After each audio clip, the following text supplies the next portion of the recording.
However your Sunday's going, it's about to get a whole lot better, courtesy of the British Racing and Sports Car Club, and our thanks to runyourfleet.com. Welcome along to day 2 of our third weekend of Brscc racing action. We're at Brands Hatch, one of my favourite circuits in the UK, and we've got a plethora of excellent racing action for you today, including some new initiatives to the Brscc, the Evolution Trophy, and also the Hickford Engineering MG Metro Cup. Looking forward to finding out a little bit more about those later on. We'll have an explainer for you in the lunch break.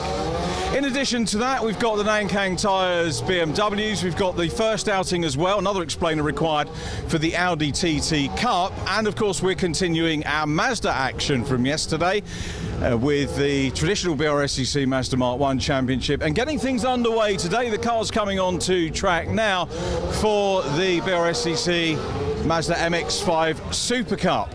Yesterday saw Aidan Hills, the championship leader, continuing his winning run. Had 3 wins, you might remember, at Silverstone last time out, and he took another win yesterday. Can he make it 5 wins on the trot?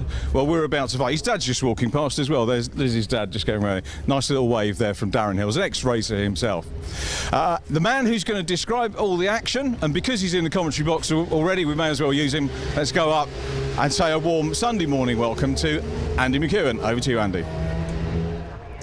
Thank you very much, Richard. And it is a warm welcome today because unlike yesterday, which was cold and soggy and just generally not a particularly pleasant day weather-wise, today we are, well, not exactly basking in sunshine, but certainly we are enjoying much more pleasant weather conditions than we did yesterday. It is nice and warm, and it's a much drier track that the drivers are set to enjoy on what should be a busy day of racing. Yesterday's racing, despite the inclement conditions, was non-stop action from the very get-go, and we're expecting perhaps even more actually now that the track is a bit more raceable.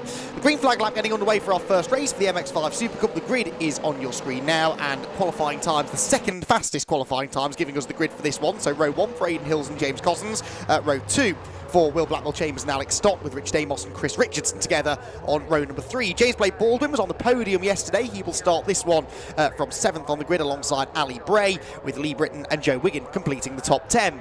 Simon Baldwin and Patrick Fletcher together on the 6th row of this mammoth 34-car grid, capacity grid for the Super Cup this weekend. Jack Brewer, who retired in the gravel trap yesterday, looking for better from 13th, alongside Ollie Allwood, who was in the wars as well. Tom Selden and Martin Tolley together on row number 8. Row 9 then for Robert Way and Will Powell. Row 10 is where you will find Tom Griffiths and Nick Grinder on. Now, Tom Griffiths had a terrible qualifying session, but raced through the order from deep in the field to a top 6 yesterday, and we'll be looking to do much the same here this morning.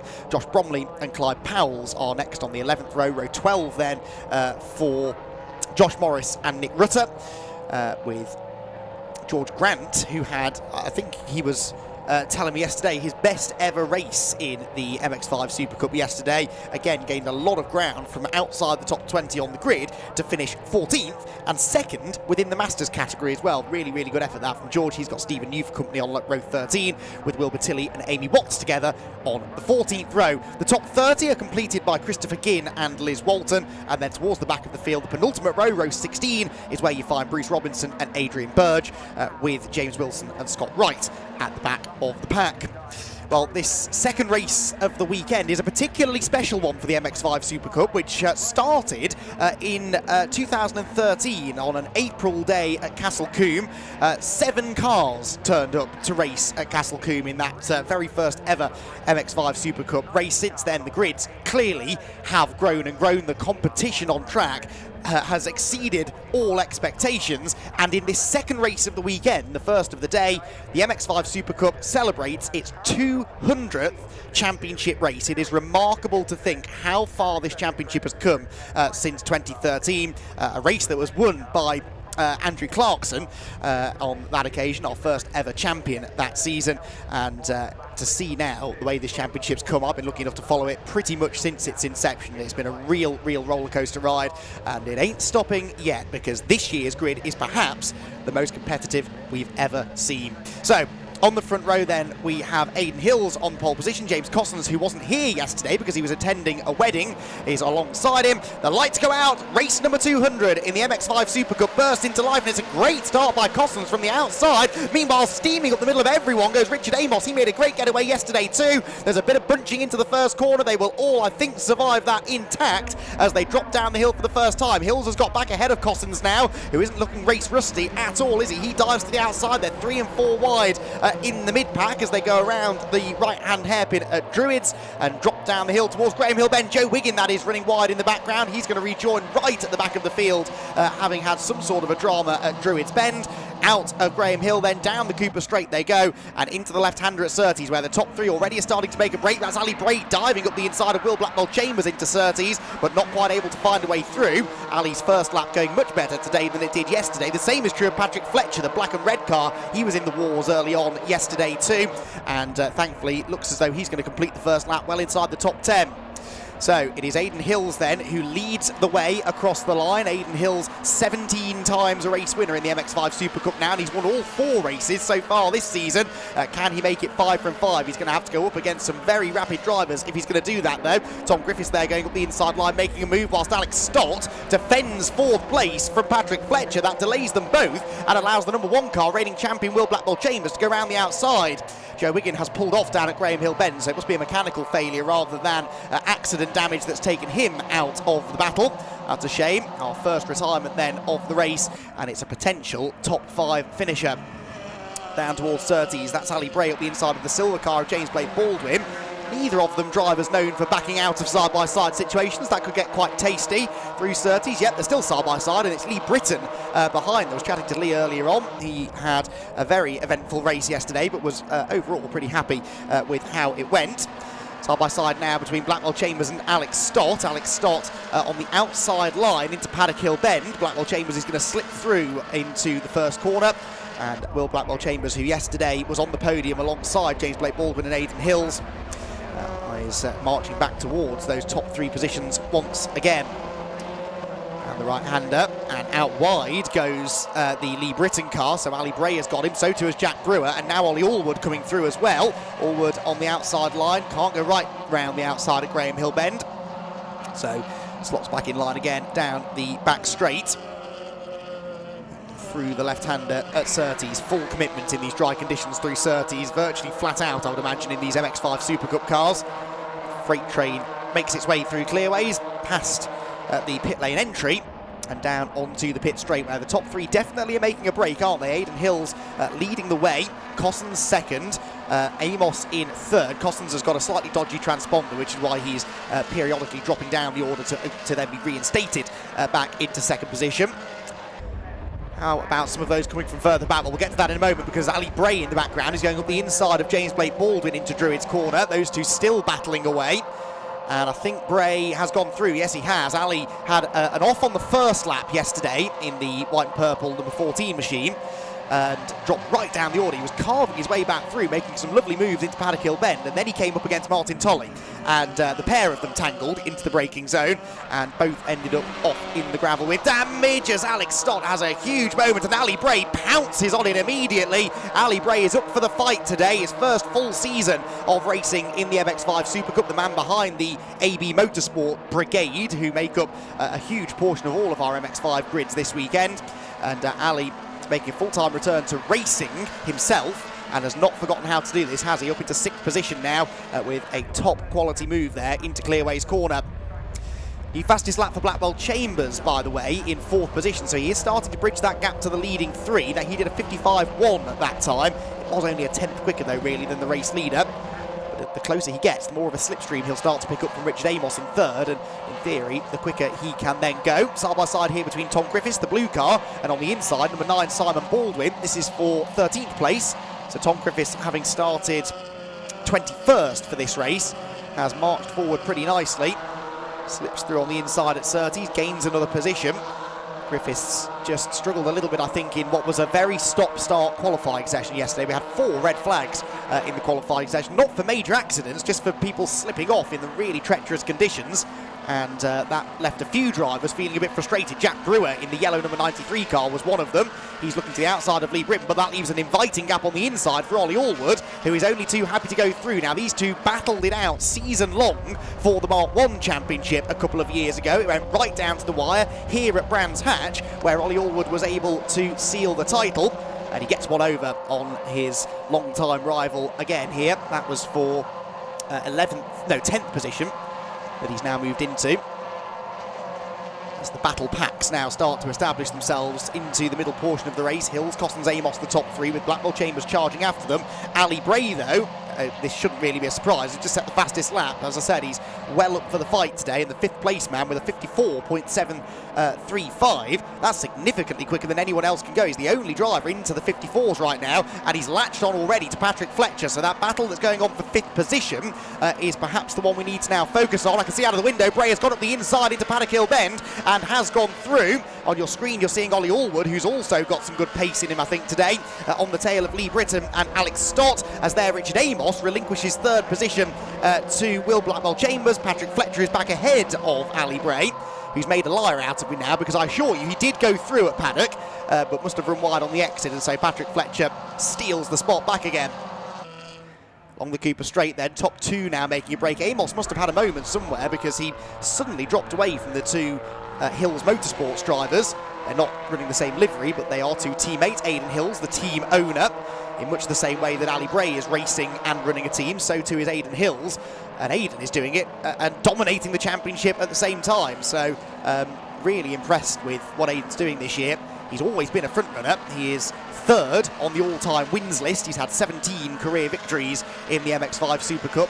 34 podiums. He set the fastest lap of the race 10 times as well, got his 10th of those yesterday, and has sat on the pole position after a qualifying session on 7 different occasions. Aidan, he's been one of the stalwarts of the championship over the years. Took a year out last season, though, to focus on building the team, which he did, and took Colin Bice out to a championship bid. Oh, that's one of his cars out on the grass, though. Alex Stott coming out of Druid's corner. Nick Grindrod also giving Tom Selden a bit of a hip and shoulder down the hill. But that will gain Allwood, Brewer and Griffiths another place each. Those 3 kind of moving through the pack together. They're now 9th, 10th and 11th, I think, respectively. As Allwood tries to keep Jack Brewer at bay. Car ahead of them running very wide, but that is a lapped car, I believe. Yeah, that's James Wilson in the 425. It's well out of the way as they come across the timing line again to complete the 9th lap of the race. So, through Paddock, back down up towards Druid's corner, with 7 laps completed in this race, by the way. We have completed 2,500 racing laps over the years in the MX-5 Super Cup. We're hitting a few milestones here today. In a championship that, as I said, has become one of the real success stories of British club motorsport, let alone the Brscc, which has a these days fairly sizable portfolio of very successful championships, most of them one make, but not exclusively, as we will see today. But their MX-5 Super Cup really going from strength to strength, and this has been a great advert so far for exactly what makes this championship such a great one to be a part of. The racing is close, it's clean, it's fair, and it's taking place amongst a hugely talented grid of drivers. 3 of them on your screen right now as Jack Brewer goes up the inside of Ollie Allwood. Oh, they almost touch at Paddock Hill Bend. Brewer had to bail right out of that and now has to cover from Tom Griffiths. James Blake Baldwin's coming up against a similarly defensive Lee Britton, whilst behind someone else was trying to elbow their way through on the inside of Chris Richardson. That was Simon Baldwin in the black number 9 car, and Nick Grindrod in the yellow, black and red machine right behind as well. Down into Graham Hill Bend, they all settle out for the time being, with Simon Baldwin up into 13th place now. Chris Richardson down to 14th spot. Round the final part of another lap they go. We're approaching half race distance, and Aidan Hills at the front of the field is starting now to assert his authority on this race. He is 9/10ths clear of James Cossins, who is matching his lap times, but not able to get any closer than that. Grindrod back up the inside of Richardson now, who is about to lose another place, I think, into Paddock. Pretty easy in the end on the brakes for the 22 car, Nick Grindrod, who got his first race win in the championship in the last race of 2022 at Silverstone. Here goes Blake Baldwin, back up the inside of Lee Britton, but Britton's going to come right back at him down the hill. Now that's the outside line for Graham Hill Bend, and again Blake Baldwin doesn't leave him any more room than he has to. They're still side by side, I can tell you. Down the Cooper Straight, you can see Britton's got another switch back on him. This has got action, shall we say, written all over it. I think Britton's going to go back ahead, bobbles over the curbs a bit, and now, of course, that's dropped them back into the Allwood Brewer Griffiths train. Lee Britton seems to be struggling with the rear of that car, though. Every time we see it, it seems to be getting more and more sideways. Of course, this is the first proper dry running they've had, really. Friday was largely wet. They had some dry sessions, but most of it was at least damp, if not fully wet. Yesterday was damp, if not fully wet. And now today, they're all kind of discovering exactly how their cars are going to handle in full dry conditions around the Brands Hatch Indy circuit. Blake Baldwin moves to cover from Allwood. And this is the problem now. He's not able to focus on attacking Lee Britton, but instead defending from Allwood, who now has Brewer up the inside and Griffiths up the inside of him. I'm not entirely sure how we ended up 3 wide there, but they get back single file again by the time they get to Graham Hill Bend. And that now just allows Blake Baldwin to focus in on the number 50 car ahead of him. Lee Britton's got all sorts of things hanging off that car. I don't know if they're cameras, but he's getting multiple angles of his racing action, that's for sure, if that's what they are. And right now, providing some pretty spectacular views, I would imagine, of James Blake Baldwin weaving around in his mirrors. Ali Bray and Patrick Fletcher, by the way, both got past Richard Amos, so Richard Amos down to 6th position. This is a bit further up the road than this group, which is fighting over 7th. Lee Britton starting to build quite a train of MX-5 SuperCup drivers behind him. Blake Baldwin this time with a huge slide out of Druids. So this is Britton 7th, Blake Baldwin 8th, Allwood 9th, Brewer 10th, Tom Griffiths 11th at the moment, but sort of stagnating now, his progress. In fact, you could say the same of all of them once they caught Lee Britton. There is that 4th, 5th, 6th group I just mentioned, and Richard Amos, having had a lightning quick start, is now just starting to slip down the order a bit. A few drivers being warned of black and white flags about track limits. Rob Way and Nick Rutter, I think I saw earlier on, and now numbers 11 and 50, neither of whom are running towards the front of the field. 11 is Scott Wright, and 50 is Lee Britton. So Lee Britton is actually running towards the front, of course, in 7th. So in his defensive driving, he's going a little bit beyond the white lines on some occasions, which will get him in trouble if he keeps doing it. Sort of stack up on the inside line. There are more people joining in the battle now. That's Alex Stott in the blue and pink Hills Motorsports car. So lots of different teams represented here. In fact, I think I'm right in saying this is 6 different teams, is it not? Because Lee Britton, pretty sure, is run by Luke Herbert these days. Then you've got James Blake Baldwin behind in a privately run car. Ollie Allwood, of course, AB Motorsport. Jack Brewer is a Tucker Motorsport car. Tom Griffiths is a privately run car. And then the Hills car of Alex Stott at the back of the field. So you certainly can't accuse one team of having a monopoly in this championship, can you?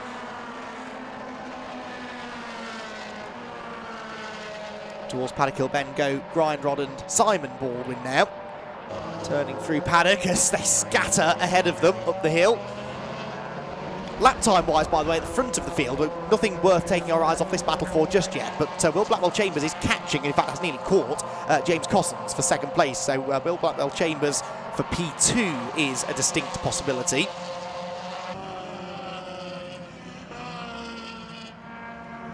And if he can get there, I think he might have the pace to get past him as well, because Cossins does seem to be struggling a bit at this point in the race. Number 69, George Grant, now being given a 5-second penalty for exceeding track limits. So George Grant, who was 2nd in the Masters class yesterday, is now in trouble. And where is he running? He's down, he's 5th in the Masters now, 23rd overall, so preferring the wet conditions, actually. There is George battling away with, who's that in front of him? That will be Bromley, won't it? Number 97, Josh Bromley. George was... oh, we've had a shunt going up the hill. That's Jack Brewer. Oh, a big shunt heading up the hill. That is Jack Brewer. Lots of cars involved. Simon Baldwin is in that. So is Nick Grindrod. Chris Richardson, the back marker, I think, as well, is James Wilson, perhaps. And that is a big accident going up the hill. The red flag surely will be coming out straight away. Safety car is scrambled. Cars arriving at far too high a speed, heading into the accident zone. And that is not what we like to see at all. The road is blocked, and surely this will need to be a red flag. Yes, red flags are being thrown. And let's hope everyone's all right, because there were a couple of big hits in all of that. And that is such a shame. The 200th MX-High Super Cup race sadly will end under a red flag. Well, 5 minutes to go. They could technically restart it, but I don't think they will. I suspect that with a packed timetable to get through today, it's going to take a while to get the track cleared, and of course they first need to make sure the drivers are okay.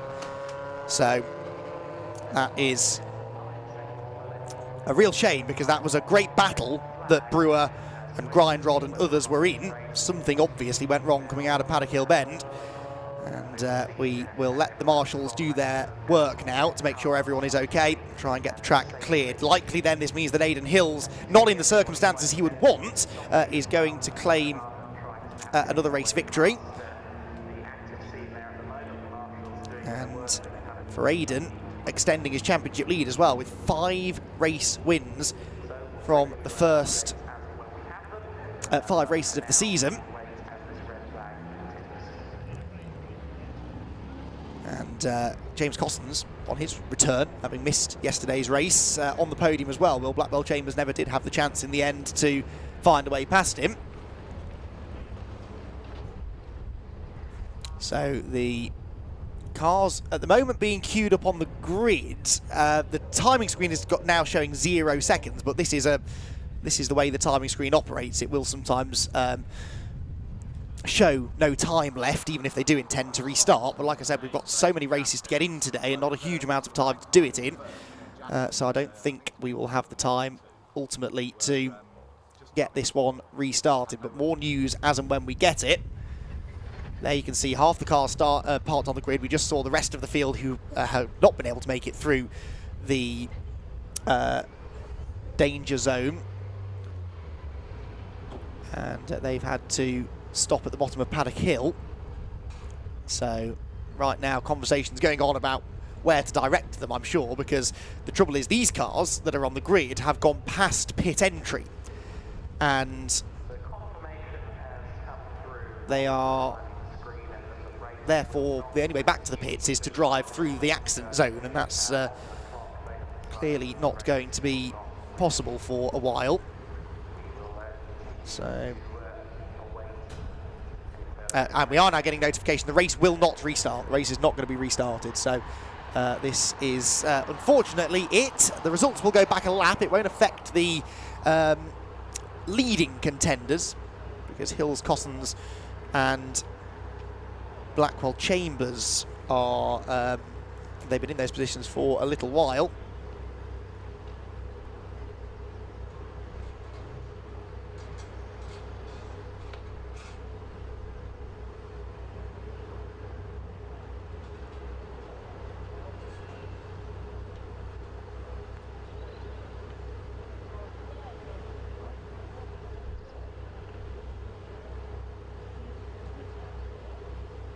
So, unfortunate situation here at Brands Hatch then, and the second of our MX-5 Super Cup races for the weekend.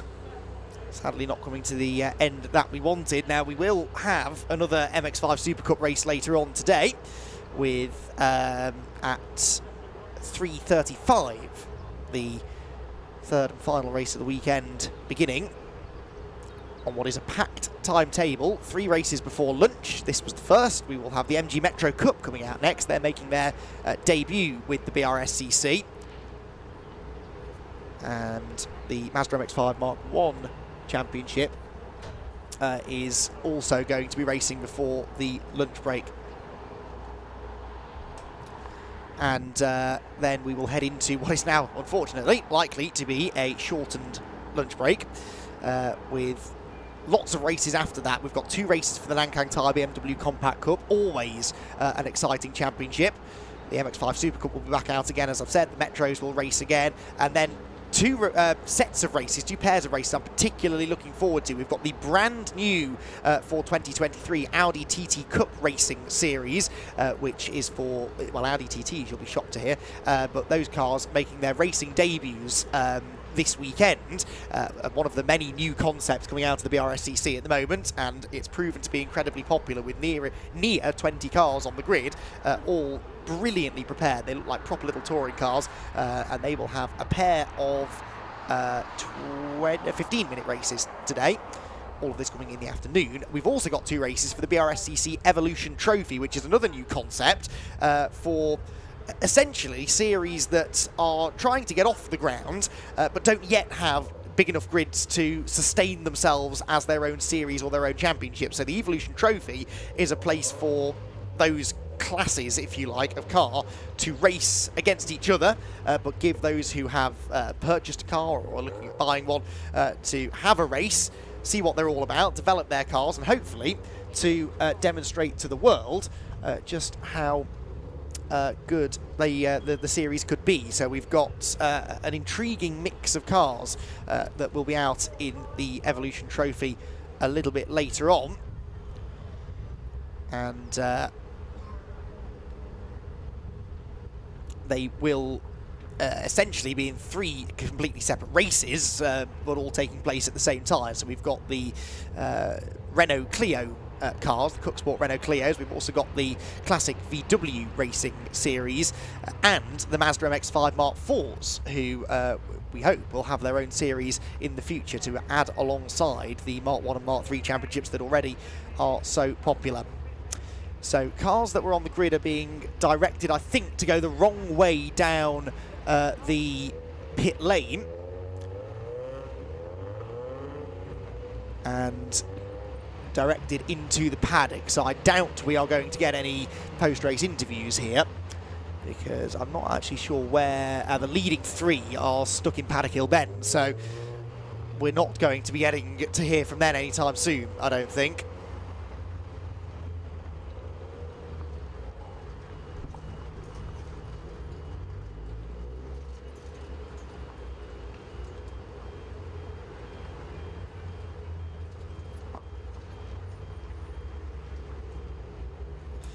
So, as the work continues on the top of the hill, we once again are given an opportunity to give a big shout out to our marshals, recovery crews, our medics, everyone who, in moments like these, have to spring into action and deal with incidents quickly and efficiently, but more importantly, as safely as has to be done. And the drivers involved in this crash in the very best of hands.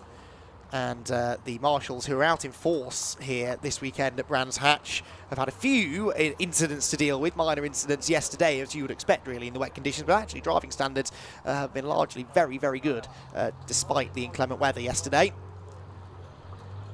And the fact that we were able to actually finish, if not on time, perhaps a little early yesterday, is testament really to the work done by those marshals and recovery crews, who have many of them years and years of experience, years and years of training, and it all comes into good use in moments like these. So we await further news on when we will get racing back underway here at Brands Hatch. As I said, it should be the MG Metro Cup next, followed by the Mazda MX-5 Championship. And then into lunch, the Metro's due to start at 12:15. Now, we had, luckily, been running well ahead of time during the morning. So, once the wreckage is cleared from Halewoods Hill, which is already beginning. I can see medical vehicles now moving away. Cars will then be recovered on flatbed trucks, and then the track cleared of debris. There may be some barrier damage as well, because I'm pretty sure Jack Brewer's car bounced off the barriers into the track at one point, so the barrier may well need a bit of attention. And there you can see, and now we're showing you these pictures because all drivers are out of the cars now, so that is the first bit of good news we can give you. All of the drivers out of the cars and on their way to the medical centre for checkups, and we wish them well. We hope they're all okay, but they are 3 absolutely destroyed MX-5 SuperCup cars. Jack Brewer's car on the left, on the right Simon Baldwin, Nick Grindrod's car in the middle. And from out of the window I saw Jack Brewer going around into the barriers, didn't see how he got there. He bounced back into the road and was then collected by multiple cars, Grindrod and Baldwin clearly amongst them. So, a scary accident. It is something we see relatively often at that particular part of the track though, because Paddock Hill Bend is obviously such a challenging corner, and then it funnels down as you go up between the barriers on the run towards Druids. Nowhere really to go if a car gets it wrong in front of you, so it's unfortunate, but another reminder that things can go wrong in a heartbeat in motorsport. So, but as I said, drivers out of the cars on the way to the medical centre, and we wish them the very best. Marshals go to work on clearing the track, which will take a little while, but the main and the lengthiest part of the process is always extricating the drivers from the cars safely, because you've got to make sure you don't do them any more damage by getting them out of the car too quickly. So that almost always is the reason for slow recovery of drivers from incidents like this, just to make absolutely sure that they are being looked after. Once the drivers are gone, then the cars, with the greatest of respect, can be sort of unceremoniously hoiked up onto flatbed trucks and then taken out of the way. So this bit, hopefully it will be a little time consuming, because there are 4 cars that need recovering, because we also had the 425 car of James Wilson needing moving. But hopefully we should be able to get racing back underway in the not too distant future.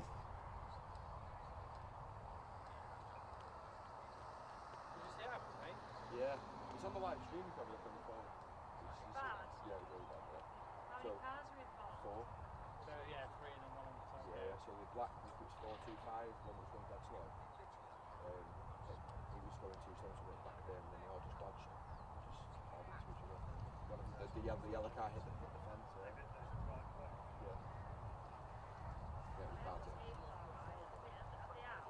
I think so, yeah. So we're still awaiting further updates up here as to what the next course of action is going to be, but in the meantime, I was mentioning just now a couple of these new series that we're going to be seeing racing. Up next should be the MG Metro Cup. Now, it's making its debut with the Brscc here this weekend, and if you haven't followed this championship, which has been around for an awfully long time, then here is a little guide to what you might be seeing in a little while.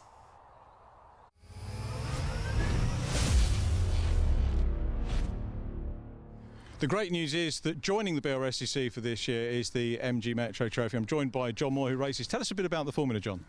Yeah, it's a sort of one-make series. MG Metros, Rover Metros. So we've got MG Metro Turbos, A-Series 1380s, and then the Rover Metros, which are the K-Series 1.4 engines. Twin cams. I can't think of any other championship where these cars were contemporary and they've been running and racing since new. I think we're looking back to about 92 for this championship, and the same championship's running today. The parts are, I guess, getting a little bit classic and maybe slightly harder to find, but everything's still supported. Yeah, everything's still supported. Funny enough, the A-Series seem to get more spares because of the minis. Obviously, they're quite popular. The K-Series stuff's getting a little bit rarer now. Pistons are getting hard to get hold of. But yeah, it's still attainable. You still buy stuff quite cheaply. I met you, I think, 5 years ago when you were joining the formula, and it seems to be a staying formula for you, because here we are 5 years later, still here, still racing and enjoying it. Yeah, very much so. Yeah, it's a friendly club, really friendly, camaraderie. It's what it's about, really. The racing's close, which you'll see and you would have seen. It's really good. I wouldn't want to be anywhere else. And what selling point would you give to anybody maybe looking at the racing this weekend and wanting to come along? How would you sell it to them? I'd sell it on cost, really. If you want to get into racing, it's relatively cheap. You can probably pick a car up ready to go at £5,000, and then obviously all your race gear and everything. So it's a good entry level. They're good cars to drive. They're easy to drive, relatively easy to drive, and they're quick and competitive. Paddock seems very friendly. Had a walk around this morning. Very well prepared cars, as indeed yours is. We can see here today. And 6 weekends racing over the course of the season? Yes, yeah, I'm missing one because I've got to go on holiday with the kids and the family. It's not very happy about, but yeah, 6 rounds this year. All the normal tracks we race. Yeah, you should definitely be happy about the holiday, but maybe not so much about missing the meeting, as you say. But not too many meetings for people as well, and that adds to the sort of affordability of the racing, doesn't it? Yeah, definitely. Yeah, I think if you start throwing them 7, 8 rounds, it becomes quite expensive then, and then you're going to lose numbers. You're not going to get the grids every race, which we need to sort of keep going. Really, we need the numbers on the grids. That's what it's about, really, for us. Well, a warm welcome to you all to our Brscc Racing. We look forward to a good future with you. Thanks for joining us. Yeah, likewise, thank you very much.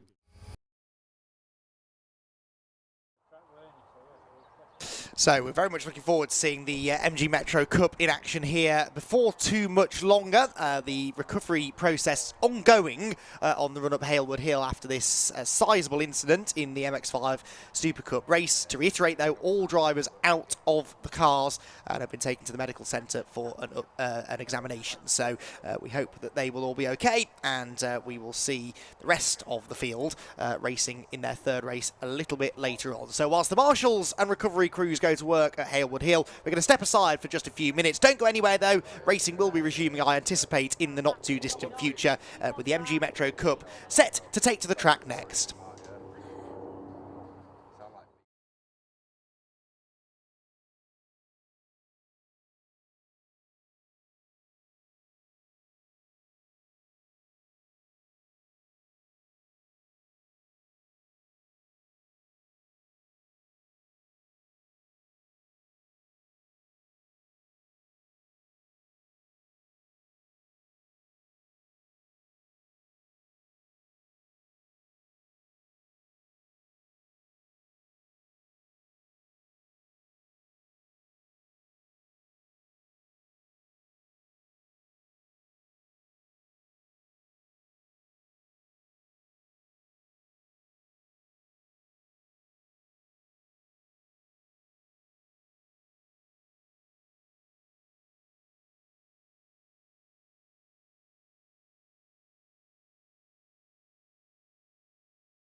Welcome back to our live stream here at Brands Hatch. The MG Metros, their first Brscc race, are just coming out on track. A little bit of a delay, which we apologise for. I'm sure you'll be aware that we had a bit of an incident that brought the Mazda race to an end. A lot of very damaged cars, unfortunately. We just heard that all the drivers are okay, which is the main thing. Obviously, the next concern is the damage to the cars, which is a great pity. But a big thank you to all our rescue crews here, as ever. The marshals, the medics, the officials that called everything absolutely correctly. And right behind me, we'll just spin Jeremy around. You can see the last of the cars that's been recovered from the track. We've got 3 or 4 MX-5s from the SuperCup that have been recovered, and they'll be checked over by the officials just to make sure that the roll cages and safety equipment in the cars did the job. We know that it did anyway, because we've heard that the drivers are okay, which is the main thing. But we wish all the drivers well. Hope to see them back on track very soon. Talking of on track, a big day, as we said. Wonderful to welcome the Hickford Engineering MG Metro Cup with us. This championship's been running, as you've probably heard on the insert that we recorded yesterday, since the 1990s, and it's just carried on and on. I can't think of another championship like that in the UK. To give you the grid and to talk you through the build-up to their very first race with the British Racing and Sports Car Club, let's hand you back to Andy McEwen. Yeah, thank you very much, Richard. The MG Metro Cup, as Richard quite rightly says, is starting a new dawn now, racing with the Brscc. One of several championships over recent years to make the jump over to the British Racing and Sports Car Club, and we are extremely happy to have them here. It's always been a real fan favourite championship, this, and as more and more championships of this ilk seem to die out year on year, it's great to see the Metro still going really strong. It's Rhys Claydon on pole position, ex-Compact Cup front runner, with Mike Williams for company, Dick Trevitt and Robbie Kenning together on row number 2 after a very competitive qualifying session. Row 3 for Ben Williams, Mark Eales. Ben Williams will be one of the expected front runners, with Phil Goodwin and Matthew Simpson on row 4. Les Tyler and John Moore complete the top 10. The top 6 drivers on the grid, by the way, separated by just 0.8 of a second around this short Brands Hatch Indy circuit, so we should get some really good close racing from them. Richard Garrard and Chris Savory are next, ahead of Tim Davis, and Richard Cowley on row number 7. Row 8 then is where we find John Wall and Kyla Garrard, with Tim Shooter next on the last row, the row number 9, with Dan Willers alongside. Now, Dan Willers did not set a time in qualifying, so Dan starting from the very back of the 18-car grid. 20 minutes, the race duration then, a championship that in 2022 was won by Mark Eales, just 2 points his winning margin in the end over Mike Williams. So it's a championship that produces close racing and has in the past produced some really, really close championship fights as well between these MG and Rover Metros, so a mix of the Rover Metro 100s and the MG Metro 1380s, and the championship continuing to see healthy grid size, which, like I said, when you compare it to one that I always sort of think of when I think of the MG Metros is the XR Challenge, which was a Brscc championship for a long, long time, and sadly these days you don't see the XR2s and XR3s on the grid. They've been replaced by the newer shaped Fiestas because it's just so hard to keep those cars running. Finding parts is increasingly difficult, and getting those parts for a reasonable price even more so. So it's really impressive that the MG Metro Cup is still able to provide a full grid, and as I think we're about to see, some really, really good racing action. So somehow only 5 minutes later than originally planned, the MG Metro Cup race about to get underway. The Hickford Construction MG Metro Cup, to give it its full title, with 20 minutes of racing around the Brands Hatch Indy circuit. Away we go. Good start made there from the 3rd row of the grid. That's Mark Eales, the number 1 car, the reigning champion, and he bursts through into possibly 2nd place already as they run 3 wide towards Paddock Hill Bend. It's Mike Williams who leads the way though. Mike and Mark went toe-to-toe for the championship a year ago, and they are into the first 2 positions already. The number 5 car of Rhys Claydon is there in 3rd, number 89 diving up the inside into Druids, and that was Robbie Kenning trying to gain some ground, but actually ends up a little bit slow off the corner, and so as they drop down into Graham Hill Bend, where there's a big lock-up from 1 car on the inside line, it looks as though that 89 car is going to start slipping back down the order again. A clean start though, which is good to see, and they head down the Cooper Straight towards the left-hander at Surtees, where these Metros that don't have a huge amount of grip start to slither and slide around a little bit. Aggressive move up the inside there, and there is a little tap on the apex. The number 5 car of Rhys Claydon into the side of Mark Eel's number 1 car, which stays ahead. But this is all now the battle for second place, because Mike Williams, despite being 3/10 slower than Rhys Claydon in qualifying, has absolutely checked out. 1.9 seconds his advantage at the end of just one racing lap, as the side-by-side battling continues behind. That's number 21, Les Tyler, going up the inside at paddock, as the second place battle between Mark Eels and Rhys Claydon continues to boil away into Druids. Claydon's back up the inside again. Good thing about Metros is they're not very big, I suppose, so you can run side by side pretty easily whilst leaving space for each other. But this is typical of what we see from this championship, always bumper to bumper action. Cars may not be the newest that you'll see racing here this weekend, but the drivers treat them as if they're fresh off the production line, don't they? Really thrashing the cars over the curbs and into Clearway's corner at the end of lap 2. Where perhaps now Mark Eels is starting to settle in a little bit more. Mark got himself, I think, only 2 race wins last year, potentially. 2 or 3, looking at the points from a year ago, but it was consistency, really.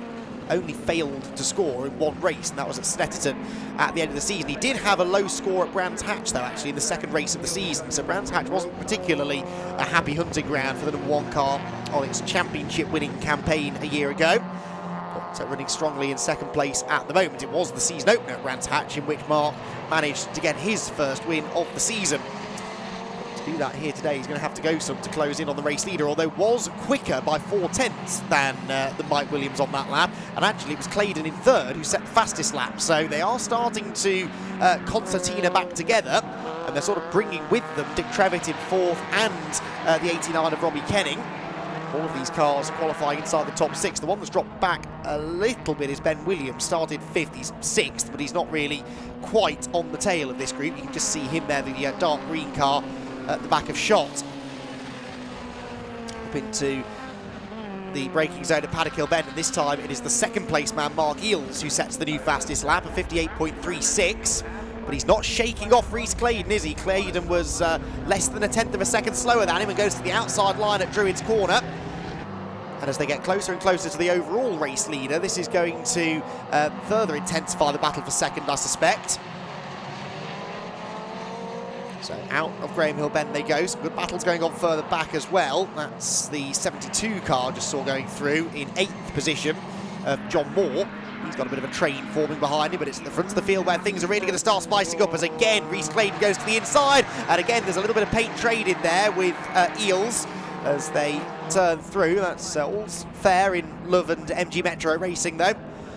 And Claydon just letting Mark Eels know that he'd quite like to come through at Clearways next time, if that's all right with you. Dick Trevitt now sets the fastest lap. I think he's the 4th different driver to have set the fastest lap of the race so far. And the top 4 now covered by just 1.2 seconds. Despite defending busily for second place, Eels is continuing to lap more quickly than the race leader and really visibly gains time under braking there into Druids Corner. So the top 4 now as one as they drop downhill into Graham Hill Bend. And the question now is, where does Mark Eels try to make his move? Clearways the obvious choice, but he's been having to watch his mirrors every lap into Clearways because that's where Rhys Claydon keeps attacking him. So really difficult situation this now for Eels. Does he focus on attacking for the lead, or does he keep one eye on Claydon behind? The answer is the latter, I think, because that was a very defensive line taken into Clearways by the second place man, and so for the time being Mike Williams safe as the leader. Claydon, having set that pole position time, though, will be a bit disappointed to be sat in 3rd position. Dick Trevitt, one of the veterans of the championship, sits in 4th. They're gapping now Robbie Kenning and Ben Williams behind. As they turn through Paddock Hill Bend, once again, just inches between the back of Mark Eels' number 1 car and the front of Rhys Claydon's number 5, and now Dick Trevitt comes up the inside of Claydon. So Dick Trevitt joining in the fun, levers aside the number 5, which bounces wide over the curb. Can Claydon retain the inside line for Graham Hill Bend? He can, but the momentum was with Trevitt on the outside. That wider line in meant that he could carry a lot more speed through the apex, and so Dick Trevitt up into the podium places now.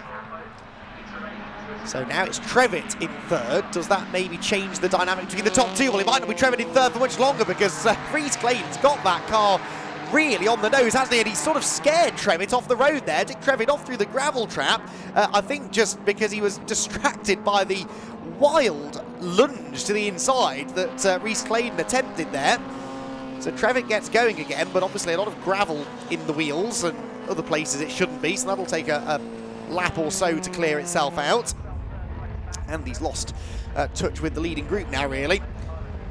Great example there of how just, even if you can't make the move stick, just having the lunge is sometimes enough to put the driver in front off and lead to a little bit of a mistake, perhaps. So, into the middle portion of the race then. 13.5 minutes to go. It's been a very good race so far, and it's not over yet. Those top three not likely to leave each other alone, I wouldn't think. As they come towards the end of another lap, we can check in with one of the battles that continues to go on a bit further back down the order. I think this is still the fight. No, yes, it is still the fight for 8th place, but it's now the number 21 car in 8th of Les Tyler, who has got himself ahead of John Moore, who runs wide and now might lose a position to the number 3 machine of Phil Goodwin. Phil Goodwin in the sort of factory MG colours of the day. Gets the inside line heading towards Paddock Hill Bend, and I suspect he's going to go through on the brakes. Is he? Who's later on the brakes into the first corner? It is going to be Phil Goodwin on the inside line, and he will slip through back to the leaders. And well, Claydon right back on the tail now of Eels, and that's just allowing the race leader Mike Williams to pull a few car lengths again. He's managed this race well so far, has Mike. And Williams with a few car lengths lead, not a huge advantage that he's got over Eels second, but a few car lengths is more than he's had for a number of laps. So I do think that Eels is just a little concerned by the proximity of Rhys Clayton to his rear bumper right now. Clayton to the outside over the timing line. Through Paddock, goes to the outside line, trying to go right round the outside by the looks of it. That's a brave move to try. More typically, you would see drivers go in wide, chop back to the late apex and try to get to the inside into Druids, but as you can see, that's not what Claydon was doing there. Eels then stays in front, defends the inside successfully at the top of the hill. There, the fight for 4th position between Robbie Kenning 4th, Ben Wilson 5th. Dick Trevitt is still 6th and not really lapping as quickly as the cars ahead, I don't think. Trevitt 58.7, no, so 6/10 slower than Ben Williams, in fact, on the previous lap. So Trevitt not that likely to get back into podium contention, certainly before the end of the race. He might catch these two if they start to really battle, which is what we might be about to see from the race leaders, because Claydon is still on the tail of Eels, but I think they've both been a bit quicker than the race leader there. Yes, they were both a 10th quicker than Mike Williams, as Claydon again hunts around on the outside. This time does try and get the switch back down through the dip. He's got a slight overlap, and that for Rhys Clayton is more than enough. He goes underneath the bridge, hits the brakes, slides his way through, and gets to the apex first. So Rhys Clayton into 2nd place. He's going to chop the nose off the number 1 car on the exit. There he goes. Makes absolutely sure there's no room on the inside as they drop into Graham Hill Bend. So Claydon now into 2nd place. That little side-by-side exchange has just bought the race leader a little bit of time, maybe, but I don't think it'll be long before Claydon's on his rear bumper. Speaking of being on the rear bumper, you can see in the background there Ben Williams and Robbie Kenning getting closer together as Ben Williams tries to move up into 4th place. Right, back towards Paddock Hill Bend, and is Claydon going to try the same thing against Williams now that he successfully did to Eels a lap ago? Well, Williams doesn't defend into Paddock, so the switchback isn't going to be quite as easy to do. Bit sideways there for the leader as they go over the crest of the hill and drop down through the dip towards the braking zone at Druids. Up the inside looks Claydon, a late defensive move, very late by Mike Williams, not wanting to leave the door open for Claydon to slip through. That's always a bit dodgy when you start moving across in the braking zone like that. It's frowned upon for a reason, because the car behind is often committed to the move and can't really then do anything to avoid you if you do chop across in front of them. Claydon's more than close enough, though, to try his move into clearways, isn't he? This is where he's been making some big lunges earlier on in the race, And let's wait and see whether Claydon's been able to do the same thing. The fourth place car's not quite close enough to each other to be running side by side, and Claydon did not get past Williams. So Williams still with the advantage. 9 minutes left to try and defend this lead from one of the feistiest drivers on the grid, it seems, Rhys Claydon. Great debut, though, with the Brscc this for the MG Metro Cup. Great racing. It's fantastic to be able to bring you the live coverage of it as well. And the Hickford Construction MG Metro Cup, I think, is going to keep us thoroughly entertained all year long. Big side of his moment there for the race leader, Mike Williams. Rhys Claydon in, I think, his first season of racing in the Metro Cup. Likely to be a title contender, you'd have to say, based on this early pace. There is the fourth place squabble as Kenning and Williams continue to circulate nose to tail, but Williams just doesn't seem to be able to get close enough into the right bits of the track, does he, to really have a go. For 8th place, meanwhile, number 21 Les Tyler, keeping Phil Goodwin at bay. Goodwin qualified 2 places higher than Les in 7th place, so they've neither of them running where they started. But again, Les defending the inside through clearways, but there has a bit of a bobble over the curb. That's bounced him a car's width wide of the apex and almost allowed for an overlap into Clark Curve. The leaders, meanwhile, are at Druids, and they've got a bit of traffic now that they're going to have to deal with over the next lap or so. That, I think, is the Kyler Garrard and John Wall battle for 17th place.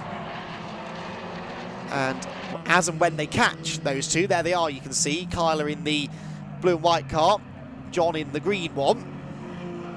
If they catch them at a slightly awkward place, that could cause a little bit of action. Williams rides the curb nicely through Clearway's corner, just helps the rotation of the car a little bit, although it doesn't look like many of them are struggling with understeer, are they? They've all got the cars really on the nose. And look at Williams there, hunting around for a slipstream from the back markers before then ducking back to the inside to defend into paddock. For whatever reason, they've started to get away from Eels, haven't they, as well? Eels dropping back to 1.7 seconds adrift now. Just doesn't seem to have the long run pace. Pretty warm here today at Brands Hatch, especially when the sun comes out, so the track temperature will be higher than it's been all weekend.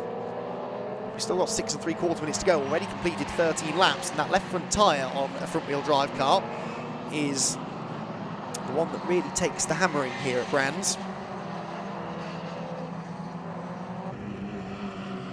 I wonder whether maybe that's something that Eels will be having to adjust for the race later on today. The second race will be up later on this afternoon at about 4:10, I think. So we've got a bit of time to adjust the setup, whatever there is you can do to a Metro, to make it not necessarily quicker, but to last a bit longer over the 20-minute race duration. Fourth place battle through Paddock Hill Bend as the leaders again arrive at Druids with a late chop to the inside for Mike Williams. Rhys Claydon now starting to get a bit frustrated maybe. I think he feels that he's quicker than the leader, but just can't quite prise the door open. This is good racing though, we get this a lot here at Brands Hatch. Difficult place to overtake, but it makes it all the more satisfying when you do pull off a good move. And you really have to work at your opponent, try and force a mistake, try and just get them to stumble somewhere. You can see Williams setting himself up through Surtees so that he can take a nice tight line through McLaren and Clearways, so that Claydon can't make that lunge to the inside. And if Williams has been watching his mirrors through the early part of the race, he'll know that that's where Claydon was trying to get past Eels on multiple occasions. Both of them forced to the outside now of Tim Davis into paddock, but Claydon not really close enough. Oh, he is, he goes on the inside, he's completely sideways, surely not. What a brilliant bit of car control. No, he's off, he's heading for the barriers. Can he avoid them? Somehow he does. That is a minor miracle that Rhys Claydon did not lose control of that car.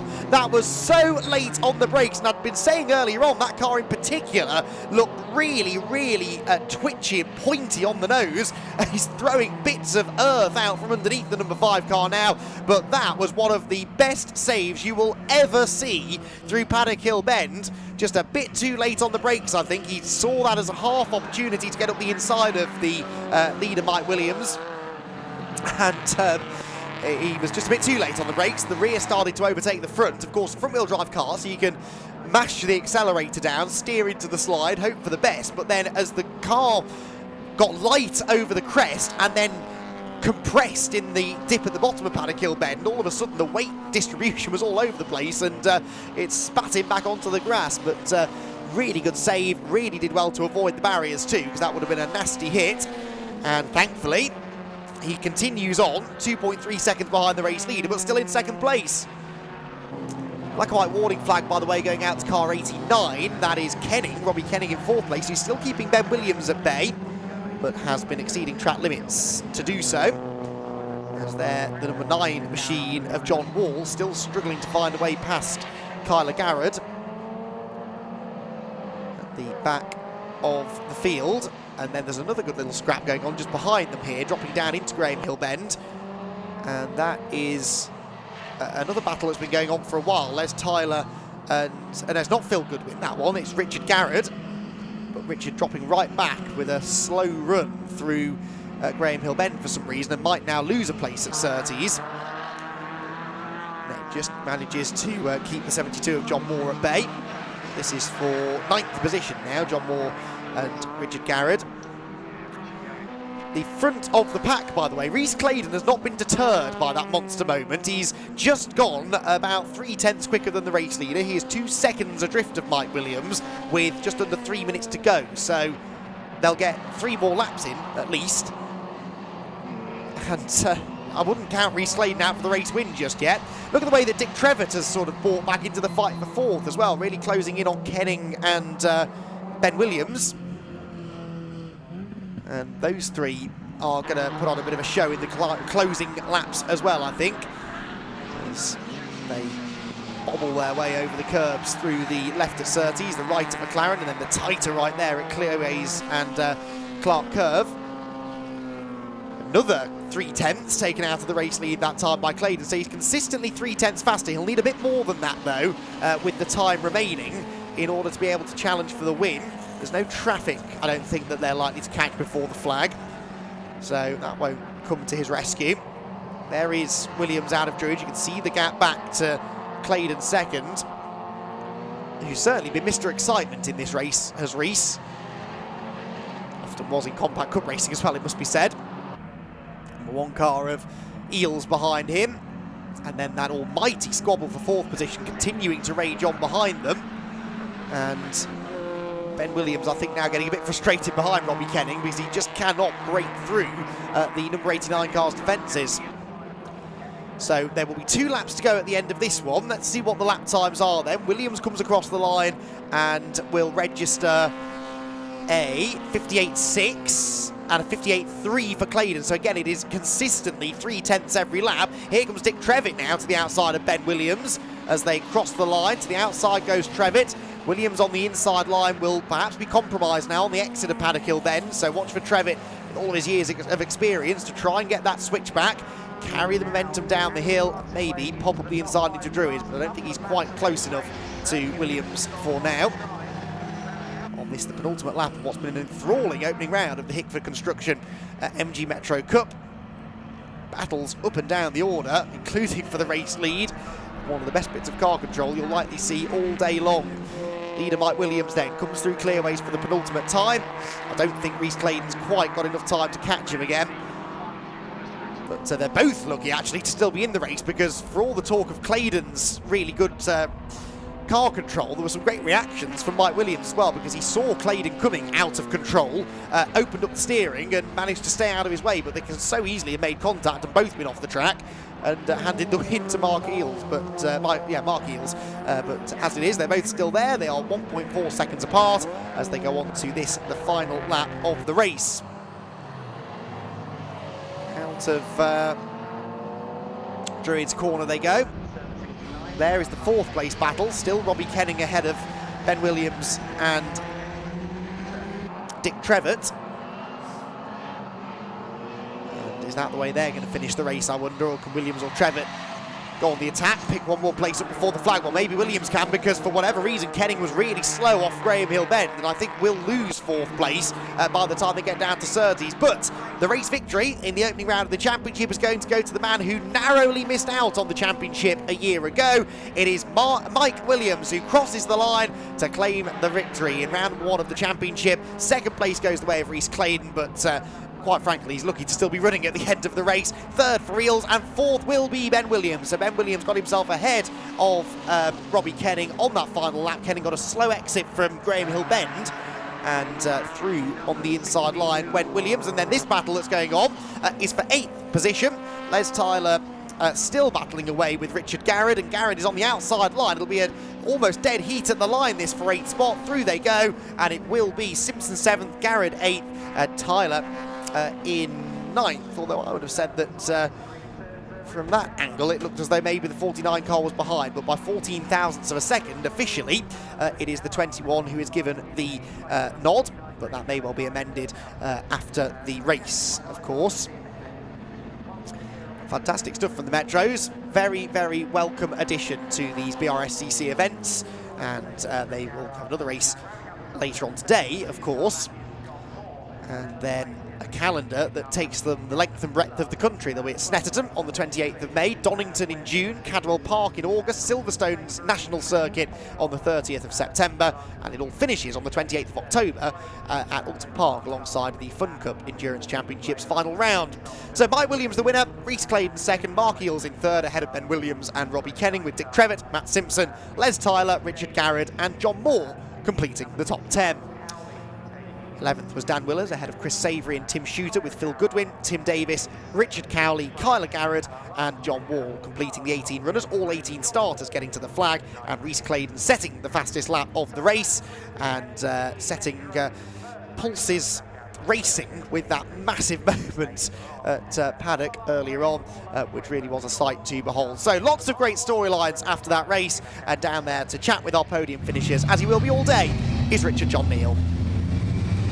Thanks very much indeed, Andy. Mike Williams and Rhys Claydon actually had a hug when they got out of the car. I did wonder whether there might be worse, because there was some frenetic racing going on, but absolutely brilliant. And we're just waiting for Mark Eels to get out of the car. So I'm going to whiz over and get Mike Williams. See the camaraderie that this championship is bringing to Brscc. We're going to get Mike over first as the race went. Hi Mike, good to see you again. Been a long, long time. Yes. We'll come and get you standing over here in front of your new home, the Brscc. It's great to welcome you there. Well done. Reverse of last year, because you won race 2 last year. Yes. You may well win race 2 this year. I run race 1 last year, but it got called back to 3/4 distance. Yeah. So I ended up 3rd, I think, or 4th or something. So, yeah, I took the checkered flag twice last year, though. Top man, top man. And the championship was real tight last year, and not a bad way to open up this year's campaign. And you were a former champion as well, by the way, 2017? Yeah, 2017, and I won multiple classes when it was split into classes. But yeah, I took 4 years out from the Metro Cup driving elsewhere, but I've come back to here because it's such good racing. I tipped up last year. You know, I had a few issues with family life and stuff like that, but we threw a scrapyard engine in it, running last year, and it was just throwing me into the middle of the pack. So it was actually probably the best year's racing I've ever had last year, just being thrown into the mix, you know, 3rd, 4th, 5th, who knows where you were going to end up on the grid, to be fair. But we got a better engine in it this year, so I'm hoping to do a little bit better than last year, maybe one more place. Certainly. One more point would have done it, to be fair. Yeah, absolutely. That must be really frustrating. But that race, super start from the outside of the front row, yes. And then a robust challenge, shall we say, from Rhys? Yes, yeah. It got to the point where I was struggling a little bit with the tyres, and I went and stuck it into second coming into paddock. Now, I didn't buzz the engine, I don't think, but it certainly put me off, and it put him off as well. So I think we both sort of near miss on that corner at that time. I forget which lap it was, but it was probably only 4 from the end, maybe. And I think Rhys took a bit of the grass then, so that gave me some breathing space. So it was just managing the car home then, and hopefully the valves are okay. Fingers crossed, mate. The other cars are coming out. So Mike Williams, well done. Great to see you on the top step of the podium. And let's get Rhys over for P2. Well done, Rhys. I did have a quick natter with Rhys in the holding area, and if you can take the spot there, we're getting nicely framed up. Well done, good to see you again. Yeah, you too. Good to see you with your crash helmet off, so we can. So that was, and you're pretty cool, calm, and collected. But tell us about that moment at paddock in particular. I thought I was going to have to buy a new car at one point.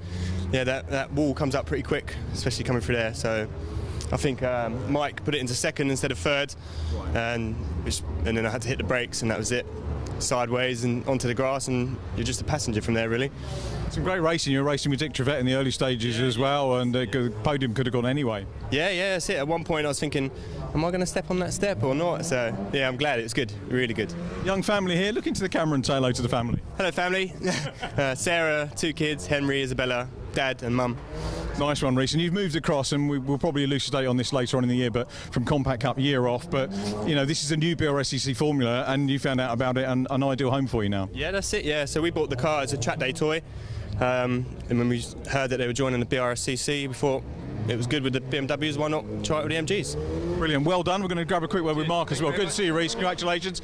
And Mark, we'll get Mark Eels over. Mark was in 3rd position, the reigning double champion, back with us again. Well done, Mark. Congratulations. Yes. Lovely to see you. And 3rd place podium, not where you want to be, but not a bad start points-wise. Yeah, you know, I sort of come this weekend knowing it's going to be tough. You know, Mike's really quick. Few people have messaged me saying, oh, Reece, new bloke, he's really quick. So I sort of come here thinking top 3 would be a bit of a result, really, and here we are. I was a bit nervous because I wondered whether there'd be a bit of friction with some not panel bashing, but particularly close stuff. But you're all hugging and shaking hands and everything, which is fantastic to see. Yeah, it's just close, you know, fair close racing. You know, it's just the way it is. You know, so yeah, it's good. 3rd championship, obviously, could be a tall order, but you're still there. Podium pace is what you need consistently over the 6 weekends of racing that you have. Yeah, I think consistency definitely. You know. Yeah, I've come away the last 2 years from Brands Hatch with a DNF and things, so I know we've still got another race to go yet, so let's not say too much, but you know, I've generally started not great at Brands Hatch, so you know, this is a good start, so yeah, good. Excellent. Other cars are on the grid, so we'll say well done, Mark. It was lovely. Thank you for talking to us. Well done on P3. And the cars are already on the warming up lap. Apologies for keeping you waiting, but we'll have a grid with Andy McEwen for the Gaz Shocks Mazda MX Mark 1s. Not at all, Richard. Great to hear from our MG Metro drivers. We'll see them out in action again later in the day. It is, though, time for our 2nd Brscc MX5 Championship race of the weekend, sponsored by Gaz Shocks. And the grid for this one based upon the result from yesterday. So if you missed what was a fantastic opening race of the weekend, this is how they finished. Steve Foden, the winner, so he gets pole alongside Adam Sparrow, both of whom also had a win at Silverstone. Ted Bradbury, the youngster, will start 3rd, having got a podium finish for the 2nd time this year. Adam Craig is next. Then Tom Langford, the championship leader, coming into the weekend, was 5th, with Jason Greytrex for company on row 3. Row 4 then for Owen Mills and Steve Bartlett. Brad Jones 9th on the grid after a 5-place grid penalty for contact with Tom Smith yesterday, and he's got the luckless Luke Pullen alongside, who had a tyre that was knocked off the rim on the final lap of race 1. Ollie Graham and Neil Chisnell next, ahead of Richard Wootton and Chris Malloy, with Kevin Dengate and Michael Green, who had a brilliant battle in yesterday's race, together on the 8th row of the grid. Row 9 then for Tim Dorr, the Aussie, and Tom Mallett next towards the back of the top 20. Then it's Levi Aisbett and Harry Storer on the 10th row of the grid, 19th and 20th positions for those two, on what is not quite a capacity grid, but very close to a capacity grid for the Gaz Shocks MX5 Championship. Ossie McLean and Clive Chisnell are next. They're row number 11. Row 12 for Graham Rumsey in his newly liveried car for this year, and Chris Abbott starting on the 12th row with him. Row 13 then for Ben Stewart and Tim Storer. And then on row 14 we will see Simon Privet and Sengji Ong, who was the first of our non-finishers, the last of them, if you see what I mean, so the first on the grid of those not to finish yesterday.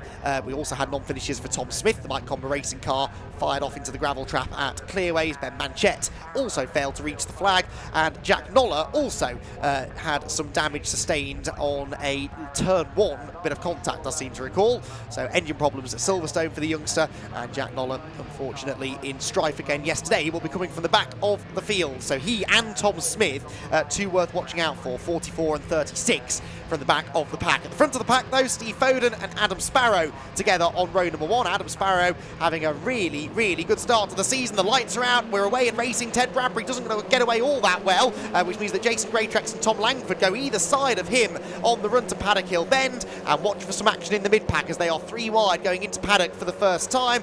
Hold your breath. Up on the curb goes Richard Wooden, but I think they're all okay. Side by side for the leader then. Foden on the inside, Sparrow on the outside, and that's Adam Craig in third. Adam Craig from the outside of row 2 has gained a spot. They're 3 wide behind Greatrex, Langford and Bradbury. They're picking up exactly where they left off yesterday. Luke Pullen there with some contact from, I think that was Bartlett, was it? Steve Bartlett dropping down the hill. Luke Pullen then gets up the inside of Chisnell as they go through Graham Hill Bend and run towards Surtees. So that's the first side-by-side battle, which sorts out in the favour of the number 27 car for now.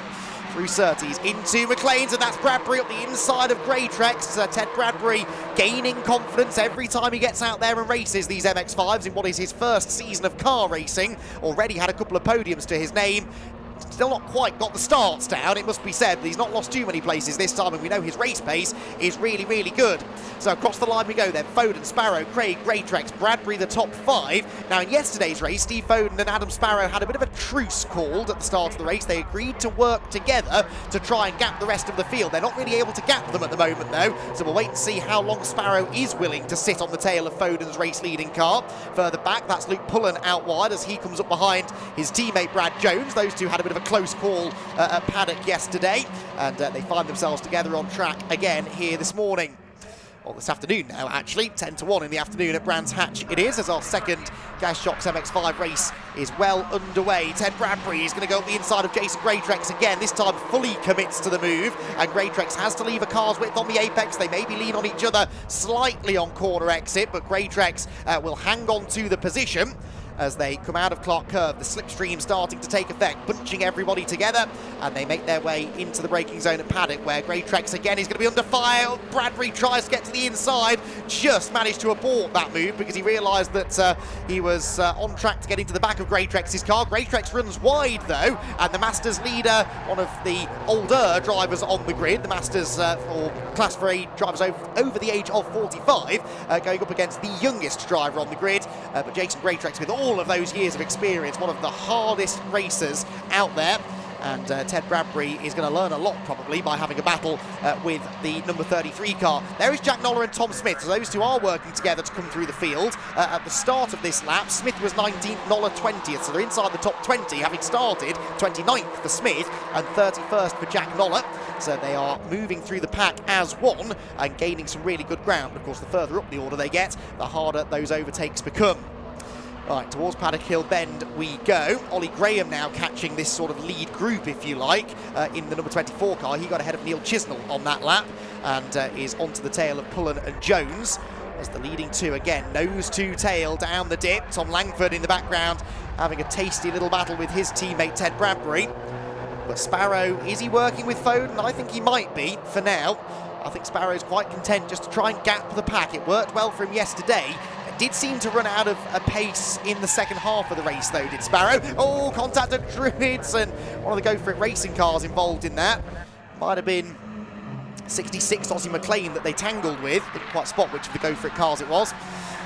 Bradbury again firing it up the inside of Greatrex. Keeps trying this move at clearways, but the momentum on that outside line for the 33 car just means that Jason always is able to pull back ahead as they get to Clark Curve. And so yeah, Sparrow in yesterday's race did exactly this in the early stages, stuck on the rear bumper of Steve Foden's car, gapped the field, but then fell back into their clutches about halfway through the race, and that set about this extraordinary battle pack, all fighting for second. Sparrow defended second beautifully for most of the race, did initially, or eventually drop back a few places, but then got it back again at the end as Bradbury finally gets fed up of following Jason Greatrex and launches up the inside of him at Druid's corner. He's gone through into fourth place then, and now Tom Langford trying to join in the fun as well. So Ted Bradbury with an exuberant move up the inside at Druids, manages to get into fourth, and can he now lead that train of cars back towards the leading three. Foden, Sparrow, Craig starting to make a bit of a break now at the front. As Owen Mills, the orange and white number 22 car, is once again a part of this front-running group as well. So Clark Curve once again, 15 minutes to go, only 5 minutes in, and already plenty of action. Someone a bit slow there further back out of Clark Curve. Not entirely sure who that was. I think it was the 222 car actually, which had had a moment at the final corner, Michael Green. That's the number 13 Go For It racing car of Levi Aisbit. Graham Rumsey in this battle too, and so is Christopher Abbott, the purple number 9 car. Drop down through the first corner onto the 6th lap of the race. Leaders on the back straight already. No change in the order for now. And is that Foden just starting now to pull a couple of car lengths on Sparrow? It's not a lot, but it could be the beginnings of a gap maybe forming.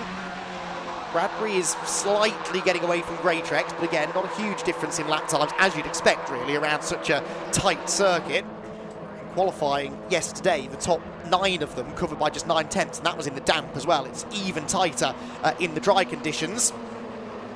As across the line we go again. Bradbury being reeled in the toe there by Greatrex. Of course, Bradbury the only driver in that queue not to have a slipstream from somebody, so it was a bit of a sitting duck down the straight.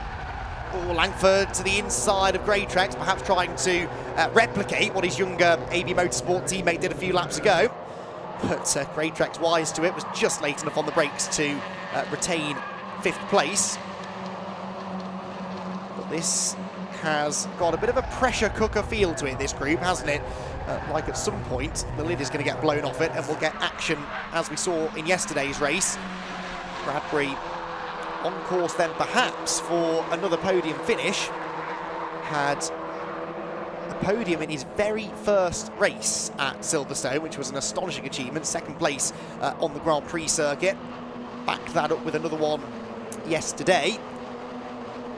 A race in which he finished 3rd.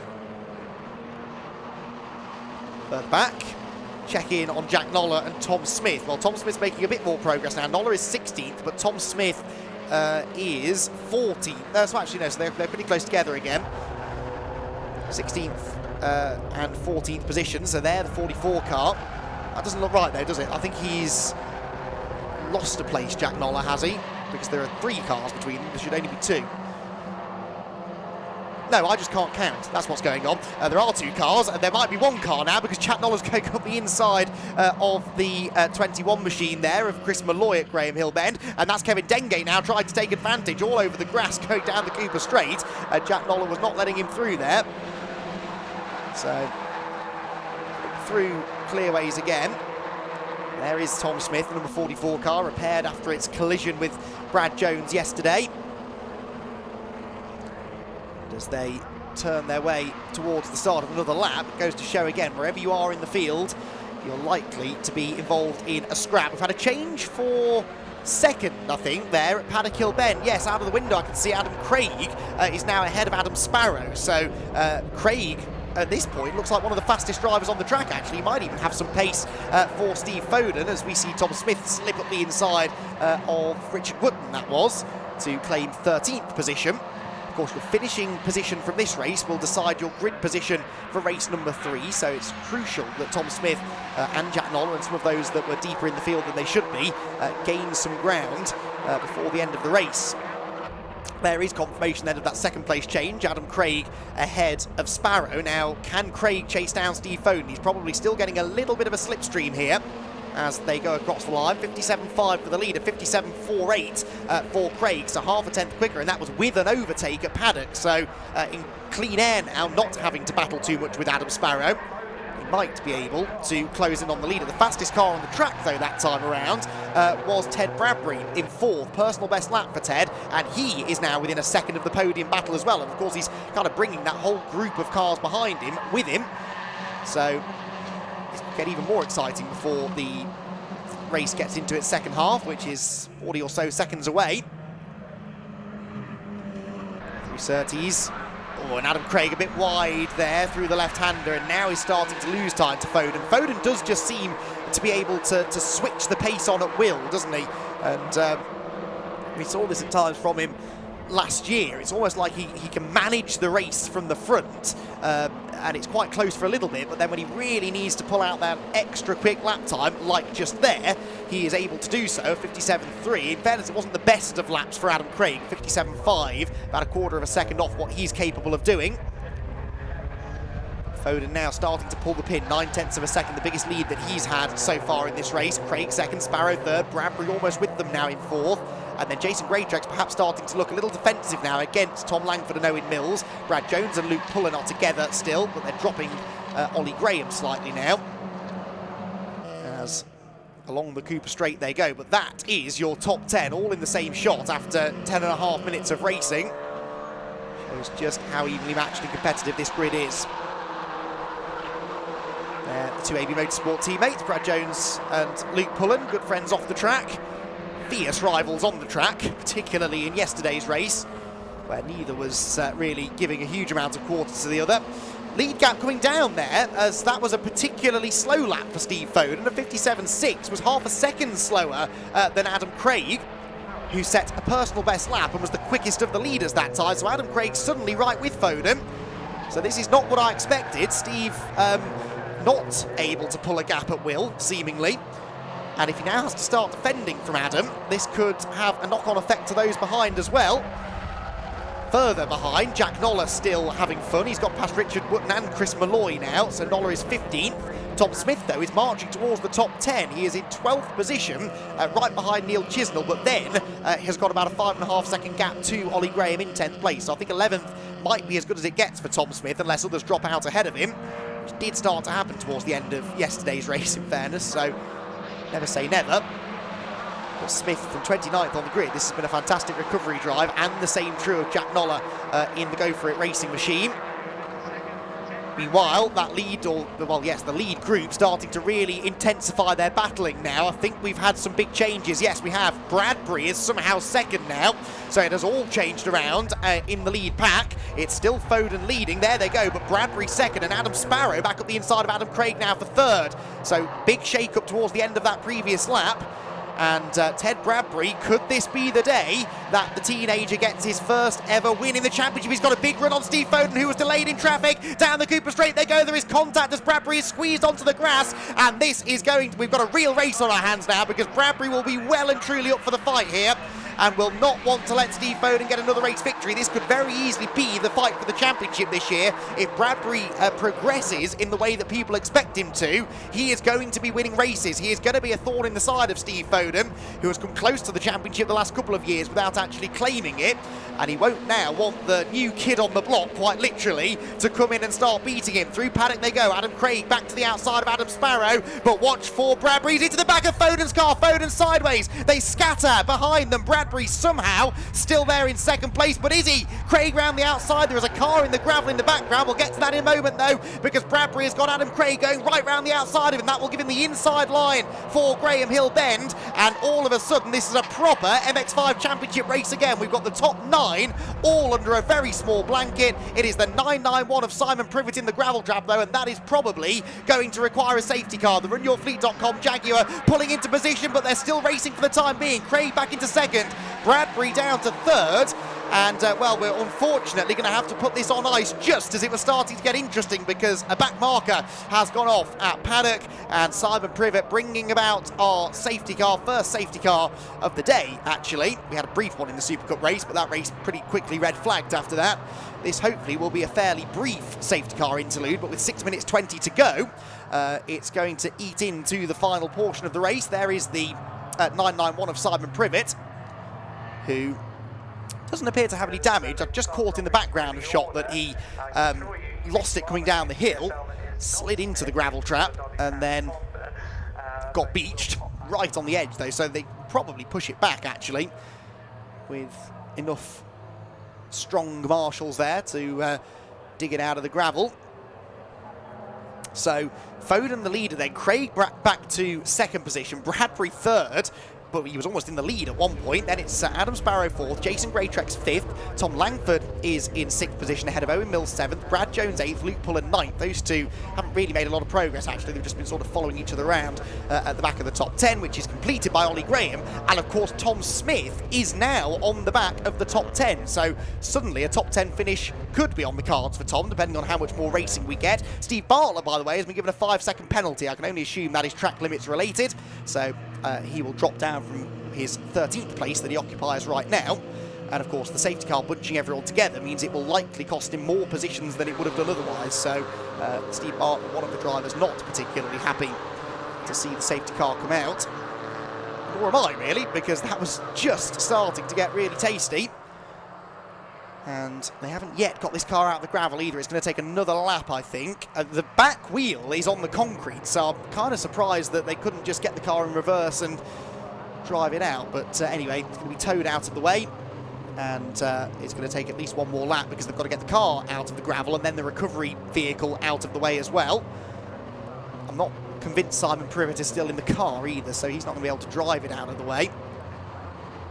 So we shall see, though. He might be, no, he is still in the car and is driving it away, so they've got it out of the gravel. There you can see him. So Simon Privet, I think, was mistaking the marshal for Simon, just because the marshal was wearing orange. There's no reason to say that Simon Privet's wearing an orange race suit, I suppose. Anyway, he is going to rejoin temporarily, drop a load of gravel on the racetrack and head to the pit lane, where he will take no further part in the race. But if that recovery truck gets off the track quickly, which it should be able to, hopefully, we might have a restart this time. So Steve Foden backing the field up, 3 3/4 minutes to go. It's going to be about 3 and a bit minutes when they get around to the timing line. Are the lights going out on the safety car? Well, I hope so, but no, they're not, are they? Because that truck is still on the track. And I think we're going to have another lap, sadly. So, yeah, we are going to have another lap behind the safety car. It was touch and go there, but they can't very well restart the race with a recovery vehicle still on the circuit. So that is now off the track, but of course they have to give the drivers fair warning that the race is about to restart. That's why the lights go out on the safety car half a lap around here before the start line. So a safety car lap is about 90 seconds. So we're going to have about 1.5 minutes left, which is enough for 2 laps. But if the safety car ups the pace, they might squeeze an extra one out, but it probably will be 2 laps of racing. Everyone now just having a chance to catch their breath and take stock of the situation. I wonder whether Steve Foden might now just be able to coast this one home. Adam Craig and Ted Bradbury both well up for the fight, though. Both, I think I'm right in saying, looking for their first win in the championship. Obviously, Bradbury hasn't won. I don't think Adam Craig's won one before either. Steve Foden's had plenty of race wins and podiums in MX5 competition, but this year really gunning for the championship. So the safety car pulls clear. Steve Foden keeps everybody backed up and keeps them guessing as to when he's going to accelerate away, weaves the car around, just not so much to try and get temperature in the tyres, but to try and not let on to Adam Craig when he was going to hit the loud pedal, which he does now. It's a decent restart, that, from Foden, actually. Craig is going to be under more threat from Bradbury than he is able to put onto the race leader. We will have 2 laps of racing then, I think, as they come through this time, and the 5th round of the Brscc Brscc MX5 Championship bursts immediately back into life. Bradbury up the inside of Craig. There is contact. Out wide they will both go. And Adam Sparrow nips up the inside. Craig is sideways, dives to the inside to try and defend from Greydrex, who will go to the outside of him instead. Almost a bit of wing mirror bashing again as they turn into the hairpin at Druids. But Adam Sparrow, right place, right time, and knew exactly how to respond to the situation that was developing in front of him. And he is into 2nd position. So Craig will be a little miffed at that, I suspect. Bradbury won't be particularly happy either, because that was his chance for a race win, maybe gone, although another lap to go. He's still sitting there in 3rd, and as they come towards clearways, Adam Sparrow now having a pop at Steve Foden. There's no working together at this late stage of the race. Out of clearways and Clark Curve then to the timing line. Are they going to get 2 more laps in? This will be really close. The flying lap is a low 57, and look at the time, 58, 57, 56. It could be the last lap. They were shown the last lap board, so I think this is going to be the final circuit then. Bradbury to the outside, trying to take the high, wide and handsome line, and look at it work a treat on the way down the hill. He goes to the inside, but Foden moves to the inside to block. Is there a gap up the middle? There is not, but he tries to make one anyway. Gets into the side of Sparrow. Craig up the inside. It's exactly like the final lap yesterday where it all kicked off, and we did have a few casualties as a result. Craig might be one of them. He's on the grass, completely sideways. Greydrex has to stamp on the anchors to avoid hitting him. If they all make it back, it'll be a miracle. Steve Foden looks as though he's going to claim another race victory, but for second on back, it is anybody's guess. Through Surtees, into clearways they go. Owen Mills launches up the inside of Tom Langford. Amazingly, that's the only positional change, I think, to come out of all of that. Through the final turn they go. The checker flag will be ready and waiting, though, for Steve Foden, who claims his third race victory of the season. Steve Foden wins at Brands Hatch. Ted Bradbury back on the podium in second. Adam Sparrow third. Adam Craig fourth, ahead of Jason Greatrex in fifth. Langford fended off Tom Mills for sixth, with Brad Jones seventh, Brad Jones eighth, Luke Pullen in ninth, and Ollie Graham completing the top 10 after another frenetic final lap of racing. And that was typical MX5 stuff, typical Brands Hatch stuff as well. It's a real bull ring of a circuit, this. It's like the short oval of British long circuit racing. And it produces that sort of racing time and time again when this championship visits here. You get that one spark that ignites everything. One driver goes for a move, it stacks everybody up, and you get those brilliant side-by-side exchanges, and they did make it back to the flag as well. So miracles do happen, it seems. And I'm very grateful for that as well, because we don't want to see the drivers having to repair, or teams having to repair the cars between races. They've got their third race coming up later on in the day. Quite a long wait now, 20 to 6, the MX5 Championship drivers back out. That race will absolutely be worth watching. So, Foden then gets another win. Of course, on outright championship points, he's not looking all that handy because he had a non-start in the very first race of the season at Silverstone, which means he didn't score anything. You get 100 points for winning a race, so he lost 100 points to Tom Langford, who won that race in the end. But with drop scores, when they start to come into play later on in the season, he'll be right back up there, of course. And with 3 race victories, he is asserting himself very much as the early season favourite, but I don't think he's going to have it his own way. That race there, we saw that, you know, it looked as though he was pulling away at some points, but then was reeled in by the chasing pack. And the more winning that Foden does, the bigger the target on his back becomes, and the more aggressively, perhaps, other drivers are going to be willing to race him. So Adam Sparrow comes up to have a chat with Steve Foden, who is checking underneath his car. Now, what's this all about? Is Steve concerned? Does this explain why the pace dropped away a little bit towards the end? He's shaking the left front wheel. There is a man on the scene who I'm sure can ask the relevant questions of Steve Foden any moment now, because Richard John Neal is down there to have a chat with our race winners and podium finishers once again. Richard, over to you. Thanks very much, Andy. I think I'm the only person that hasn't had a cuddle with Steve Foden, so I'm going to go in. Steve, thanks, man. I needed that. We'll get you over here. Everyone looks away. I don't want to be in camera. I don't want to be in camera. Steve, we'll get you around about halfway, just around about there. That's very good. There is always a presence, isn't there, when you're leading a race behind you and a lot of pressure? Yeah, especially with the problem with the car. There was something started sparking in the middle of the race and the gearbox felt a bit weird, and that safety car, to be honest, had to use it very tactically and, you know, try and use as many minutes as possible when the safety car was out to give myself as few laps as possible with the problem towards the end and just defend for the lead, really, which is what I did. How many safety car restarts you've done in the past? Because I was listening to Andy commentating, he was saying, I think you nailed it up from the sound of it under the circumstances as best you could. Is that something you've done before and you know exactly what you're doing? I've not had much practice with it, but I think it's just all about nailing the exit of the final corner and trying to catch your competitors off guard. Adam behind, I don't really thought that, you know, I was going to go when I did, and I was just trying to catch him off guard, and it worked out for me. Managed to gain the gap, and then obviously that two lap last sprint to the line was, yeah, I'm shaking. I'll be honest with you, Richard. I thought that was going to end up being a DNF at one point, so yeah, I'm quite happy to come away with a win.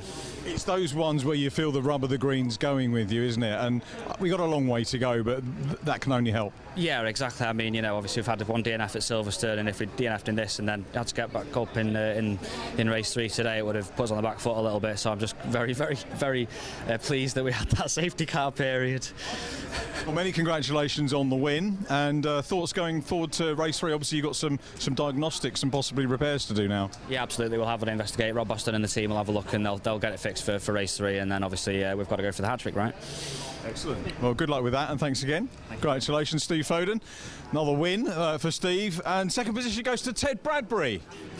So where's Ted? Here he is. Ted's getting used to this now. There we go. We get you standing around about. It's a nice bit of silver as well done, Ted. Congratulations. And another step higher. We've done the third place interviews. This is the first, second. So next time, mate, P1, you know. Talk us through that race, because Steve, relatively clear, under pressure towards the end of the race with that safety car. But you were in that battle that was coming out of Druids on the last lap, 3 wide. What is that like? Yeah, well, at the start we didn't do the best of starts. Wheel spin quite a lot. That's the downfall at the moment. But then we came back at the end like we did yesterday, and managed to pull it back. Yeah, that last lap was like all close together, kind of everyone's scared about, but yeah, it was good to finish the race one step higher than third, so let's see what we can do next race. I don't know if the viewers can see it, and maybe the paddock as well, but I can see you seem to be relaxing where you're going. Certainly for the interview side of it, you're getting a little bit. We're not scary, by the way, on the race interviews, but yeah, so P3, P2, and wins are obviously what you're going to be looking for. And you must feel that that's within your grasp now. Yeah, well, like the confidence is there in the car. I know I'm fast enough, just obviously the racecraft side of it. I know it's only me to blame now if I don't win, so let's see what happens in the next race. When I spoke to you yesterday, I think I asked an outfield question about your number, another outfield question. Now, do you have a nickname? Not really, but my mates call me Ted Blueberry, so... Ted Blueberry, where does that come from? I have no clue. But yeah, but I'd also like to thank KB Motorsport for supplying me the car, getting me up to pace very quick indeed for the start of the season. And look what we're showing, breaking the lap record yesterday, and yeah, coming back, and all my family, and yeah, everyone that's helped me throughout my career. If you've forgotten, we can do it on the winners interview next time. Yeah, of course. Ted Blueberry, well done. Congratulations. He'll regret saying that now on camera, because that will stick with him forever. And Adam Craig, we'll get you back on the line. Sparrow. It's Adam Sparrow, sorry. Apologies for that, Adam Sparrow. Adam Craig was up there in that mix, and that's the point. This is so frenetic, isn't it? Yeah, it's a bit frenetic, yeah, especially after the safety car. Yeah, sort of managed to get back up to second. I saw it kicking off in front of me. I saw Ted going for the move. It was a bit of a lunge, and those two went out wide, so I was like, right, I'm going for it on the inside. And then I held second, was looking towards Steve, and then looking on the outside of Druids, and I got a knock through Druids and sent me out wide again. But hey ho, that's racing, I guess. But yeah, it was good fun, the race. I had a bit of brain fade when Adam Craig actually came past me. I don't know what happened there with me, but yeah, just got to work out what's going on in the middle of the race, because I'm strong at the start and I can fight at the end. It's just in the middle, just lacking a little bit. What do you think that might be? Is it a focus thing, or? It's not focus. I don't know why the pace has dropped off, but Brian and the rest of the team will work through it, and we'll hopefully get it sorted for race 3. Listen, Adam, you had a podium in a very fiercely competitive championship, so I don't think it's too much to worry about. Well, yeah, but I want to be at the top step of that podium. I've already got one win. I want to get another one. But a massive thank you to sponsors of Portico GB and Unique Window Suppliers, and obviously another massive thank you to BC Cars and Brian Chandler for making sure we're up the front. Brilliant, well done. Adam Sparrow, we get that right. Well done, congratulations, and we'll see you a little bit later on for another podium. Apologies for names and things getting wrong in the heat of the moment. Timmy Adams in the championship for me. We've got a bit of housekeeping to do, of course. We've got to have the result of that race, so I'll hand you back to Andy McEwen, who'll give you the result. Don't forget, after that, the live stream will be down for lunch. Marshals need a break, cameramen need a break. We probably don't, but you'll be back around about 5 to 2, something like that, but flick it on about 10 to and you won't miss a thing. So in the meantime, back to Andy McEwen in the comms box. Yeah, thank you very much, Richard. Just to quickly run through the result provisionally then for our 5th round of the Gaz-Shocks Brscc Mazda MX-5 Championship. Steve Foden getting his 3rd consecutive race victory. Only just, though, over Ted Bradbury 2nd and Adam Sparrow in 3rd. Adam Craig was next ahead of Jason Greytrex, who wins the Masters class. Tom Langford was 6th, Owen Mills 7th. Brad Jones is 8th, but a guest driver, so doesn't score. So Luke Pullen will score the points for 8th, ahead of Ollie Graham. And then Tom Smith from the back of the grid, well, 29th of 31, gets as far as 11th, ahead of Neil Chisnell and the other hard charger, Jack Noller, from the back of the grid to 13th. Then Steve Bartlett and Michael Green ahead of Richard Wootton, Chris Malloy, Harry Storer, Levi Aisbett and Kevin Dengate, with Tim Lindor, Tom Mallet, Chris Abbott, Clive Chisnell and Graham Rumsey next. Ben Stewart and Ozzy McLean 27th place ahead of Tim Storer, Ben Manchet and Sengji Ong gets the end of this race, albeit 1 lap down. So too was Simon Privet. In fact, Simon Privet was 4 laps down, having brought about that safety car for a gravelly spin at Paddock Hill Bend. Steve Foden gets the fastest lap, so maximum points then from that race. Hasn't quite taken maximum points from the weekend though, because Ted Bradbury got the fastest lap yesterday in the damp conditions. So it's a very good weekend nonetheless so far for Steve Foden, and he will aim to complete that hat-trick later on when the MX-5s are back out at 5:40. As Richard says, we've got a busy afternoon of racing to come here at Brands Hatch. We're about to go into the lunch break, expecting to be back with racing due to get underway at 2:05, but I think we may end up starting a little bit earlier if possible. So as Richard says, keep an eye on the live stream during the lunch break. Before we go to our break, we are going to take the chance to introduce you to a couple of the other new series that we're going to see racing as part of the afternoon, as the Brscc continues to expand its portfolio of racing series. The Audi TT Cup Racing Series and the Brscc Evolution Trophy will be out later in the day. So as we head into our lunch break, let's learn a little bit about them.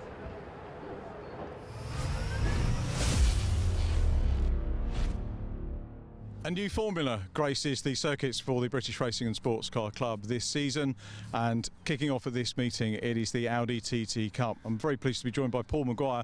Paul, tell us a bit about the formula and the car that you'll be racing. Well, it's based on the Mark II Audi Coupe TT. We run a 2-litre TFSI engine.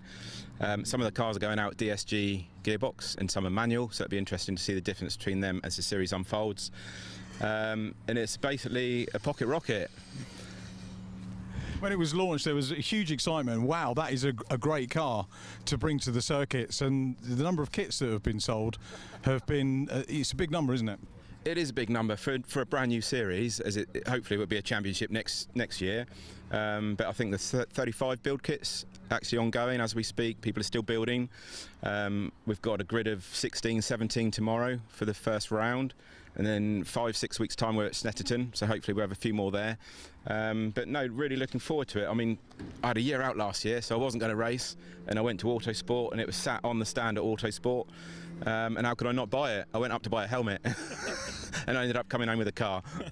So even with no paint, no roll bars, these cars look like racing cars, don't they? They do. I mean, when I was growing up, it was the DTM cars that stood out, you know, with the wings and the arches, and it's just different. I spent a lot of time in the compacts, and before that Mazdas, so I've been around the paddock a fair while. And it was just the next step with the new series. I mean, the Brscc are just being creative. Everything they do is just, you know, forward motion. And it gives options for all racers. You don't have to be the fastest or, you know, the slowest. You just, a new series, everybody's interested. So it's got a lot of hype behind it. Sean Wood's done an amazing job. And we've got a good team behind it, from, you know, media, on and off track. So really looking forward to it. I think you hit the nail on the head with it being open to everybody, and we've got new drivers coming in. We've got drivers from other formulae within the Brscc and outside. We've got C1 drivers. They joined us recently. We've got the drivers from, I think, MG Trophy, Fun Cup, all coming across. What's your background? What's actually, you know, drawn you to this after seeing it at the Autosport? I think the fact it was something different. I normally sit things for about 3 years and then make a change. You've got to create change. At the end of the day, I spent 3 years in Mazda, 3 years in BMW. Going back to 2002, we were in a Clio Cup, so we started out in what I think the wrong formula, and then I had a 13-year gap, which was the first retirement, and then basically had a 1 year out last year. So that was the second retirement, and now I'm back out. So what are we going to see you in 4 years' time? I don't know. See how this goes first. Must be exciting coming onto track, not having raced it. I mean, obviously everyone gets the chance to test if they can. What's your experience been of the car sort of out of the box? Fast, it's smooth. It's a lot smoother than obviously a rear-wheel drive car, so I'm jumping from rear-wheel drive to front-wheel drive.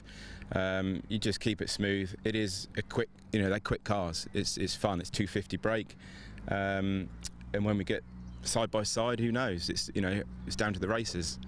We can't wait to see it. Paul, thanks for telling us about your experience coming in, and we wish you well. Thank you very much.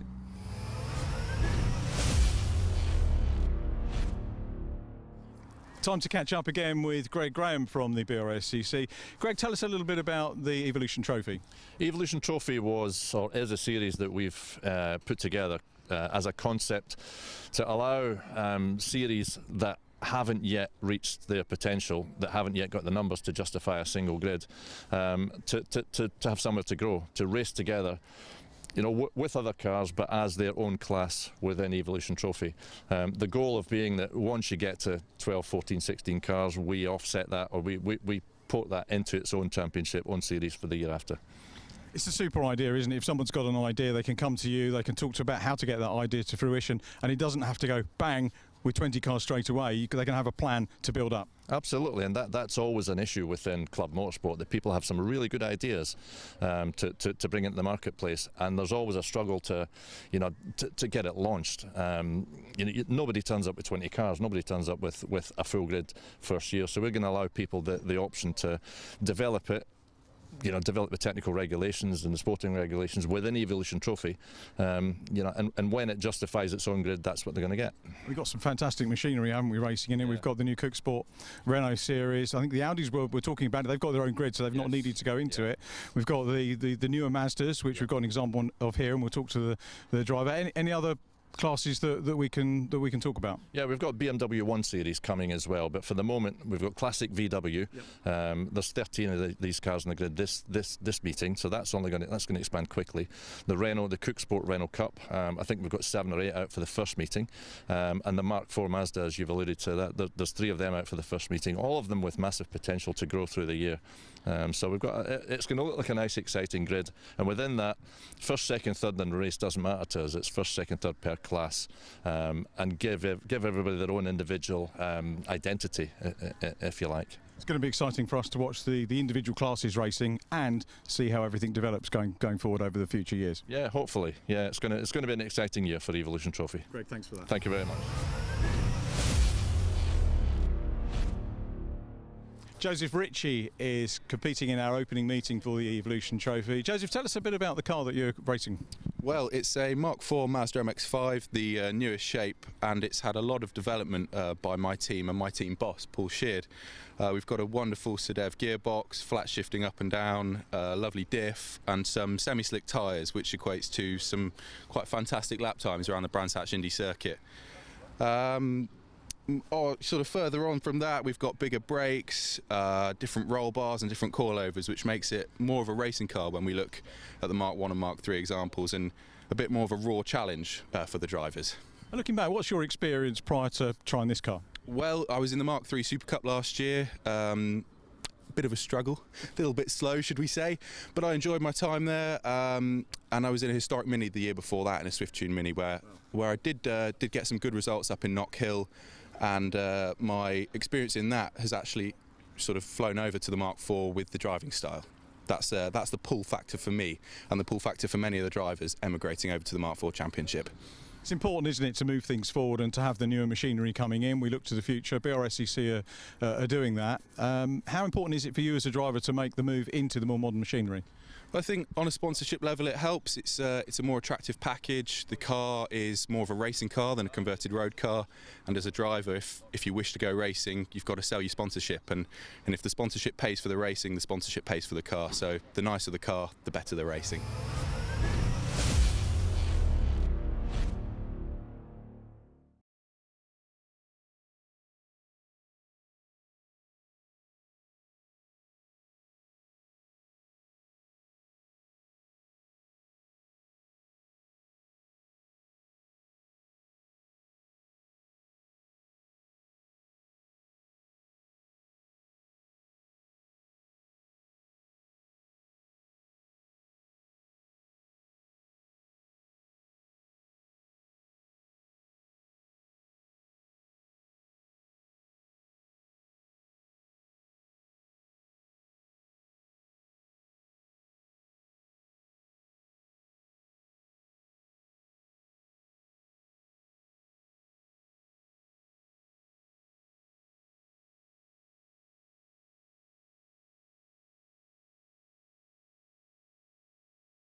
There'll be a lot of people watching this next race because last year's champion Mikey Doble is making the big step up into the British Touring Car Championship for 2023.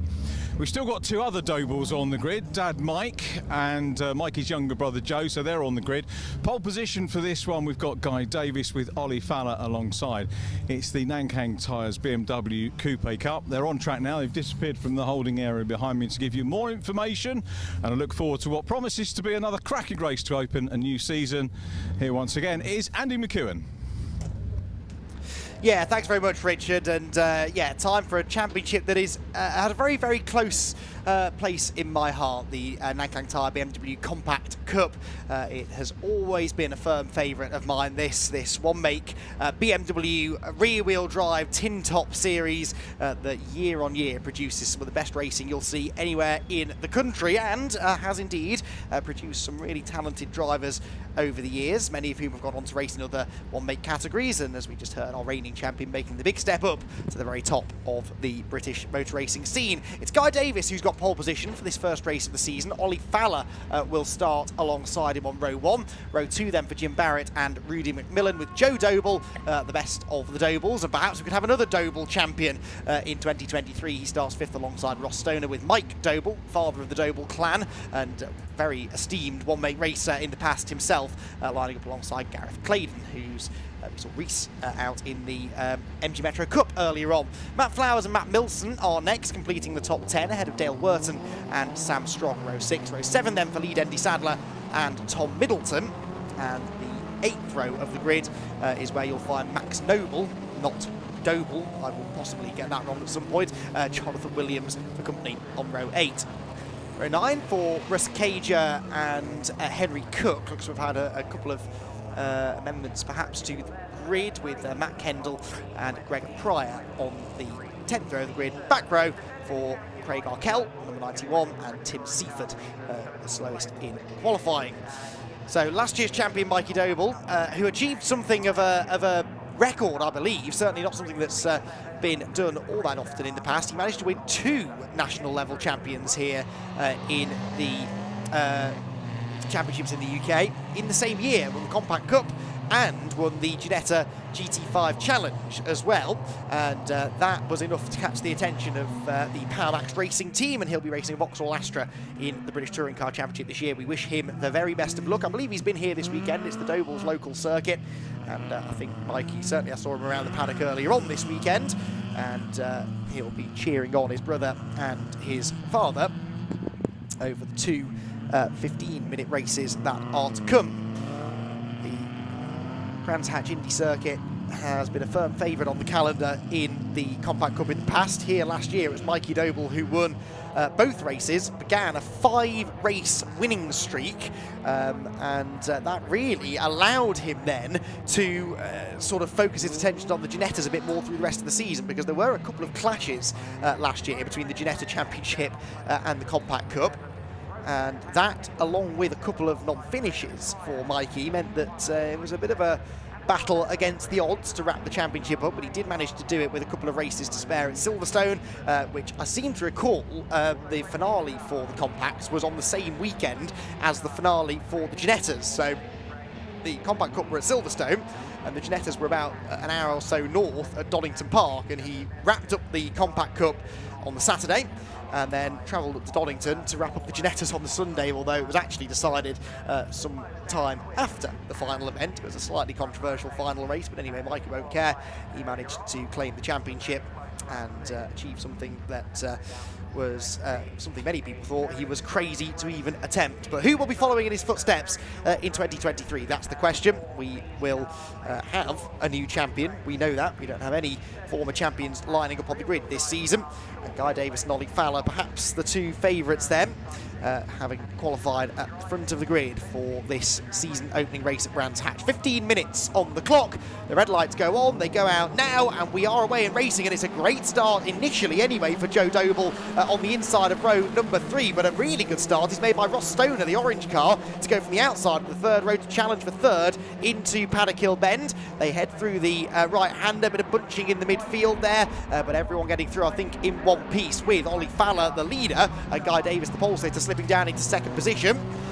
A couple of the cars there locking up further back as they all try and squeeze their way through. The right-hander, a couple drifting wide. There's already a bit of trim that's gone flying, and perhaps a bit more as they drop down into Graham Hill Bend. Two of the orange cars, they're really not leaving each other alone as they went along the back straight. 14 and 164 that was. Dale Wurton and Tom Middleton, who started together on the grid, and they were very much together through the first half of the lap. And there is more contact, and that's lead Andy Sadler involved, and a car going off with him as well, and that might have been Tom Middleton. It was, I think it was one of those orange cars that was getting involved in some of the stuff earlier on, and Andy Sadler involved this time around through Surtees corner. Yes, it was Middleton. So a very eventful opening lap for the 164 car, which gets back onto the track, but looks like it may have some steering damage, and I don't think he's going to be able to get back to the pit lane. The leaders come through though. Fowler the leader, Davis second, Rudy McMillan in third position. He's the grey and yellow car. Then Ross Stoner fourth after that lightning quick getaway. Jim Barrett is in fifth, ahead of Joe Doble sixth, Mike Doble seventh, then eighth position for Sam Strong. Ninth, Matt Flowers and Dale Wurton completing the top 10, although that's the battle you're seeing coming down the hill. And Dale Wurton on the inside line is going to go through ahead of Matt Flowers. So ninth place now to the number 14 car. So they race along the Cooper Straight towards the yellow flag zone, I suspect, at Clearways, because it looks as though Tom Middleton is still walking away from his car, but he's parked up in a slightly safer place. You might just see it as the camera pans around. No, not quite, it's just out of shot on the left-hand side there. Hopefully that won't require a safety car visit, because we want this race to run to its conclusion under green flag if possible. Fastest lap set by Ollie Fowler on the first flying lap of the race, 58.5, about 3/4 of a second away from what he was doing in qualifying. The hill goes the lead battle, and while Fowler did set the fastest lap, and it was 3/10 quicker according to the timing screen than Guy Davis, but through one corner alone Guy Davis has got right back onto his tail, and as they drop down into Graham Hill Bend, it couldn't be a lot closer for the lead. Second and third pretty close. Joe Doble tucked right in behind Jim Barrett as well. Joe Doble did race in the championship last year, had a bit of an up and down season, but was coming on strong towards the end of the year, getting himself further up inside the top 10 with every race, and now finds himself very much a top 5 or 6 contender in 2023. And at the moment, ever so slightly beating his father, Mike. They are next to each other in the running order, but with a little bit of separation on the track between them. Guy Davis now sets a new fastest lap. Yeah, 2/10 quicker than Fowler. We sort of saw that in the first half of that previous lap. And there you can see, oh wow, Davis right out into the dirt as he carries the speed down the hill. Now that's the kind of thing that can get you in trouble for exceeding track limits. And as they head towards Graham Hill Bend, he is all out attack right now, is Guy Davis, with Ollie Fowler watching his mirrors. Yellow flags into Surtees. Is this a new yellow flag incident, or is this still for Middleton's car? It's still for Middleton's car, because they're recovering it with a recovery vehicle under a yellow. So as long as everyone pays attention to that, that's fine. There you can see Middleton's car, which must have sustained some damage, being dragged out of the way by the JCB. So no passing into Clearways, but you're definitely able to pass into Paddock Hill Bend, and Guy Davis might be setting up to do exactly that. Right behind the leader, but late on the brakes was Fowler, and Ollie managing to hang on. Fowler did not do a full season. I'm sure he did race with us at some point last year. No, maybe he didn't. Doesn't appear on the points table, but Ollie's definitely been a front runner in the championship before. Seems to recall has a race win, but it might have been longer ago than I thought. Yes, no, he did have a race win at Croft at the start of 2021. To my knowledge, his one and only victory in the Compact Cup to this point. Might be about to get his second, but not if Guy Davis has anything to say about it. They again head through that yellow flag zone. Marshall's doing a good job to get the Tom Middleton car up onto the GP circuit, basically, the part of the track where the Grand Prix loop rejoins the Indy circuit. Tucked away nicely behind the barrier, well out of the way, so we should be back to green flag racing at that part of the track next time by. So top two continuing to pull away. Guy Davis again goes on the attack to the outside line there into Druids Corner. Fowler knows where to place the car. Guy Davis, another who didn't compete in every round. He missed Snetterton and Alton Park last year, but whenever he raced was very, very quick. He won all 3 races at Anglesey, had a win and a second at Cadwell Park, and another win at Silverstone at the end of the season. So had 5 wins last year, did Guy Davis, and understandably, therefore, comes into this season as the championship favourite. And now he's trying to find his way up the inside of Fowler, and he might just surprise the door open as they come through Clark Curve. 9 minutes left on the clock, wheel to wheel for the race lead in true BMW Compact Cup fashion. And Ollie Fowler on the wrong side of the road really now into Paddock Hill Bend. Might struggle to defend this, he'll have to be desperately late on the brakes, but Guy Davis will go through on the inside. Can Fowler get the switchback? That's exactly what he does. Brilliant driving that from Fowler, and he's back up the inside now as they head up Halewoods Hill and into the braking zone at Druids, and car number 18 moves back in front. Brilliant racing, and that was the typical Brands Hatch move, wasn't it? That Paddock Hill Bend switchback. If someone gets to the inside of you at Paddock, provided they don't cover the switchback off, it's always on, isn't it, that move? Wide in, tight out, carry the speed through the dip, and that's precisely what Ollie Fowler did there to get back into the lead. Now, can Guy Davis come back at him as they go into clearways? No, not this time. And Clark Curve in the slipstream. Get a bit of a slipstream in these Compact Cup cars. And Ollie Fowler will be hoping that Guy Davis can't use that to throw it up the inside at Paddock, but no, not really close enough at the end of the straight. So Guy Davis has to go back to the drawing board now, having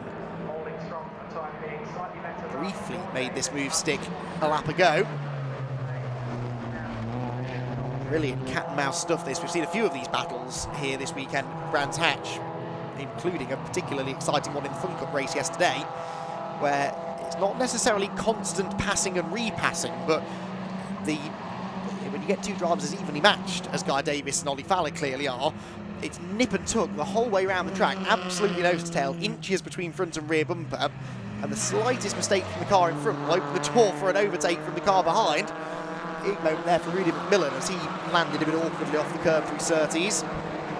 Jim Barrett has got Joe Doble still tucked right in behind him.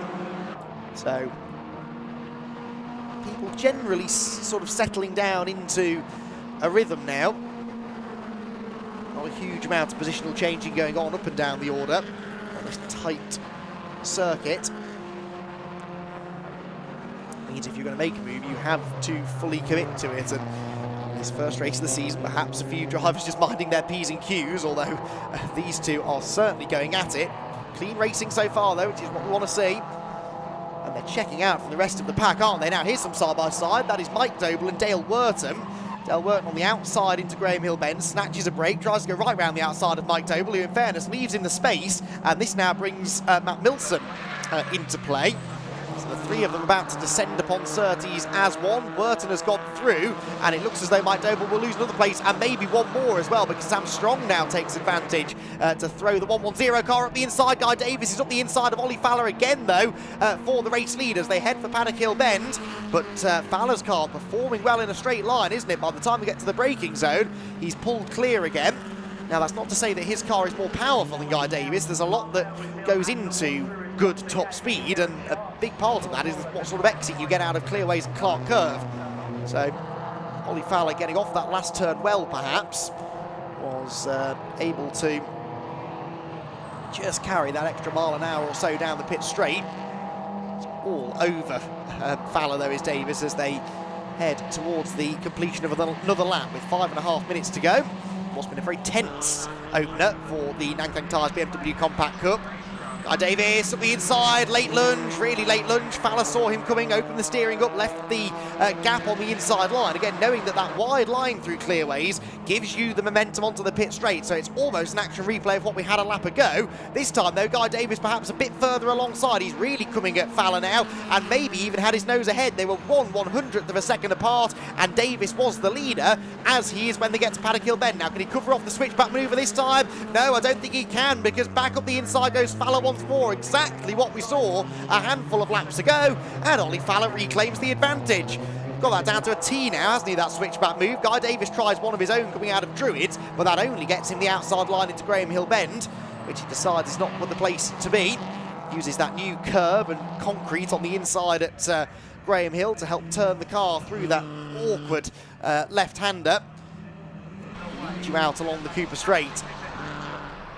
So Guy Davis has tried twice now and has succeeded twice in getting up the inside of Ollie Fowler, but just can't quite make it stick. On that occasion, he was fractionally ahead at the line, so if nothing else, he could just try and do that on the last lap and beat Ollie to the line, but he would like to be in front and stay in front for a little while just to make absolutely sure of it. Still Rudy McMillan in third, but you can see the way that Ross Stoner has stayed with him, and then Jim Barrett and Joe Doble together as well. Now there's a back marker here about to be negotiated by the race leaders, who are side by side coming out of Druids. Here they come, look, much better exit there from Guy Davis, but Fowler is going to try and use the back marker as a pick. That was really clever racing from Ollie, and just made absolutely sure there that he was sort of forcing Guy Davis to go in behind the slower car. Absolutely nothing wrong with that. As long as you're leaving a car's width to the edge of the road, you can do that. And it's really smart driving. Now, on the inside goes Davis. He's completely sideways. Surely not. What a move that was from Guy Davis. Fowler didn't have much choice, really, but to let him go. And again, they are side by side through Clark Curve. Now, of course, that ruined Guy Davis's exit from the corner. So Fowler gets the better run onto the straight. This time, who's going to have their nose ahead? It's almost another dead heat. 2/100ths of a second this time separating them. And Guy Davis on the inside line at Paddock will go ahead. Now, this time, Fowler, I don't think, has quite got the exit. So finally, Guy Davis has got it done in, let's call it, an unorthodox manner, but he is ahead, and only with 3 minutes left to try and defend now from Fowler. Davis, remember, was fractionally the quicker in qualifying, a couple of tenths between them at the end of that qualifying session. But now let's see whether Fowler can get back ahead. Meanwhile, McMillan and Ross Stoner side by side, Joe Doble and Dale Wurton likewise. This is for 6th position. Dale Wurton up the inside. They really compromised their exit speed though, and so another car now tries to get up the inside of them into Surtees. That will have been Matt Milson. How did that end up? Well, Wurton goes through, Milson goes through, and I think Sam Strong as well. So 3 places lost there by Joe Doble, although he's trying to fight back again. 2.25 minutes to go. So at least 2 more laps remaining in this opening round of the championship, which has really coming to life, isn't it, in the closing stages? Fairly static in the first 2/3 of the race, but the last 5 minutes have been action-packed so far, and still 2 of those minutes left. Down through Paddock Hill Bend they go. The leaders are at Druids, with Guy Davis now having to get his defensive boots on to keep Ollie Fowler at bay. Down to Graham Hill Bend. And as those two continue to battle for the victory, everyone else, it seems, is now fighting for third, really. McMillan, Stoner, Barrett, the order, 3rd, 4th and 5th. The rest of them all in line behind them. Right, we are going to get 2 more laps in here, aren't we? I think lap time's in the mid to high 58s for the leaders. And they're going to have more than that left on the clock, aren't they? So 1 minute and 15 or so left, as Guy Davis leads onto the penultimate lap then. Ollie Fowler in 2nd place, not really quite close enough to have a go into Paddock Hill Bend. What about Ross Stoner against Rudy McMillan? Likewise, I think very similar sort of gap between those two as it is the leaders. As Fowler hints around, trying to make himself as big and as distracting in the mirrors as possible. Hoping to force a mistake out of Guy Davis. Knows how to lead from the front. Now Stoner to the outside of McMillan for 3rd. Through Druids, does that get him the inside for Graham Hill Bend? I don't think he quite got the momentum out of the corner. No, he didn't, so McMillan stays ahead. This is 3rd, 4th, 5th, 6th, 7th, 8th, 9th, 10th and 11th place. Matt Flowers all in a long line, some 5.5 seconds or so behind the race leaders. We make their way now through Graham Hill Bend for the 15th time and head to the line. So Davis and Fowler, the top 2.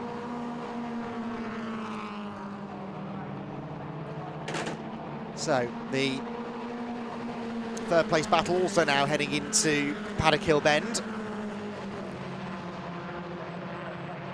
They're getting closer and closer together now. It looks as though maybe the lead battle is starting to calmed down a little, but third, fourth and everyone else all getting closer together now onto this final lap. Dale Wurton to the outside of Jim Barrett. He's going to run out of grip on the outside line though, and Jim Barrett, in fairness, wasn't leaving him a lot of space. He's still there though, Dale Wurton, on the inside line, but Barrett, who has his own slide at Graham Hill Bend, there's more contact on the exit, both of them sideways, and they're all going to stack together heading towards Surtees. So the leader's pretty content, I think, now. Guy Davis from Ollie Fowler, but third place is, well, it's fifth place, really, is the race, isn't it? Guy Davis, though, is going to come through and claim the victory in the opening round of the championship. Second place will go the way of Ollie Fowler. Out of the window, I have just seen absolute pandemonium at the final corner. This is not going to be the same order they were in a lap ago. That Millen and Stoner are. Barrett is fifth, Dale Wurton sixth. So far, so good. Then almost a dead heat between Sam Strong and Joe Doble for seventh. It's Strong who hangs on from Joe Doble seventh, Mike Doble ninth, excuse me. Matt Flowers 10th, and Matt Milson was the one who I think I saw on the grass going into Clearways on the inside of the track. Quite how he got there, I don't know. And he will just miss out on the top 10, 11th place for him.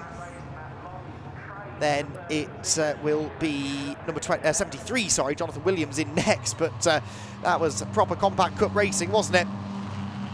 Excellent stuff. And the lead battle, as entertaining as it was, but really it was the action going on behind in those closing stages that stole the show. Provisionally then, Guy Davis, the winner of round one of the Nankang Tyre BMW Compact Cup. Second for Ollie Fowler, third Rudy McMillan, 7.6 seconds back after all that battling. Ross Stoner was fourth, ahead of Jim Barrett fifth, Dale Wurton sixth, Sam Strong seventh, Joe Doble eighth, Mike Doble ninth, and Matt Flowers in 10th position. Matt Milson and Jonathan Williams are next, ahead of Russ Cager and Lee Dendy Sadler, Max Noble, Henry Cook, Gregor Pryor, Matt Kendall, Craig Arkell, and Tim Seaford completing the top 20. Tim Seaford going a lap down there in the closing stages. Then two non-finishers. Gareth Clayton I saw retiring to the paddock at one point. Tom Middleton, of course, off on the first lap after a couple of incidents, whilst Guy Davis was the driver setting the fastest lap. So a perfect start to the season then for Guy Davis, but what a fight that was with Ollie Fowler, and they will both very shortly be catching up in the pit lane with Richard John Neal. And so Guy Davis getting his crash helmet off, and the first thing he did when he got to get out of the car was just look across to Ollie, and I think they're going to, oh, now he's posing for Scott's camera. Scott Woodwest, the often a commentator with us. There's the handshake with our second place man Ollie Fowler. Rudy McMillan gets a handshake as well. Let's get Guy over here. Guy, well done, superb stuff, and we'll get you on the spot around about there. And just so we can get a nicely framed shot. I had a chat with you before the race and you look pretty cool.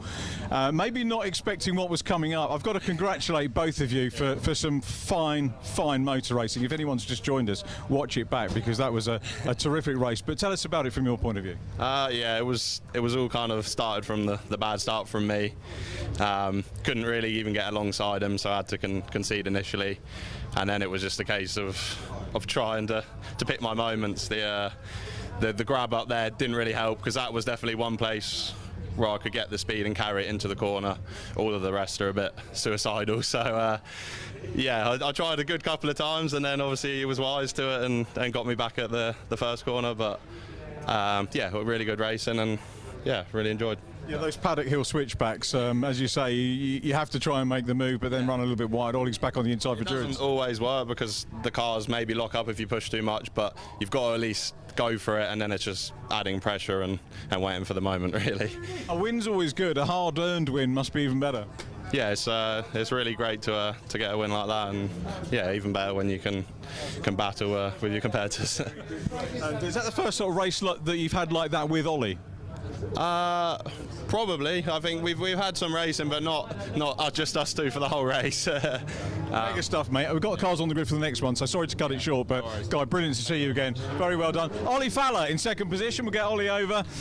Just get you on the mark there. Congratulations, Ollie. And what a tough race, and you fought hard and fair, the pair of you. It was a joy to watch. Yeah, I looked at the qualifying results, to be honest, and I thought if we just don't do anything stupid for 2 or 3 laps, we'll just pull a little margin and then have a good race between us. And I think he had a tenth or two on me, maybe, so I thought if I can get a good start and get in the lead, I might be able to hold him off. which I did for a while, but he just got me in the end there. But it was a great race, really good race.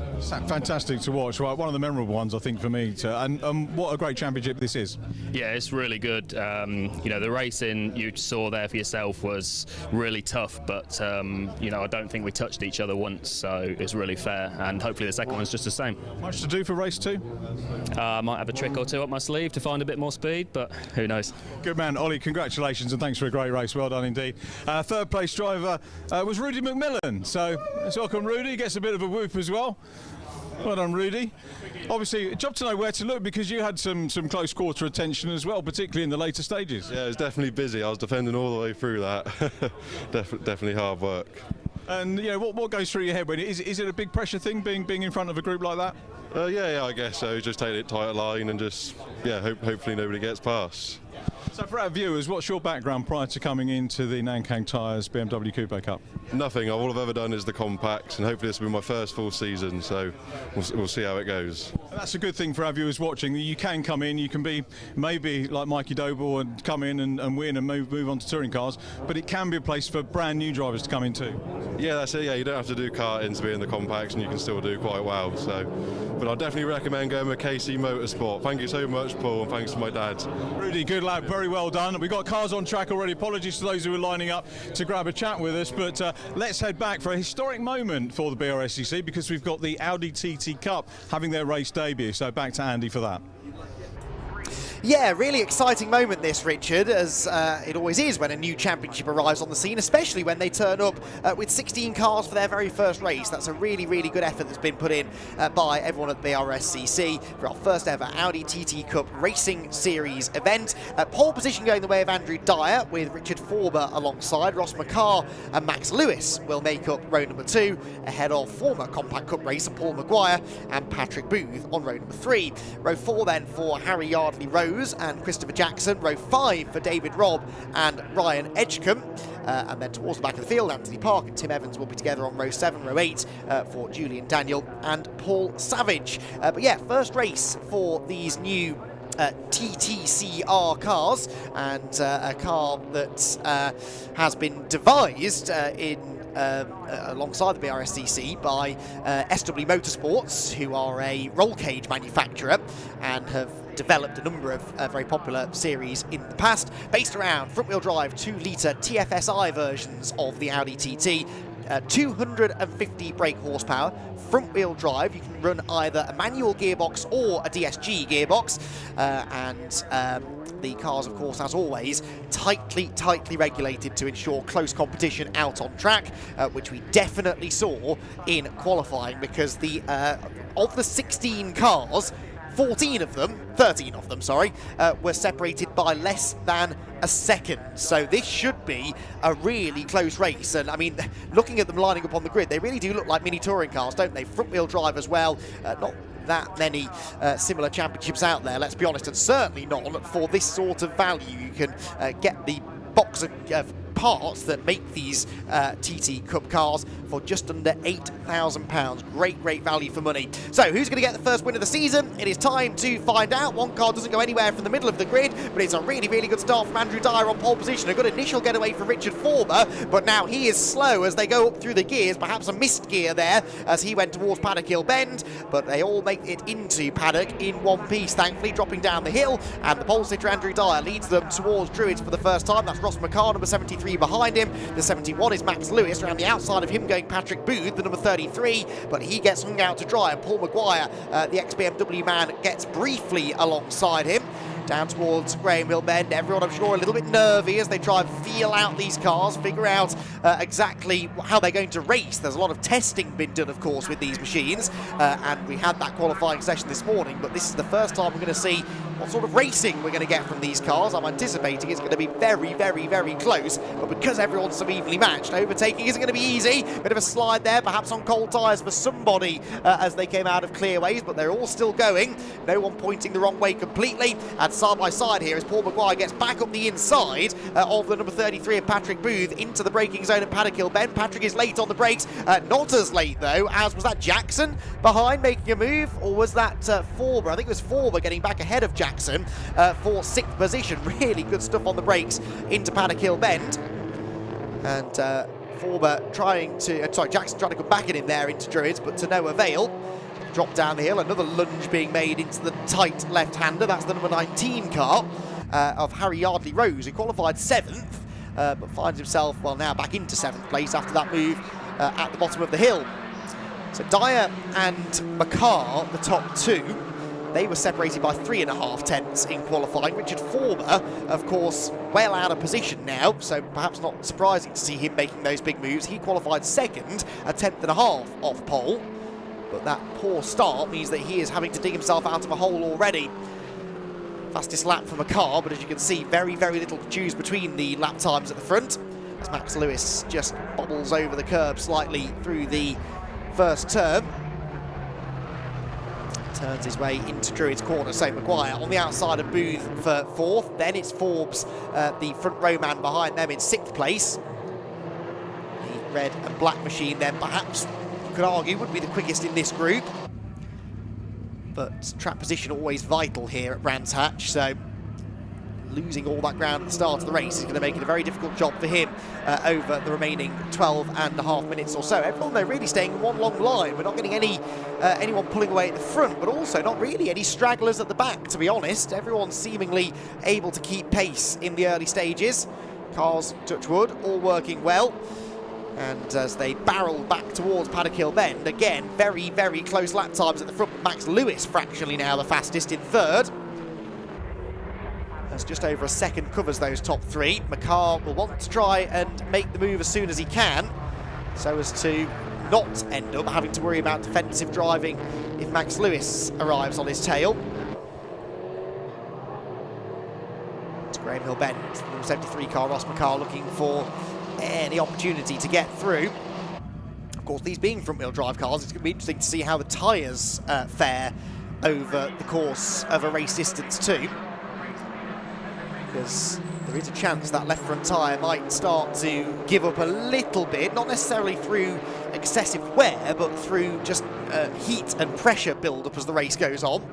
The tyres, this being a club-level series, will be designed to last well more than just one race distance, but they still are susceptible to a little bit of a loss of grip as the pressure builds up over a race run. Patrick Booth now sets the fastest lap in 4th position, coming right back onto the tail of Max Lewis as they head again into Druids corner, peaks to the inside line. But again, the cars all so evenly matched that you're not going to make a big lunge from a long way back against someone capable of running your sort of pace, which is very much what we've got here amongst this leading group. So 2, 4, 6, 7 of them, you could say now, making a bit of a breakaway. The gap is between Harry Yardley, 7th, and the Triple Eight of Christopher Jackson in 8th position.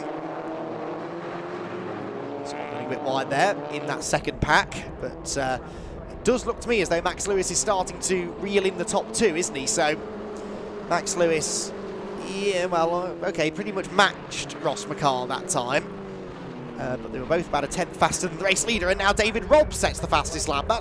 He's got to be the 5th different driver to have set a fastest lap already, hasn't he? TSL timing these days give us those statistics from the inside. That's a really aggressive move from the 78 car of Richard Forber, trying to find a way past Paul Maguire, who gets the spot right back again into Graham Hill Bend. But that sort of the case in point. It's not going to be easy to pass. You're going to have to get pretty racy and pretty aggressive to do so.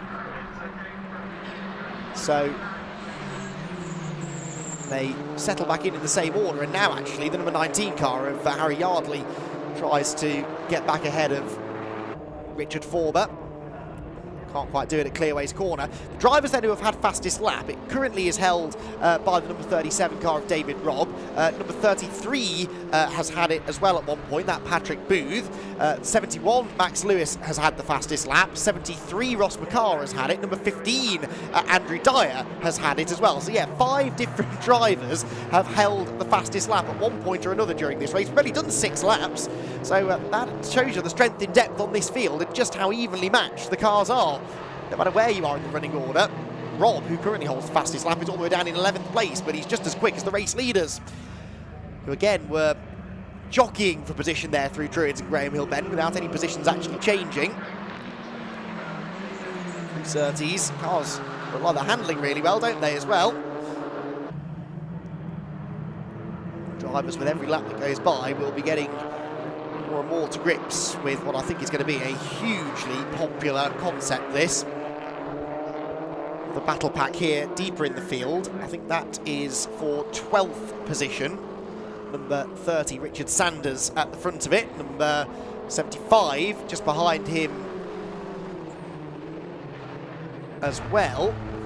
And there, the lead group up through Druids Corner. Anthony Park, number 75, the driver. I was scrabbling to find them. But now, all of a sudden, it's more about second place than it is for the race lead, isn't it? Because Ross McCarr, at least at the first part of this lap, now seems to be looking in his mirrors more than he's focusing out the windshield. And that is why Andrew Dyer is maybe just starting to slip away a bit. And Ross McCarr just needs to try and keep his eyes forwards here. Not allow Max Lewis the opportunity to come through, of course, but also not to over-defend. As soon as you start defending, you drive slower around the track, and so allow the car ahead to get away, although Andrew Dyer just put in the fastest lap of the race, 55.556. Meanwhile, number 19 being given a black and white warning flag for exceeding track limits. That is Harry Yardley-Rose, who in 7th spot is the silver car just at the back of this lead group.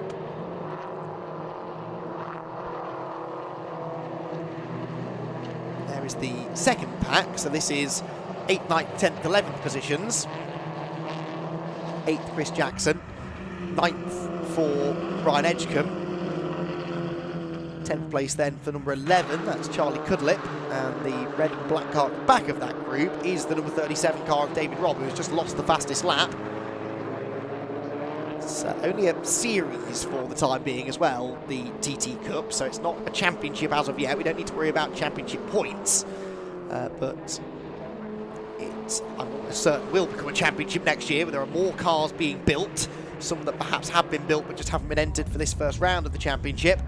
So this grid is going to grow well beyond 20, I'm sure, before the end of the year, and that is going to be a real sight to see. Right, things now starting to pick up in intensity a bit. They've looked after each other for the first half of the race. They've got all of the nice PR shots from trackside. Now it's time to do some real racing in that lead group. And it looked as though Paul Maguire again was at the centre of that little bit of action. The lead gap has come right down again. Ross McCarr sets back off after Andrew Dyer.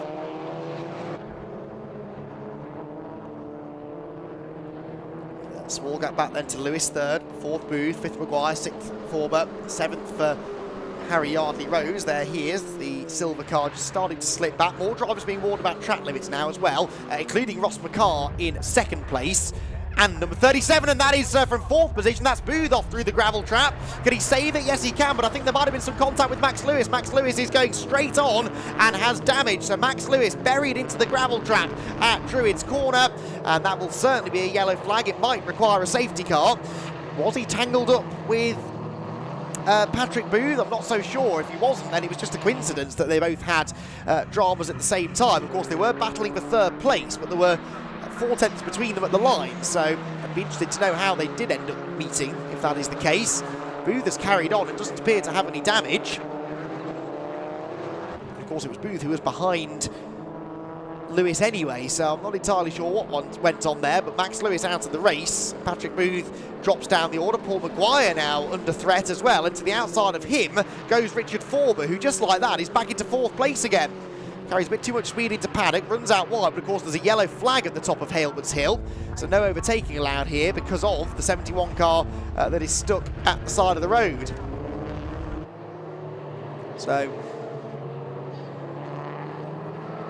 Forber through into 4th, sorry, 3rd, excuse me, that is, isn't it? Yeah, so the top 2 making a break as a result of all of that, but now Richard Forber back into the top 3, having qualified 2nd. He'll be reasonably satisfied with that, but will clearly feel that he had the pace to run right at the front. Qualifying certainly suggesting that. That marker ahead now, I think that's Paul Savage, who will be the first driver to go, well, the 2nd driver technically to go a lap down, because Of course, Max Lewis is showing his laps down now, but we know that he is out of the race altogether. So the first car still running to go a lap behind is Paul Savage. And so they're just going to leave that car there, are they now? And the yellow flags. Now, you can't overtake, even if it's a back marker, into a yellow flag zone. Did Richard Forber pass Paul Savage there? It was hard to tell whether he had the move made already or not. They can now go past him as they drop down into Graham Hill. 3¼ minutes left on the clock, and now, of course, Ross McCarr, with no threat from behind, can focus all of his attentions once more on race leader Andrew Dyer.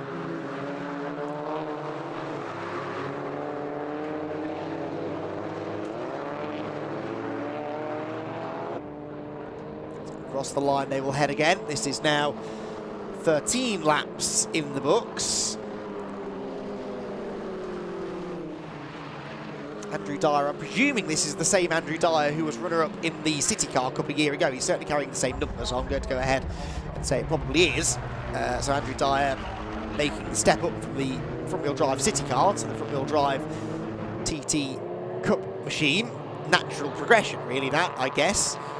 And Andrew Dyer immediately on the pace. Can he open up his 2022 account with a race victory? Looking good now, isn't he, with 2¼ minutes to go. Ross McCarr not really all over him at the moment. Well, no, okay, that's a lie. He's closed right in on this lap. And the 73 car now feeling like maybe it can go on the attack properly, not having to worry about any cars behind, although Forber has been lapping fractionally quicker than these two. A couple of tenths actually quicker than Andrew Dyer. Black and white warning flag now for number 33, Patrick Booth, for exceeding track limits. That's because of his gravelly moment at paddock a few laps ago. That seems a bit harsh to me. I'm sure he's not likely been pushing hard to try and recover from that.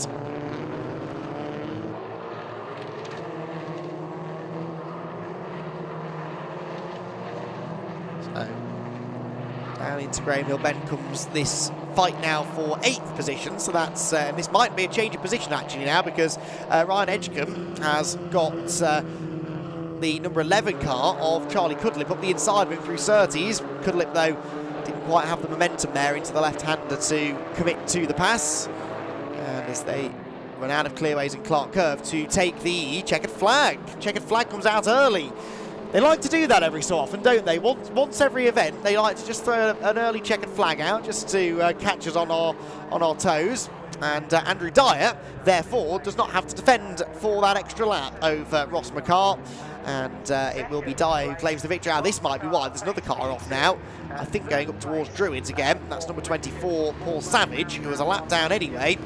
Perhaps was nursing a problem because he's pulled over to the inside of the road as they climb the hill towards Druids. So the marshals up at that part of the track, who have already had a few incidents to deal with this weekend, will have 2 more cars to move now before we can get our next race of the day underway. But Andrew Dyer makes history by winning the first ever race of the Audi TT Cup Racing Series. And he does so after a race of intense pressure from behind by Ross McCarr for most of the way. He finishes in 2nd place, Richard Forber 3rd, Paul Maguire 4th, ahead of Harry Yardley Rose in 5th. Then it was Patrick Booth, Chris Jackson, Ryan Edgecombe, Charlie Cudlip and David Robb completing the top 10.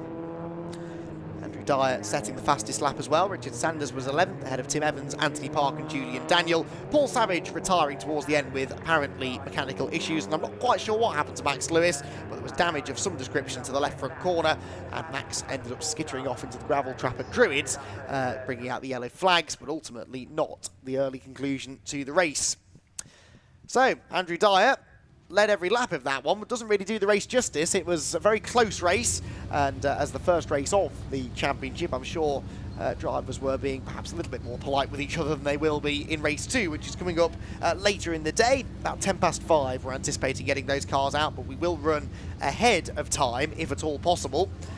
So make sure if you're wanting to watch that race, you stay tuned throughout the duration of the afternoon. Racing all the way here at Brands Hatch. But for now, though, chance to have a chat with our top 3 finishers in the first ever Audi TT Cup race. Thanks, Andy. To another Andrew Dyer, who extricates himself. He's parked quite close. It's the typical sort of Tesco shopping car park scenario of parking too close to the car beside and had a little bit of a struggle to get out, did Andrew? Not as much of a struggle as I would have done because he's considerably more svelte than me. But looking reasonably pleased, I think, with a little bit of history-making win. Just having a quick chat with Richard Forber as well. Andrew, we'll get you over onto our podium. I'm very well, thank you. How are you? I must be delighted. What a history thing to do to win the first race in the championship. Yeah, like really. Cup, I should say, because it's not a championship till next year. But a win's a win. Yeah, I'll take the win. Like surprised to put on pole, to be honest with you, and then to take the win. Just really pleased, just really nervous about it and everything. And I had Ross like just literally following me all the way around, just waiting for the opportunity. So it's like, so when I seen the check flag, I was like, just mega, just great, really. And moving up from the City Car Cup, which is again a great testament to what, from where I'm standing, what Brscc are doing and giving people the opportunity to move into new things. Yeah, like I'd never done any racing before. I joined the City Car Cup 2 years ago, so I'd done 2 seasons.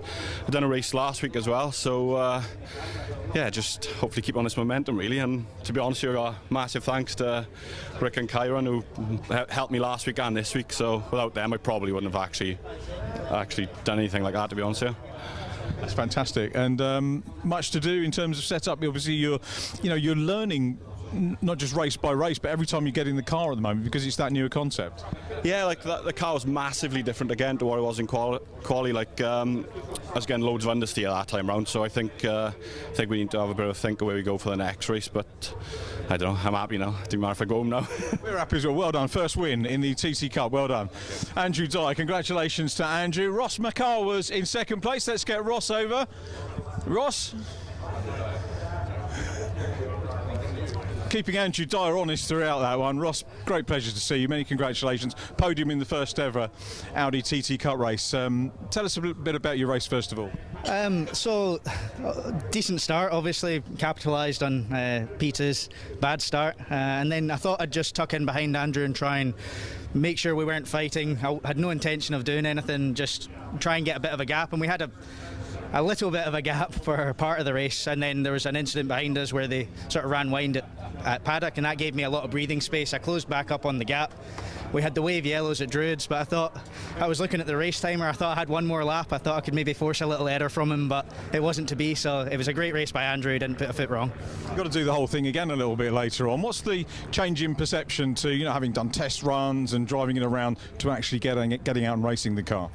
I think always in a race you drive a little bit harder, you brake a little bit later, go a bit faster into corners, and you have the tendency of making the tyres work a bit too hard. But yeah, I think, as I said, I think Andrew had his game plan, he managed it really well, and I tried my best to keep him honest, but no, it was a good race. You get another go later on?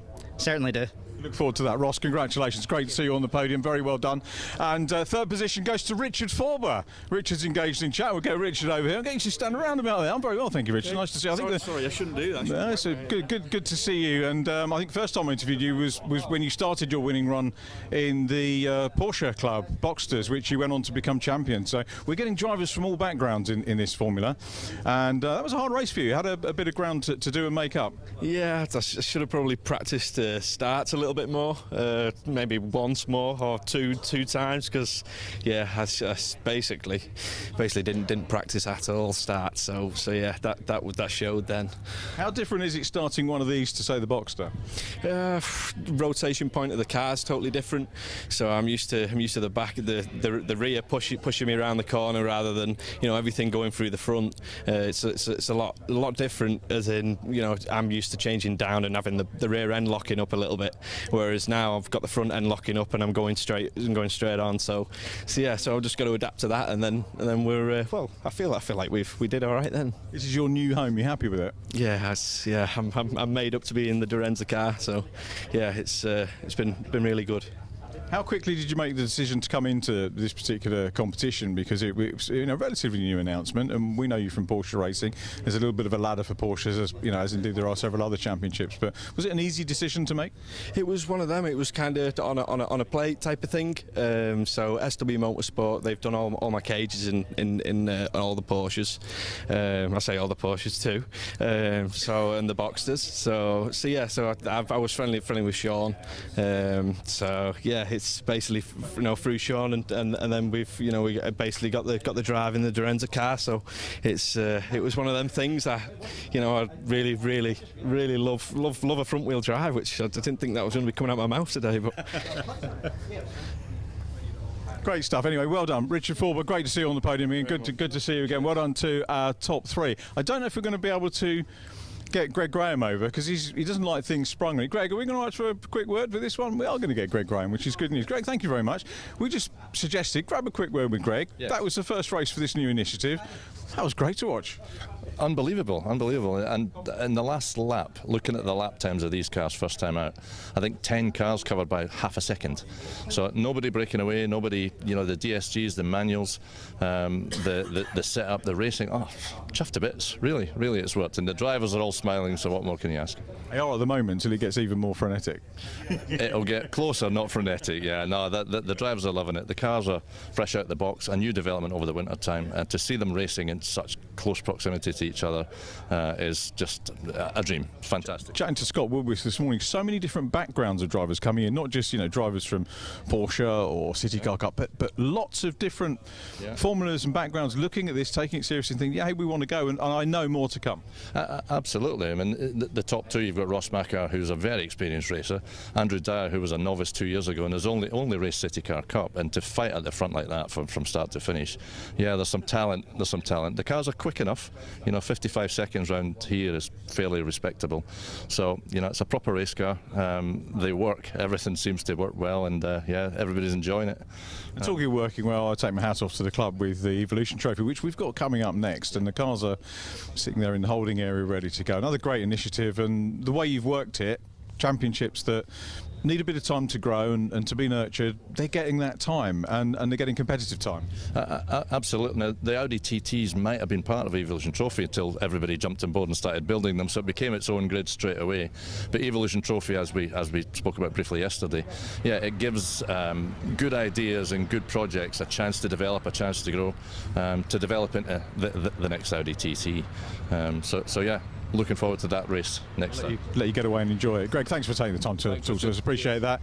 Greg Graham, the development manager of the Brscc, just always looking ahead, getting new formulae going.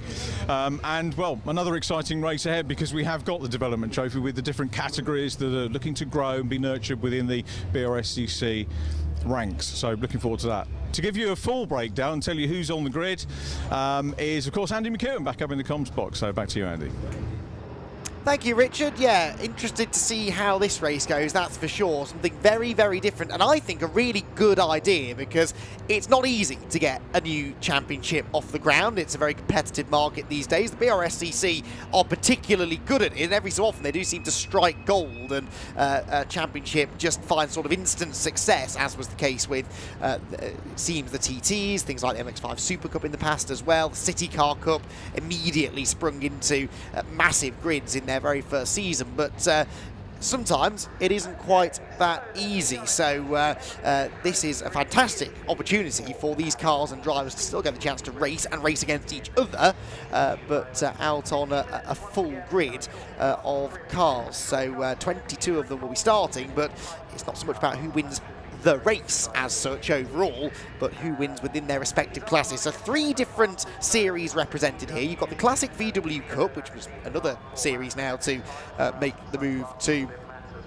the Brscc for this year. The Cook Sport Renault Cup 2, which is where you see, I think I'm right in saying, exclusively Renault Clios, but different variations of the Cook Sport Renault Clio, and also the Mazda MX-5 Mark IV Trophy, which is perhaps the one I'm most interested to see, because it's no secret I'm a big fan of MX-5 racing, and the Mark IV car that's been racing elsewhere around the world for a few years now, finally making its way over to British shores, easy for me to say, and we've got a handful of those Mark IVs out here. I think we've got 3 or 4 of them on the grid for this race. So the MX-5s are certainly good-looking cars, and we hope to get a few more of them out there in the near future. So cars leaving the line then, I'll run you through the grid as it stands.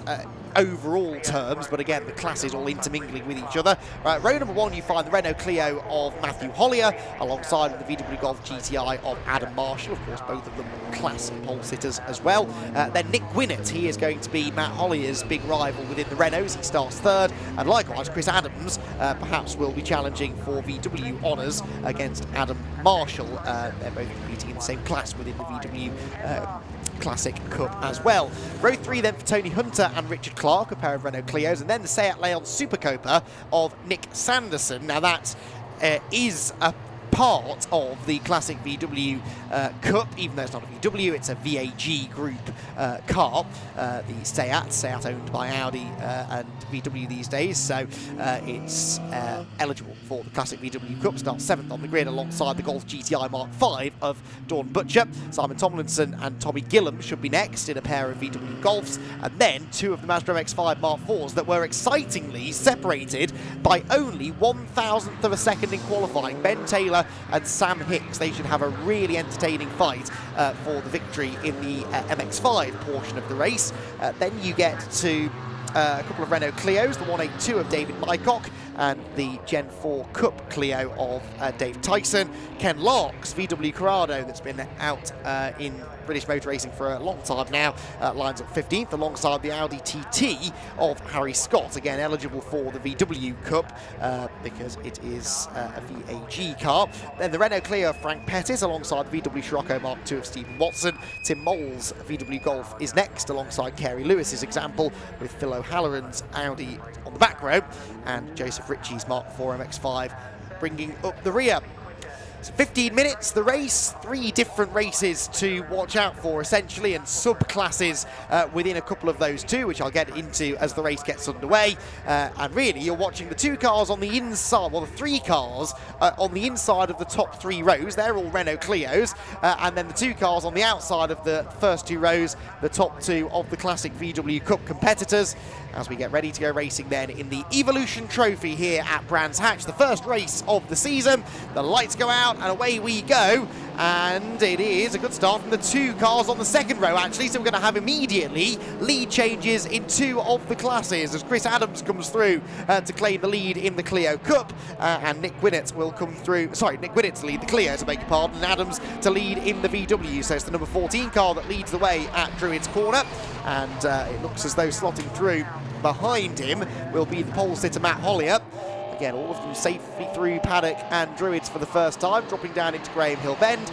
Renault from VW, the order at the front of the pack, and there, the first of the MX-5s. That's going to be a really good fight to watch for. I think the number 9 car of Sam Hicks is ahead of Ben Taylor for now. That's not quite the way that they lined up, but only 1,000th of a second between them after qualifying this morning. Up towards the end of the lap, and of course whilst you're racing each other within your class, you're still physically having to interact with the other classes out on track, which makes the racing really interesting. It's like it is a multi-class race, quite literally, and so expect to see a little bit of jockeying position here in the early stages as everyone tries to get settled down. There are the 2 MX-5s, and as they get passed by a couple of the other cars into Paddock Hill Bend, we were almost there, I thought. Going to see another lead change as Ben Taylor looked to the outside line, but was boxed in by the Corrado of Ken Lark, I think that was, as they went to the right-hander. Down into Graham Hill Bend goes the leading pack, with 3 Cook Sport Renault Cup cars in that group, and 3 of the Classic VWs. There's a attempt up the inside for the 175 Renault Clio of Dave Tyson, but couldn't quite make that one stick. Now, Adams versus Hollier, this is. Heading through clearways, and of course Hollier wants to try and get past Adams so that he can have a go at his class leader, which is Nick Gwinnett. Hollier out-qualified Gwinnett this morning by half a second, so he'll fancy his chances if he can get past the VW, which he might just now do going into Paddock Hill Bend. Of course, Adams doesn't want to give this place up because he had a handy little buffer between himself and his nearest class rival behind him of Adam Marshall. Hence why he's contesting this position so hard, even though they're not actually in the same race as each other, really. But eventually the Renault does go through, and it leaves us now with a really close battle for the lead of the Classic VW Cup. They head out of Graham Hill Bend, down the Cooper Straight again. And there, another 2 cars that are fighting for class position. That's the 66 of Richard Clark and he has got Dave Mycock right behind him in the number 96 car. Oh, the Corrado of Ken Lark is in that group too, just had a big wobble going through Surtees. They're all behind the Audi TT, aren't they? Number 107 of Harry Scott, who started 16th on the overall grid and has gained 8 places since then. That Corrado of Ken Lark, though, always does perform well in a straight line, looks to the outside of everybody towards Paddock Hill Bend, and might gain 3 positions here, of which only one of them would be a class position, and frustratingly that's the one car that he couldn't get past, and that was the Audi TT of Harry Scott, although of course that runs within a subclass of its own within the Classic VW Cup. And Ken Lark does now get through, so picks up 1 position within the VW Cup overall, but Ken Lark is in the VWA class, which is the same class as the likes of Adam Marshall and Chris Adams towards the front of the field. Mycock now, I think that is, trying to get up the inside of the TT. Harry Scott fends him off initially, then there's a bit of a touch there as they go through clearways, and Mycock over the grass on the inside line. Bounces back on the road, but that is going to cost him a place now, I think, within the Cooksport Renault Cup, because the 34 car of not Tommy Gillam, the 175 car of Dave Tyson was in behind, and looking to try and capitalise on all of that. Don't think Tyson actually got through though, looking at the timing tower at the end of the lap. So, leading within the Renault Clios at the moment then, the number 14 car of Nick Gwinnett, there he goes. Second in the Clios is the 199 of Matt Hollier. Third of the Renaults, that will be the number 1 of Tony Hunter. Within the Classic VW Cup, we are looking at the number 27 car of Adam Marshall as the class leader. Second place, and right behind him, is the VW Golf of Chris Adams. And the third VW is actually not a VW, it's the Seat Leon Supercopa of Nick Sanderson. More shuffling of the pack here as they come across the timing line. There are the MX-5, so that class still being led by now being led by Ben Taylor again. So Ben Taylor's got himself back ahead of the number 9 of Sam Hicks. And there were a couple of other cars between them, I think. Just the one car now, though, between them. And that is the Tyson Renault Clio. Fascinating racing here, and always really difficult for the drivers. As I said, they're fighting within their own classes, but they've still got to interact with, negotiate cars from other classes that are having their own race, and technically you're fighting for overall position within the race, although that doesn't really matter a huge amount.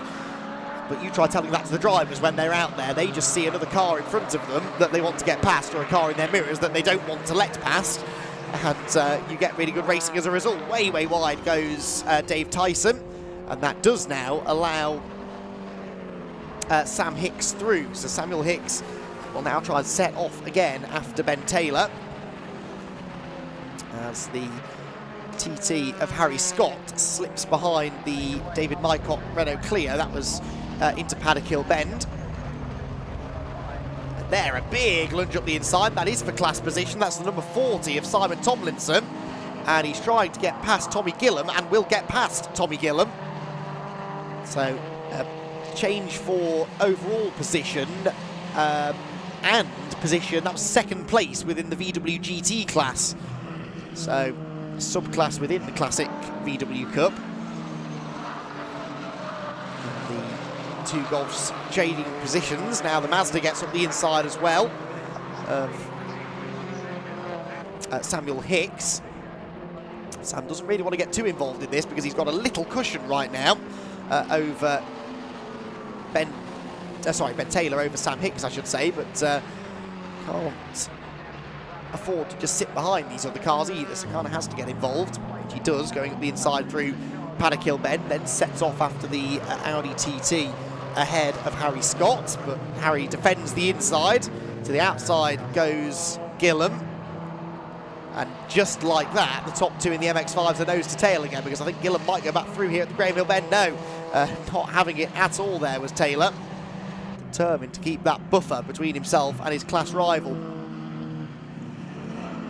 So halfway through our first ever Brscc Evolution Trophy race, plenty of good battling going on up and down the order, and lots of it for class positions as well. Sideways there for Hicks as he came through clearways.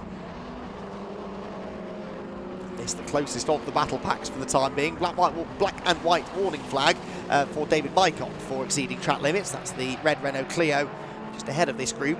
11th overall, as sliding through on the inside, attempts to go Samuel Hicks. Did he make that move stick into Druids? The MX-5 should be a bit lighter, and it is, so it therefore breaks a bit later and does now get through. And once again, the two MX-5s have no traffic between them. That's something that Ben Taylor is trying to put right by getting up the inside of Harry Scott's TT. It didn't work though, held him up on the exit, and so Hicks is alongside him as they go towards Surtees. I think we are about to see a lead change in the MX-5 category. There they go, door handle to door handle through Surtees, proper MX-5 racing, and somehow it will still be Taylor who hangs on to that. But Ben Taylor and Sam Hicks are going to keep us thoroughly entertained over the next 6 minutes and 20 seconds and show us exactly what Mark IV MX-5 racing is all about. It's every bit as exciting as the Mark I and Mark III cars that we've seen out in abundance this weekend. Oh, just like that though, it's separated again by Dave Tyson, who slips through on the inside of Paddock Hill Bend in his Renault Clio Cup car. Then you get Tommy Gillam back up the inside as well.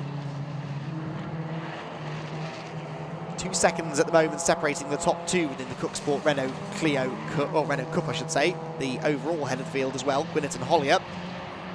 Marshall to Adams for the VW lead is a bit bigger.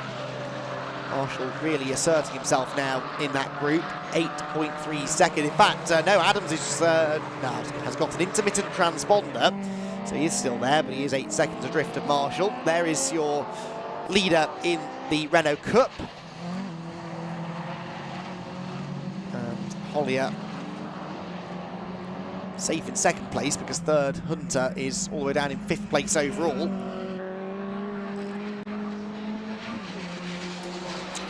Through clearways, 5 minutes to go. Oh, and that is the 175 car, Dave Tyson. Dave Tyson off at paddock and well off into the gravel trap. In fact, he has made contact with the barriers, as you can see. So yellow flags at paddock. Now, it's a long way off the track, and we have seen in the past that they're prepared to leave that under yellow flags whilst they make the recovery, but they're going to make a liar out of me again by throwing the safety car. So we get a safety car then with 4.5 minutes to go. Now, I think we should just have time to get a restart here over a lap or so based on similar incidents that have led to safety cars earlier in the weekend. So I reckon we could see still a bit more racing, and of course this will bunch everybody back together again. So this will be a exciting dash to the finish, particularly within the Renault Cup, I think, because that's the one that this really breathes new life into as Hollier catches Gwinnett again. Gap that was over 1.5 seconds before the safety car is going to come right down now. So there is the 175 car off at paddock, and the Team Hard prepared machine has unfortunately had a rather premature end to the day. Now, of course, they've got to wait until the whole field is sort of, well, they're not waiting until the whole field is caught up. They're already on the case, so good work as always by the marshals to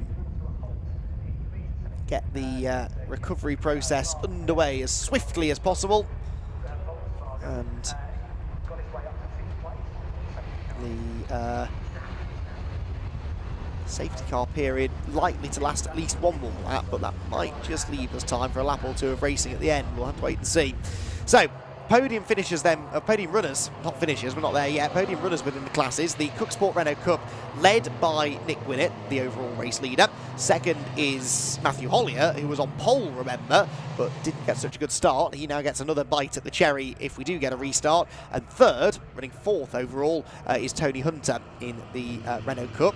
Then the Classic VW Cup sees number 27, Adam Marshall in the lead of the class, 3rd place overall within the race. He's got the Renault of Hunter then between himself and Chris Adams. That position changed just before the safety car came out, so didn't affect the class position for Adams, but it does mean that he's not that close now to Marshall as and when we get a restart. 3rd in the VWs, who will be right behind. In fact, 2nd, 3rd and 4th in the Classic VW Cup will be nose to tail upon this restart. Adams 2nd, 3rd for Ken Lark, who's come from 15th overall on the grid to run in 6th place now on the road. And you'll also have the 73 car of Nick Sanderson there, the Silverstone SuperCup, in that podium battle. Within the MX5 portion of the race, Ben Taylor and Sam Hicks, well, they are in that order at the moment with Tommy Gillam between them. So Taylor 12th, Gillam 13th.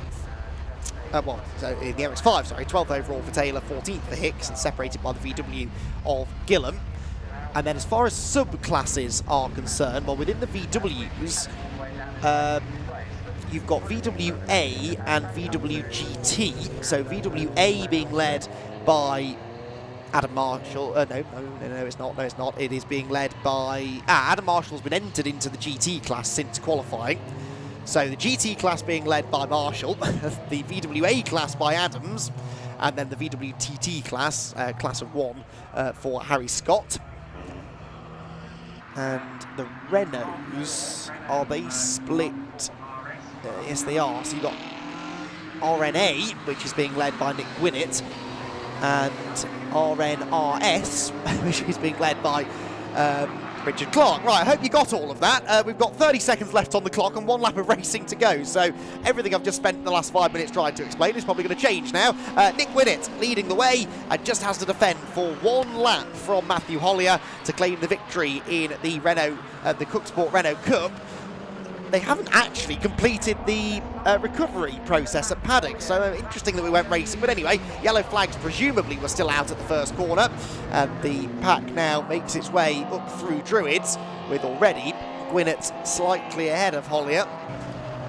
Further back, where are the MX5s? Well, they're still separated by Tommy Gillam, so maybe that Scott's going to have, Taylor's going to have a reasonably easy run to the flag here, up towards clearways for the final time. Are we going to have a change for 3rd overall, I wonder? It won't make a difference within the classes, but the number 1 Renault Clio of Tony Hunter bouncing around behind the number 27 VW of Adam Marshall, but it is going to be a victory within the Cook Sport Renault Cup for Nick Gwinnett. The Classic VW Cup wrapped up by Adam Marshall, and in the Brscc Mazda MX-5 Mark IV trophy, it looks as though that's going to go the way, is it, of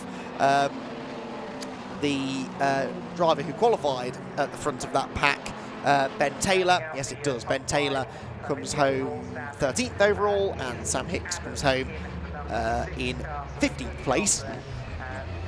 So not quite able to challenge him in the end. I don't think there was a huge amount of chopping and changing then as far as class victories were concerned on that final lap, and Nick Gwinnett gets himself the race win overall, and more importantly the win within the Renault Cup. 2nd place for Matt Hollier in that class. 3rd overall was Adam Marshall. He was a class winner as well in the Classic VW Cup ahead of Tony Hunter, whilst VWA went the way of Chris Adams, Adam Marshall winning VW GT.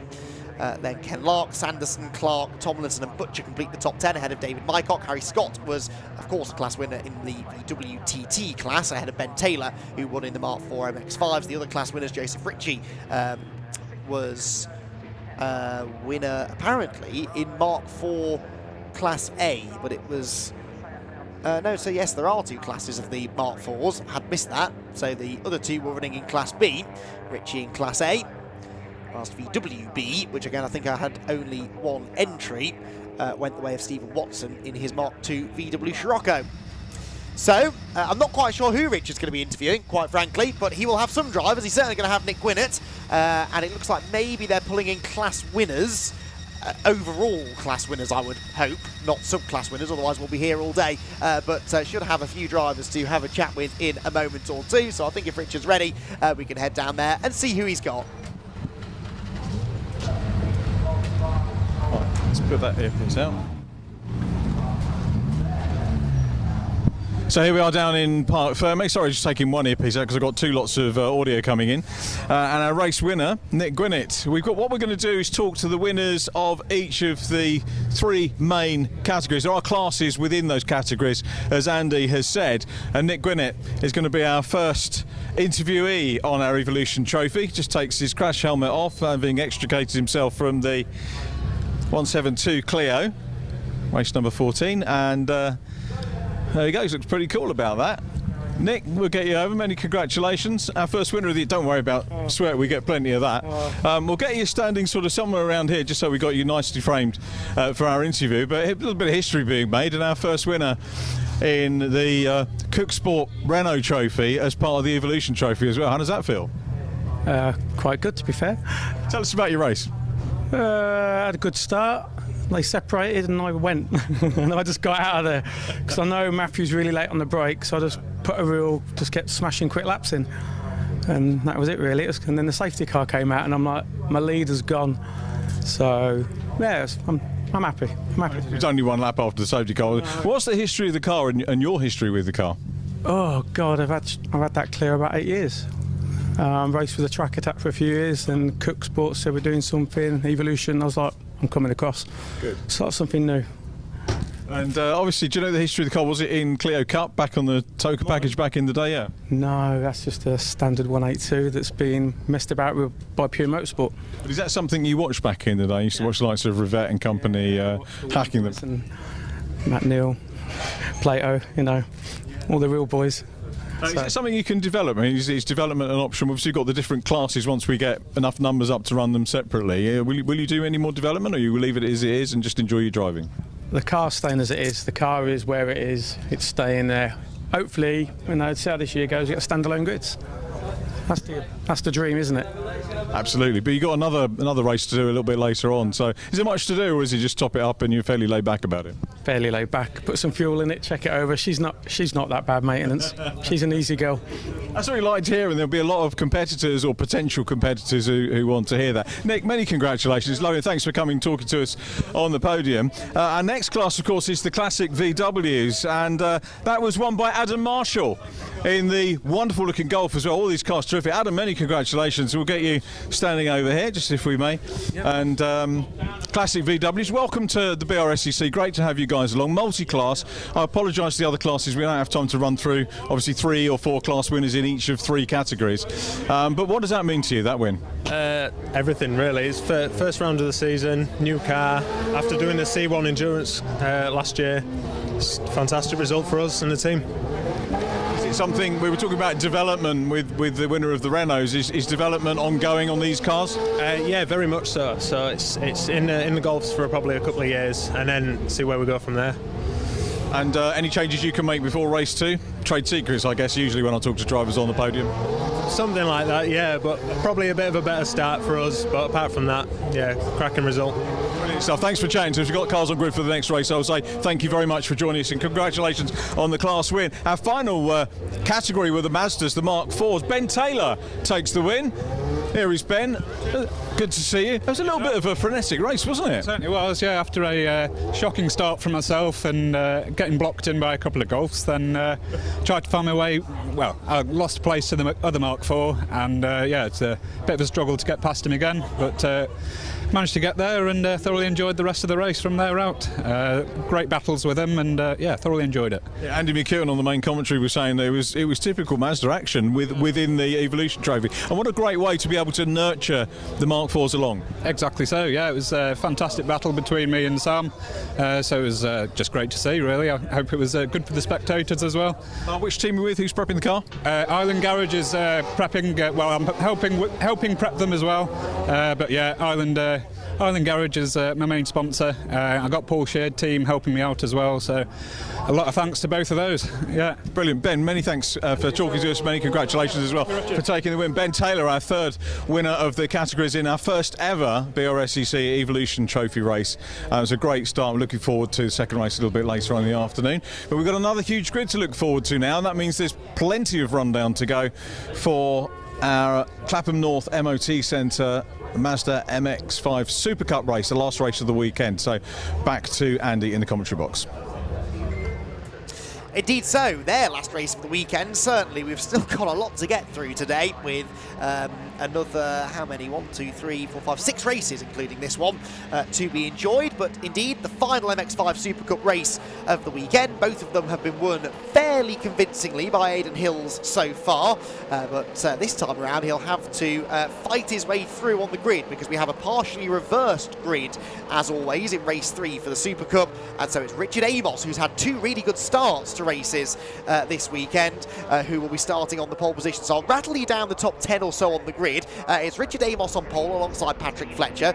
Ali Bray starting 3rd. He could be one to watch alongside Will Blackwell-Chambers. Then James Costans and Aidan Hills, the top 2 from race number 2 earlier on, will start in 3rd. Then it's Lee Britton and James Blake Baldwin ahead of Ollie Allwood and Alex Stott completing the top 10, with Tom Selden and Chris Richardson rounding out the top half dozen. Of course, we are missing a handful of cars, unfortunately, because I'm sure many of you saw the nasty accident that happened in race number 2 earlier on, which was the 200th race for the MX5 Super Cup. And sadly, an incident between Jack Brewer, Simon Baldwin and Nick Grindrod has seen all 3 of those cars very badly damaged. Now, I chatted to Jack Brewer in the paddock earlier on. He was limping a little bit, but he was determined that he stuck around for a bit and chatted to everyone, and he was in good spirits, actually, was Jack Brewer, which is good news. Nick Grindrod, I believe, got out of that with a little bit worse for wear, but generally okay. And Simon Baldwin was absolutely fine, more frustrated really at the state of his car after what was a very, very nasty accident. So no repeat of that, please, everyone. What we do want to repeat of is the fantastic racing that this championship has become known for over the years, and race number 201, I'm sure, is going to be an exciting one. Could it provide us, perhaps, with a new race winner in the championship? Well, there are a couple of candidates, maybe, although most of the drivers, in fairness, at the front of the grid have claimed a race win. Even Ali Bray, who's not been racing in the Super Cup for very long, but he won at the final event of last year. In fact, we had 2 first-time winners at Snetterton last year, Ali Bray and the aforementioned Nick Grindrod, both getting their first ever victories in the championship. And they were the last drivers, along with Colin Bysouth, to win a race in this series, not called Aidan Hills, because Aidan has won all 5 of the opening races in 2023, and he is certainly the man on form right now. But can he do what he did at Silverstone and come through to win all 3 races? That has been done before. I'm not convinced it's ever been done in back-to-back events by the same driver, though.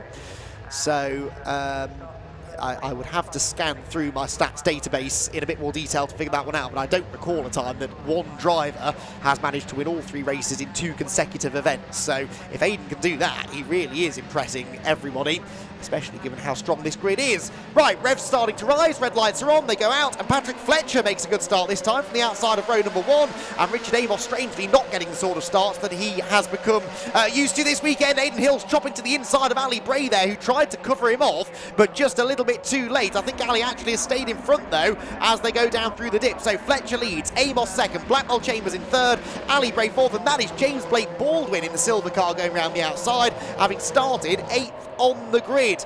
Out wide there goes Alex Stott, I think that was. Yes, it was, having started 10th on the grid. He's battling with Ollie Allwood. And then behind, Tom Selden and Chris Richardson are side by side as they make their way out of Graham Hill Bend and down the Cooper Straight.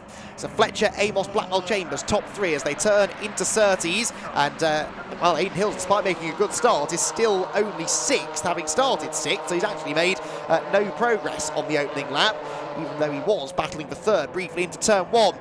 Blackwell-Chambers up the inside of Richard Amos for 2nd place. Now, does this allow the freight train to come through? Because Ali Bray, in fact, is going to try and get up the inside of both of them. But Blackwell-Chambers leans on him slightly, then leaves the door open. And Ali is going to go through. There's contact on the apex. Blake Baldwin is in there as well. 3 wide. They will run up the hill and into the braking zone at Druids Corner. Blackwell-Chambers trapped in the middle. Hills up the inside. Amos to the outside. Blake Baldwin into the side of Ali Bray. This is all getting a bit messy. Down the hill they go. Ali muscles his way through into 2nd position. Blake Baldwin goes 3rd, and Aidan Hills picking 2 places up there. Richard Amos and Will Blackwell-Chambers, the 2 big losers, and we've had another shunt coming down the hill. 2 cars off. Number 90 is one of them, which will hit the barriers and sustain big damage. The Paddock Motorsport car of Bruce Robinson, and the other one I couldn't quite see the number of, unfortunately. Another car sideways. Is that Blackwell Chambers? It was. Blackwell Chambers in the gravel at Clearways, and that is not going to improve his mood at all. Is it for Will?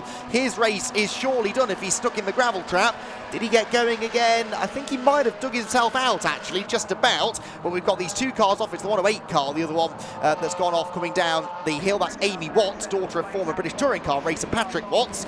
So two badly damaged cars at the side of the road. But for now, the race continues through Druids as Blake Baldwin defends from Aidan Hills. They now head into a yellow flag zone, dropping down the hill. And I fear we may have the RunYourFleet.com safety car back out on track in the very near future. Out of Graham Hill, down the Cooper Straight, Ali Bray closing in on Patrick Fletcher here. He'll be hoping that we don't get a safety car because he looks as though he might have race-winning pace here. Through the left, through the right, Alex Stott over the curbs. And in behind Lee Britton, that's for 7th place. So Alex Stott gaining some ground in the early stages of this one.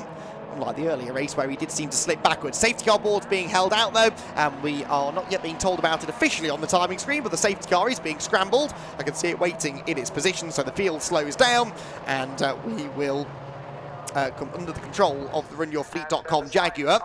The timing screen still isn't telling us that we've got a safety car. Now it is, there we go. Catches up with itself, and the safety car makes an appearance once more. But that was very frenetic stuff. The battle between Bray and Blackwell Chambers and Amos, Aidan Hills, that was fantastic stuff. It all got a little bit close for comfort into Paddock Hill Bend. Will Blackwell Chambers, I think, is just coming up the hill towards us now, the sort of Union flag liveried car. He is in, let's have a look. No, it's not. He's in the pit lane. So that's George Grant in the similarly liveried car. Blackwell Chambers is in the pits. So that is not ideal for the reigning champion. And Will Blackwell Chambers, who was only twice a winner in the championship actually, but really was just Mr. Consistency last season. Colin Bysouth very much did most of the winning in 2022, but it was Blackwell Chambers who beat him to the title. There you can see both drivers out of the cars.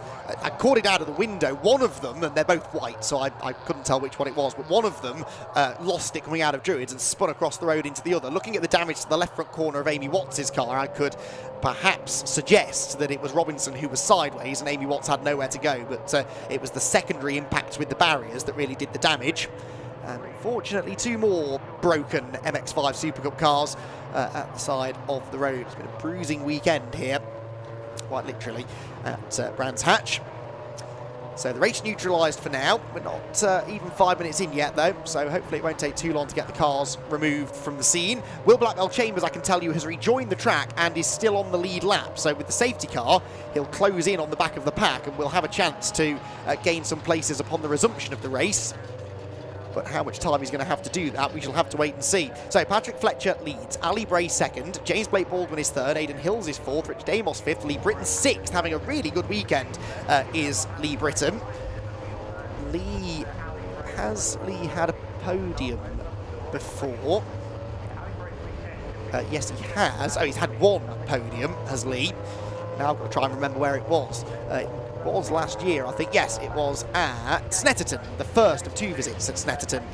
Lee Britton was on the podium, a race won by Richard Amos, actually, who is running just ahead of him in this one.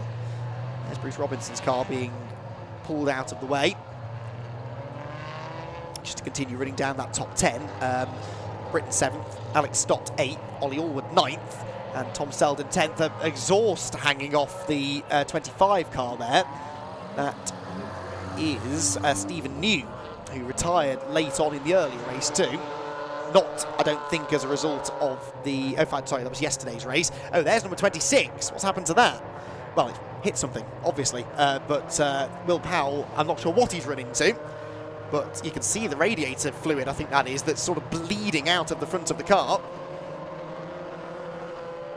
And we're hearing from our camera crews around the track that we think he went off at Clearways at some point. So that car going no further, quite clearly. I'll tell you what, the MX-5, if you own a Mark III Mazda MX-5 that you're not driving, and you've got some parts that you're willing to sell, you'll do some good business in the next few weeks, won't you? Because there are a lot of our teams in the MX-5 SuperCup who are going to be needing your services, I think. it's not that long until we're racing at Croft, either less than a month until the third event of the season, which will be part of the TCR UK package as well. So that's very exciting for Mazda Action to be back racing with the TCR UK Championship, as it did in years gone by, but TCR really now hitting new heights, and to be a support series on that package means an awful lot more these days than it once did. So looking forward to welcoming all of our MX-5 contenders to the TCR package at the start of May. I sadly won't be there, but you will be able to tune in on the Brscc channels, as always, to follow all of the live action. Whilst we're behind the safety car, which hopefully we won't be for much longer, we've got, well, they're in the process of dragging A.B. Watts' car out of the way. They're going to get Bruce Robinson's onto a flatbed truck in the next few moments, but a chance to check in with some of those further down the order and fill you in on a few of the stories after the earlier race. So Tom Griffiths, who has been flying this weekend, he had a 6th in race 1, and in race 2 it was running really well, but unfortunately got tangled up in the beginnings of the pile-up heading up the hill, but was registered as a 10th place finisher, was given a grid penalty for this race and had to start, where did they put Tom Griffiths in the end? 20th. He was given a 10th-place grid penalty for his part to play in the incident earlier on. I spoke to Tom and he was really cut up about that. I felt really sorry for Tom, who I've known for a number of years through his racing in Compact Cup and now in MX-5 SuperCup, really starting to come into his own as well. And in fairness, he and Jack Brewer were chatting in the paddock just after that had all unfolded, and Jack basically said to Tom, words to the effect of, pull yourself together, get out there and get to the front again. He had absolutely no hard feelings towards Tom, which was really lovely to see, actually. So Tom Griffiths, that's why he's further down the order than he should be. He's recovered to 14th, but understandably is probably thinking twice about exactly which gaps he tries to put that number 16 car into. Another who was an early retirement in the early race was Joe Wiggin. Now, Joe Wiggin, I never got to the bottom of what the issue was, but he retired on the very first lap of the race, having run wide at Druids and then pulled off down at Graham Hill Bend. Well, Joe started this race 30th. He has ridden 13th now. Bear in mind, we'd only had 5 minutes of racing before the safety car came out. So, really impressive stuff that from Joe Wiggin. Former Mark 1 champion is Joe. Also race winner in the Compact Cup, as we get a look at the, well, Bruce Robinson's car's falling apart, isn't it? Quite literally, the door falling off, the right front wheel is not where it needs to be. And that was really from hitting the tyre wall. It looked as though he'd hit a part of the tyre wall that was protected by the Rector-Cell foam barriers, but perhaps that wasn't the case. That damage to the right front corner is just delaying the recovery process ever so slightly. And that means we're going to have probably at least one more lap behind the safety car. Should only be one more lap, I think, says hopefully.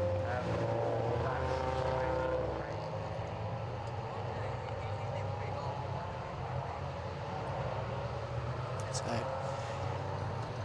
as the pack winds its way around behind the safety car, of course, this is all playing lovely into the hands of Patrick Fletcher. Patrick Fletcher has been around in the MX-5 SuperCup now for a few years and has 3 race wins to his name.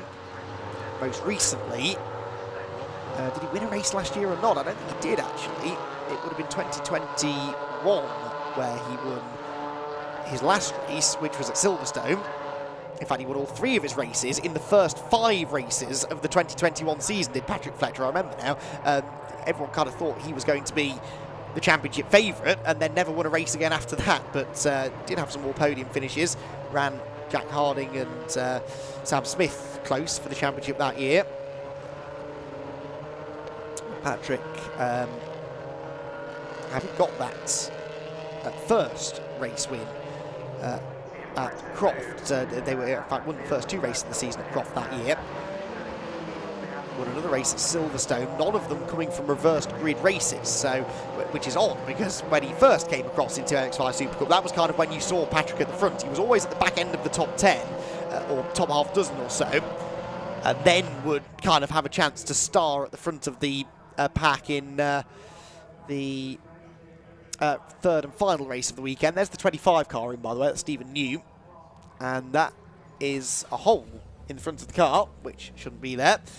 And of course, he's had that damage to the rear that has knocked the exhaust loose. Meanwhile, lights are out on the safety car, and with 8 minutes to go, there is Amy Watts walking back to the pit lane. She won't be best pleased with how her day has concluded, but we do have Patrick Fletcher bring us back to speed. 8 minutes of racing then in this third and final race of the Brscc Mazda MX-5 Super Cup, and as they cross the timing beam then to complete lap number 7 of the race, that should be, we have at the head of the field the number 29 car leading the way. Ali Bray in second position. Third, well, it's Blake Baldwin at the moment, but that is Aidan Hills muscling his way through on the inside line. He's got his teammate James Cossons shadowing him in fourth, and then fifth place for in fifth position I should say, and then sixth place is Richard Amos a little way back. No change of the order yet within the top 10 as they head for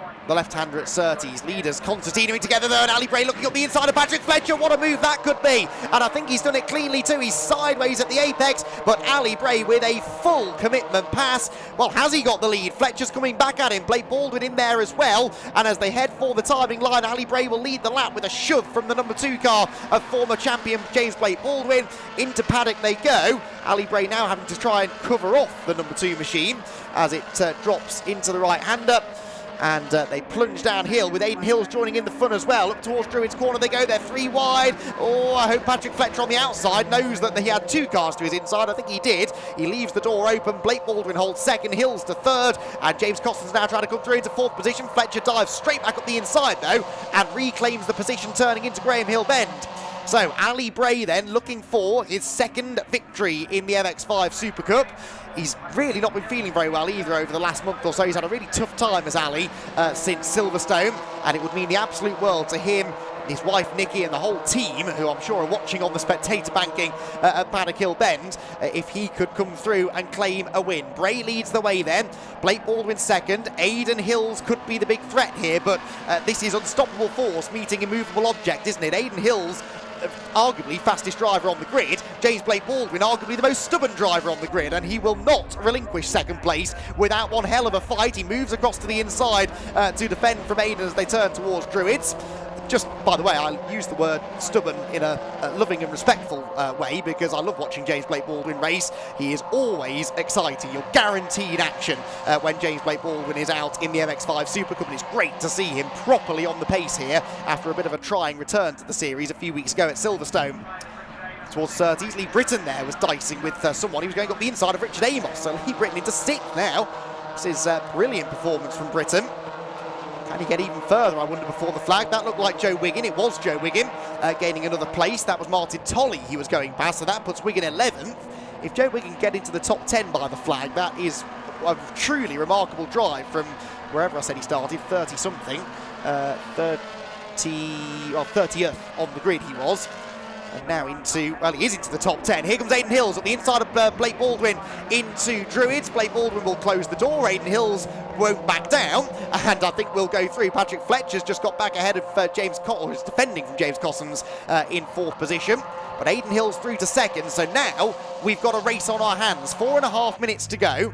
Aidan Hills is the best part of a second, I would say, adrift of Ali Bray. He's got to catch Ali, and then he's got to try and take the win off of him. And Ali Bray, as I said, he's a hard racer. He's a quick driver in MX-5s, we know that, but from a purely emotional perspective, he will want this win more than anything. So Ali Bray is not going to make it easy here for Aidan Hills, who has won 5 races on the bounce at the start of what was supposed to be the most competitive season of MX-5 Super Cup racing ever. It still has been competitive, it's just that Aidan Hills has proven to be the class of the field so far. Another car with damage in the pit. Oh, that's not Amy Watt's car, it's the teammate car, number 17 of Wilbur Tiley, who's got damage to the right front corner. Leaders at Druids there, Patrick Fletcher with James Cossons trying to go around the outside of him. That lead gap is noticeably coming down, isn't it? On the previous lap, Aidan Hills was 2/10 quicker than race leader Ali Bray, and that was with that overtake at the first part of the lap. Sideways for Bray, the rear of that car looking really, really loose, isn't it? Which is not normally the best way to drive these SuperCup cars, but more drivers now seeming to adopt that slightly softer rear suspension, makes the rear of the car just sort of slide around a bit more, but more manageably than it just snapping sideways on you, as often was the case before. Right, Hills is on the tail of Ali Bray as they go to Paddock Hill Bend. He's set the fastest lap, which is worth a bonus point. He's only dropped a single point all weekend. In fact, I don't think he's even dropped a single point. I think he's had fastest lap in all of the races too. But can he now complete the perfect score and get past Ali Bray to win the race? Ali has to defend for 3 minutes here. These will be the longest 3 minutes of Ali Bray's life. Can he keep the number 14 car in front? A car that was in the gravel yesterday, having come through from the back of the grid. He qualified well for that first race, went off in the early stages in the damp conditions, charged back through, was on course for a top 10, and then tangled with Martin Tolley at Paddock Hill Bend. Thankfully, the second grid based upon second fastest lap times from qualifying, so he was back towards the sharp end again, and now here he is, benefiting from the reversed grid and trying to claim his second victory in the championship. As he goes defensive, of course, it bunches these top 5 together even more, so Blake Baldwin now starts to harry Aidan Hills once again, as towards Paddock Hill Bend, the slipstream bunches them all right back on top of each other. No one wants to go to the outside because that leaves the door open for the car behind, and actually Aidan Hills misses the apex, runs out wide. Blake Baldwin up the inside, exactly what Ali Bray wants to see in his mirrors. Now can Aidan Hills charge around the outside and reclaim that second spot? I'm not sure he can. Blake Baldwin will slide across his nose, and James Blake Baldwin's back into second. Fletcher now to the outside of Aidan Hills, Cosson's up the inside of him through the left-hander at Graham Hill Bend, and as they rocket down the Cooper Straight, it is the number 2 car back into position number 2, and now he will take the fight to Ali Bray, who I do think is struggling with the handling of that car as we move into the closing stages. Lee Britton and Richard Amos are next, and then an almighty battle going on behind. We haven't been able to watch it because of what's been going on at the front, but Martin Tolley and Tom Selden are a part of it. It's a group being led by Ollie Allwood. He and Joe Wigan, I think. Yes, Joe Wigan have both got themselves ahead of Alex Stott on this lap. And there, Tom Griffiths, the blue car with the yellow headlight covers, charging through after his grid penalty, is almost back into the top 10 as well. 11th place now for Tom. If he can get past Martin Tolley, the other blue car in that group, he will be back into 10th spot. Right, leaders jockeying for position again at Druids. And Blake Baldwin hanging on to second position. We're on the penultimate lap of the race. Ali Bray might just do this, but he needs to hope that Blake Baldwin and Aidan Hills keep on tripping over each other, because that's just giving Ali this couple of car lengths advantage, so that he's not having to drive super defensively and slowing himself down even more in the process. Through Surtees again, the back of the AB Motorsport man's car completely out of shape, but he has it under control. It's just it's not necessarily the fastest way through that sequence of corners, and perhaps it's hurting his exit speed from clearways as well. Onto the final lap of the race. The slipstream will surely mean that Blake Baldwin is close enough to have a go here into Paddock Hill Bend. Let's see what's going to happen for the race lead. Further back, Ollie Allwood and Joe Wigan are side by side. I can tell you that Aidan Hills, Ali Bray, has retained the lead through Paddock Hill Bend, but Blake Baldwin is all over him as they go up the hill. Here comes Patrick Fletcher as well, looking up the inside of Aidan Hills. Nothing doing there. Aidan shuts the door, and they stay in the same positions. Cosson's round the outside line. Just over half a lap to go in this 6th round of the Brscc Mazda MX-5 SuperCup, and realistically one more proper overtaking opportunity to come, and that is up at Clearways Corner, where surely James Blake Baldwin is going to try and have a go. He's weaving around in the mirrors of Ali Bray, trying to put him off as they turn through Surtees. Up towards Clearways Corner they go. Ali defends the middle ground. James Blake Baldwin can't find a way through on the way into the corner, but Bray is out wide. There's a bit of a tap in the tail at the apex, and it will be a drag race to the line. Can Blake Baldwin get the overlap? No, he can't. Ali Bray will close the door, and he will win the 3rd race of the weekend here at Brands Hatch in sensational fashion. James Blake Baldwin 2nd, Aidan Hills 3rd, Patrick Fletcher 4th, and Lee Britton should come home James Cosson's 5th with his dodgy transponder, and Lee Britton will come home in 6th ahead of Richard Amos, Joe Wigan, Ollie Allwood and Alex Stott in 10th position. Brilliant racing, great clean stuff as well there. James Blake Baldwin must have been tempted to really stick his nose on the inside line where it wasn't wanted at Clearways, but he could easily have turned Ali Bray around. He backed out of it. That was really good, respectful driving, and Ali Bray is able to hang on to claim the race victory, and that will be a very popular win, I think, for those who know Ali in the paddock. And it is a close-knit community of MX5 races. Sure, there are rivalries, and sure, there's some fierce battling out on track, but especially after what happened in that second race, I think it's really brought the MX5 SuperCup grid together, and they are all, I think, going to be happy to see Ali Bray win a race, and not just because it means they stop Aidan Hills in his tracks. Aidan's still on the podium though, which is a pretty impressive feat. Here is confirmation then of the race result. Ali Bray with his second ever win in the championship, James Blake Baldwin second and Aidan Hills third. Patrick Fletcher and James Cossons complete the top 5 ahead of Lee Britton, Richard Amos, Joe Wiggin from 30th, Ollie Allwood and Alex Stott in 10th. Martin Tolley was 11th, Tom Griffiths slipping behind him on the final lap to 12th, ahead of Tom Selden, Chris Richardson and Rob Way, with Adam Blair, Nick Rutter, Will Blackwell-Chambers 18th after that pit stop, having been in the gravel at Clearways, Clyde Powell's 19th and Sam Heading completing the top 20. Josh Morris and Josh Bromley were next, with George Grant 23rd, ahead of Kamal Kalsi, Scott Wright, Christopher Ginn, Adrian Burge and Liz Walton. Then the non-finishers, Will Batali in the pit lane with damage, Stephen New in the pit lane with damage, and there were a few others, sadly, who did not make it to the end. Bruce Robinson and Amy Watts tangled coming out of Druids, and Will Powell never took the start of the race. Fastest lap to Aidan Hills, worth a bonus championship point, and Aidan, his run of race victories coming to an end. There is Ali Bray, and he looks a bit worn out after that as well. He might be, but he goes over to give James Blake Baldwin a hug, and that's nice to see the camaraderie between the two of them and James Blake Baldwin. I'd be interested to know what was going through James's mind at that final corner, actually, because he, as I said, had an opportunity there to really rough Ali Bray up, but elected not to do so. Right, let's head down there then. Lots of interviews to get through, and Richard John Neal, as ever, is on the case. Thanks very much, Andy. Ali taking all the celebrations. I won't ask for a hug this time. I did obviously on the previous one, but hugs are available to other drivers if they want them, not just favouritism for Steve Foden earlier on. Ali, many congratulations.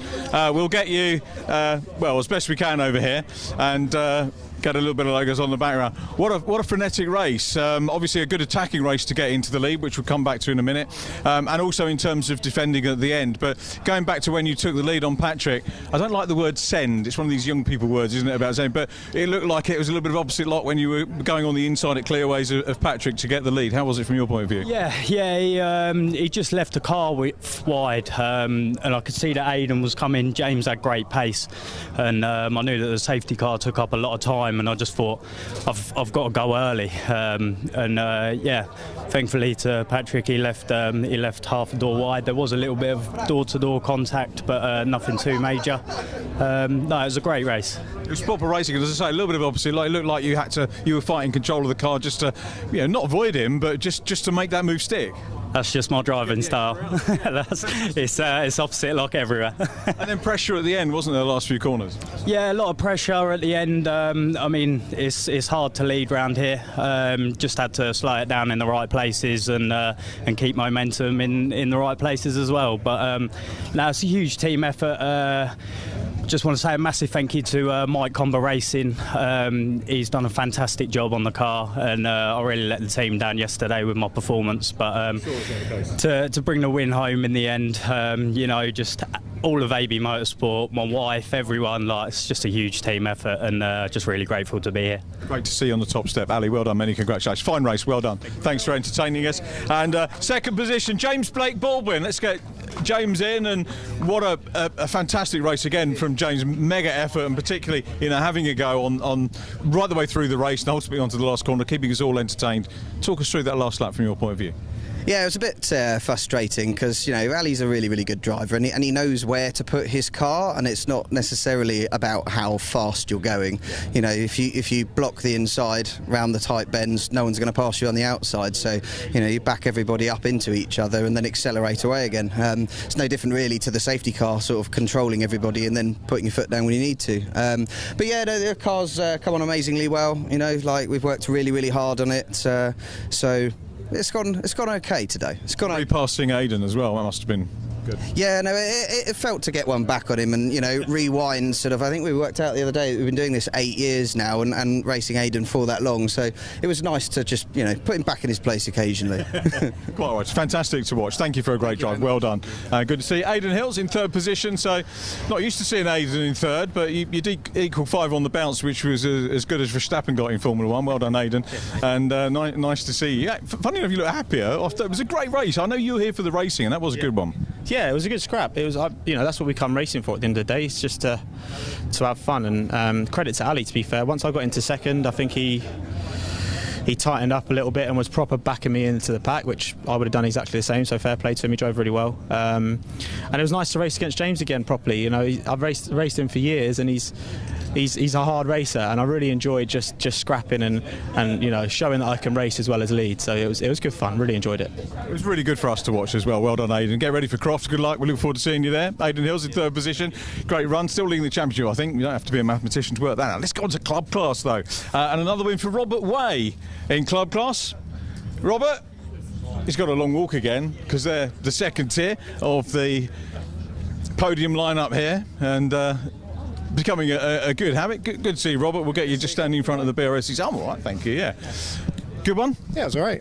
I couldn't stay with the pack. I was a bit frustrated. So tyres went off and that was it. I was just drifting. So, yeah, it was all right. Good battles in club class going on. You're all fairly near. Adam Blair and Clive Powell's were there or thereabouts as well. If the race had gone on for another couple of laps, he would have caught me. So, yeah, so I was glad it ended when it did because I was just getting larrier and larrier. So, yeah, that was all right. We've been messing around with the setup today and it was really good in testing, but we just can't find it back. So, figure out what's going on. Well, that's all done now because Crofts a completely different kettle of fish, isn't it? I'm not going to Crofts, so... Oh, mate, why? Because I'm going on holiday to Padstow like the day before, so... Ossos Wios. Yeah, exactly, yeah, we're going for that, yeah. For May Day celebration, so I'm missing it. But I'll be at Anglesey and all the others, so... Fantastic, we look forward to seeing you there. Well done, Robert. Thanks, everyone, well done. We get Adam Blair. Let's get Adam Blair down there. Adam Blair, I first commentated on him in Formula First going back, and he won't remember that, or maybe he will, I don't know. Hey Adam, good to see you. I have to say good to see you again because it's quite a long while, isn't it? There you go, we'll get you there. Why say that? Because I think I interviewed you, was it Formula First days when I first came across you? A while back. I've never really behaved myself though, did I? So I'm still trying to be a bit more, you know. It's great to see you. I'm fantastic to see you on the podium. Yeah, we're kind of struggling a little bit, as you probably saw. We had to start from the back of the grid because we got a late entry. It was a last minute entry altogether for the championship. We just kind of bought a car. I think 2 weeks later we were racing it. So still not fully sorted out. We don't really know what we're doing with setup yet. Qualifying said another rate because you were fairly higher up in qualifying. You say you were at the back because you're late entry, but qualifying times were higher than you finished. Yeah, they were okay, but in terms of time we're miles off. So I think we need to get out testing with box of springs. You know, someone to just kind of change them over, just troll around until we find, find the right setup. Enjoying it though? Looks like you're enjoying it. Not yet. I'll enjoy it when I'm winning. Oh, come on, you are. I'm coming after Aidan. Mark my words. Actually, knowing what you did years ago, I think that's probably possible. So. Yeah, I mean, I'm a bit like psychotic when it comes to races. So I'm only interested in doing it to win. So obviously, you can't jump into a championship like this and just win straight away. Probably even if you're in the best car. But you know, we're starting from scratch. So we're making progress though. It's better than 4.6 seconds off the pace at Silverstone. So yeah, but yeah, I'm coming for Aidan. So by the end of the year, I think he'll be number 2 on. Obviously, he's going to win the championship, but he's not going to win the last race. That's good. Adam, brilliant to see you. Well done on the podium. Good to see you in club class. Well done, Adam. Good. Yeah, I hope to see you soon as well. And then finally, we've got Clive Powell, so we get Clive down again for a second visit to the podium of the weekend. Of course, we missed out, didn't we, on our second race podium. But here's Clive. We've got the MG Metros going out, so we'll have a quick word. Clive, thanks for coming down again. And you're probably the tallest driver I get to interview. And when we had do you remember we had Jensen Brickley last year? We did jump for Jensen. I've got to do jump for Clive now, so that we can actually reach the mic. Another good race, another podium. Mazda weekend, fun? Yeah, absolutely excellent. Great racing. And I think that it was a real tight race, particularly after the safety car, because everybody was bunched together. So yeah, got a good result for me. Fantastic. Well, thanks for nipping down. It was only a short chat. We've got the MGs on track. Clive Powell's, who takes third in club class. And now, of course, we move on to the Hickford Construction MG Metros. Apologies to Hickford for getting that slightly wrong earlier on. We very much value their support for the championship over the years. So their second race with us at the Brscc. We look forward to that in the capable hands giving the grid of Andy McEwen. Over to you, Andy. Thank you very much, Richard. Yeah, really looking forward to this. The first race for the Hickford Construction MG Metro Cup was an absolute classic. Saw Mike Williams and Rhys Claydon engaging in a race-long duel for the race lead that almost came to a head with a big moment for Rhys Claydon at Paddock Hill Bend. Now, we subsequently learned, I thought Rhys had just outbraked himself and gone for a move that wasn't really on, but we did subsequently learn in the interviews afterwards that Mike Williams had an issue with the downshift, gone into the wrong gear going into paddock. That caught out Rhys Claydon because, of course, the car in front of him all of a sudden was slowing down a lot more rapidly than it should have been, and Rhys jumped on the binders, lost the rear, had a huge save that lasted the entirety of Paddock Hill Bend and half the climb back up to Druids, and managed to get back on the track still in second place, which is where he finished. So Mike Williams gets pole for race 2, ahead of Claydon in second. Mark Eales and Ben Williams row number 2, with Robbie Kenning and Dick Trevitt together on the third row. Matt Simpson and Les Tyler are next on the fourth row, with Richard Garrett and John Moore completing the top 10. Sixth row then will be shared by Dan Willers and Chris Savoury. 18 cars hopefully will be taking the start. Looks like we've got 18 of them out there, just doing a rough count out of the window. Tim Shooter and Phil Goodwin will be the next of those 18. They start together on row number 7, 13th, 14th on the grid. Tim Davis and Richard Cowley are next, and then Kyla Garrett and John Wall at the back. We had all 18 starters make it to the finish in the earlier race, which was nice to see, and hoping for another go, basically, at this battle between Williams and Claydon for the race win, because it was hugely exciting in the earlier race. They also had, for a while there, Mark Eales in the battle. In fact, Mark was the one really putting the pressure on Mike Williams in the early stages, and then Rhys Claydon got past him, started attacking for the lead, and in the latter part, Mark Eales dropped back, still held on to third position though. Ben Williams got past Robbie Kenning right at the end of the race for fourth place. Dick Trevitt had been a factor for the win too, only to slip off the road at Clearways, went through the gravel, bounced back on in sixth, and did eventually catch Williams and Kenning again, but it was right at the end of the race and too late really to do anything with them, so he ended up stuck in sixth place. But there were battles right the way through the field. A really close finish between Les Tyler and Richard Garrett, with Les Tyler getting the nod in the end by 33 thousandths of a second over Garrett for 8th place. They had John Moore only a couple of car lengths behind them. And even right at the back of the field, we had Tim Davis beating Richard Cowley to 15th place by 0.3 of a second. Kyla Garrett and John Wall had a race-long duel, not to be last, for 17th position, which, I mean, normally wouldn't be particularly worth watching, but it really was. It was a very, very exciting battle between the two of them. So, sure, the second race will provide a similar sort of spectacle. Over 20 minutes the races for the Hickford Construction MG Metro Cup, and the second round of the championship won by Mark Eales last year. Can Mark now improve upon third place where he finished the race earlier on today?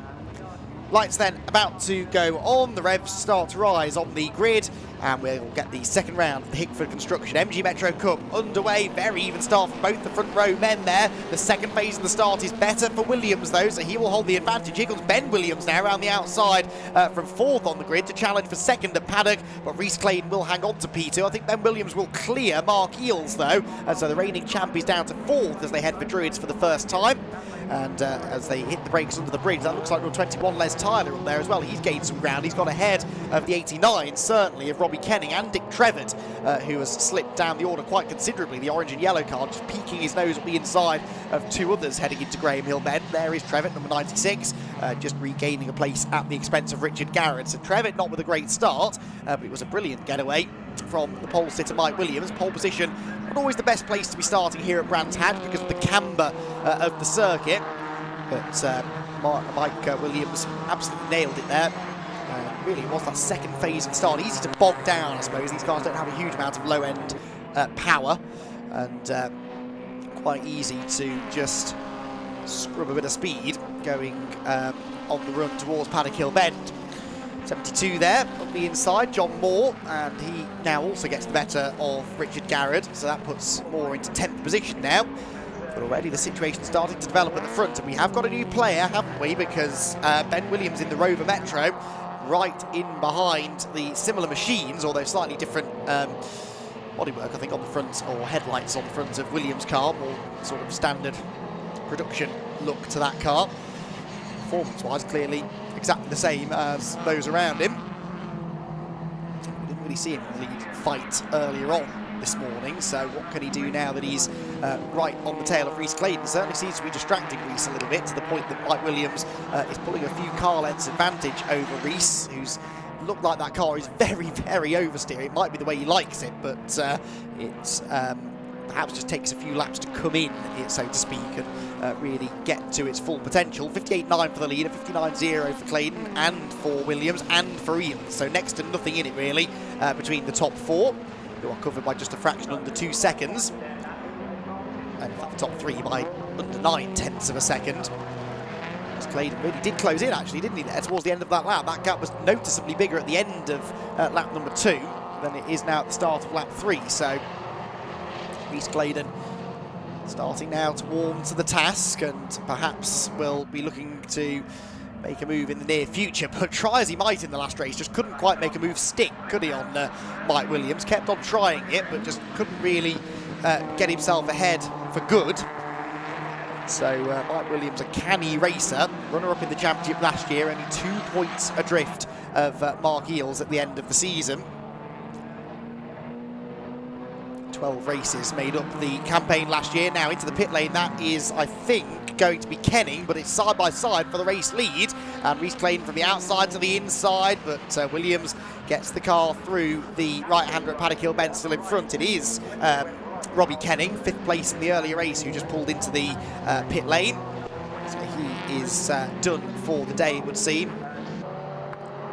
That now promotes a couple of others up the order. Trevitt's 7th after his difficult start, again struggling really to regain the lost ground for the time being. Then a big battle here, 5 cars together, and this is, I think, 8th place backwards, isn't it? It will be now, yes. The number 3 car, Phil Goodwin, at the front of that group, ahead of Richard Garrett, Moore, then the 58 of Dan Willers, also in that train, and I think the last car on the back of it was Tim Shooter, number 4. Right, for the leader, for the lead even, Reece Clayton from the outside to the inside. Mike Williams is very late on the brakes into paddock, carries good speed through the right-hander. Despite going late on the brakes, he's still very quick on the exit of the corner as well. Looks to me as though Mark Eales is coming back into this as well now, reeling in Ben Williams. So 1.3 seconds now covering the top 4. And as long as Mike Williams is the man out in front, I don't think those gaps are going to get any bigger. It's not that he's slow, but I do think Reece Clayton might just have a tiny bit of lap time advantage over the leader. He just can't find a way through. And with every lap that goes by, the frustration will start to reach boiling point for the second place man.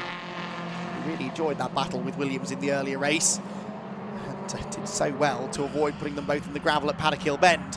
Side by side further back, that is the 72 machine of John Moore, defending from Dan Willers. Those two were 10th and 11th in the earlier race. They are battling over the same positions again in the mid part of race number 2. 9 minutes 50 to go into the second half already.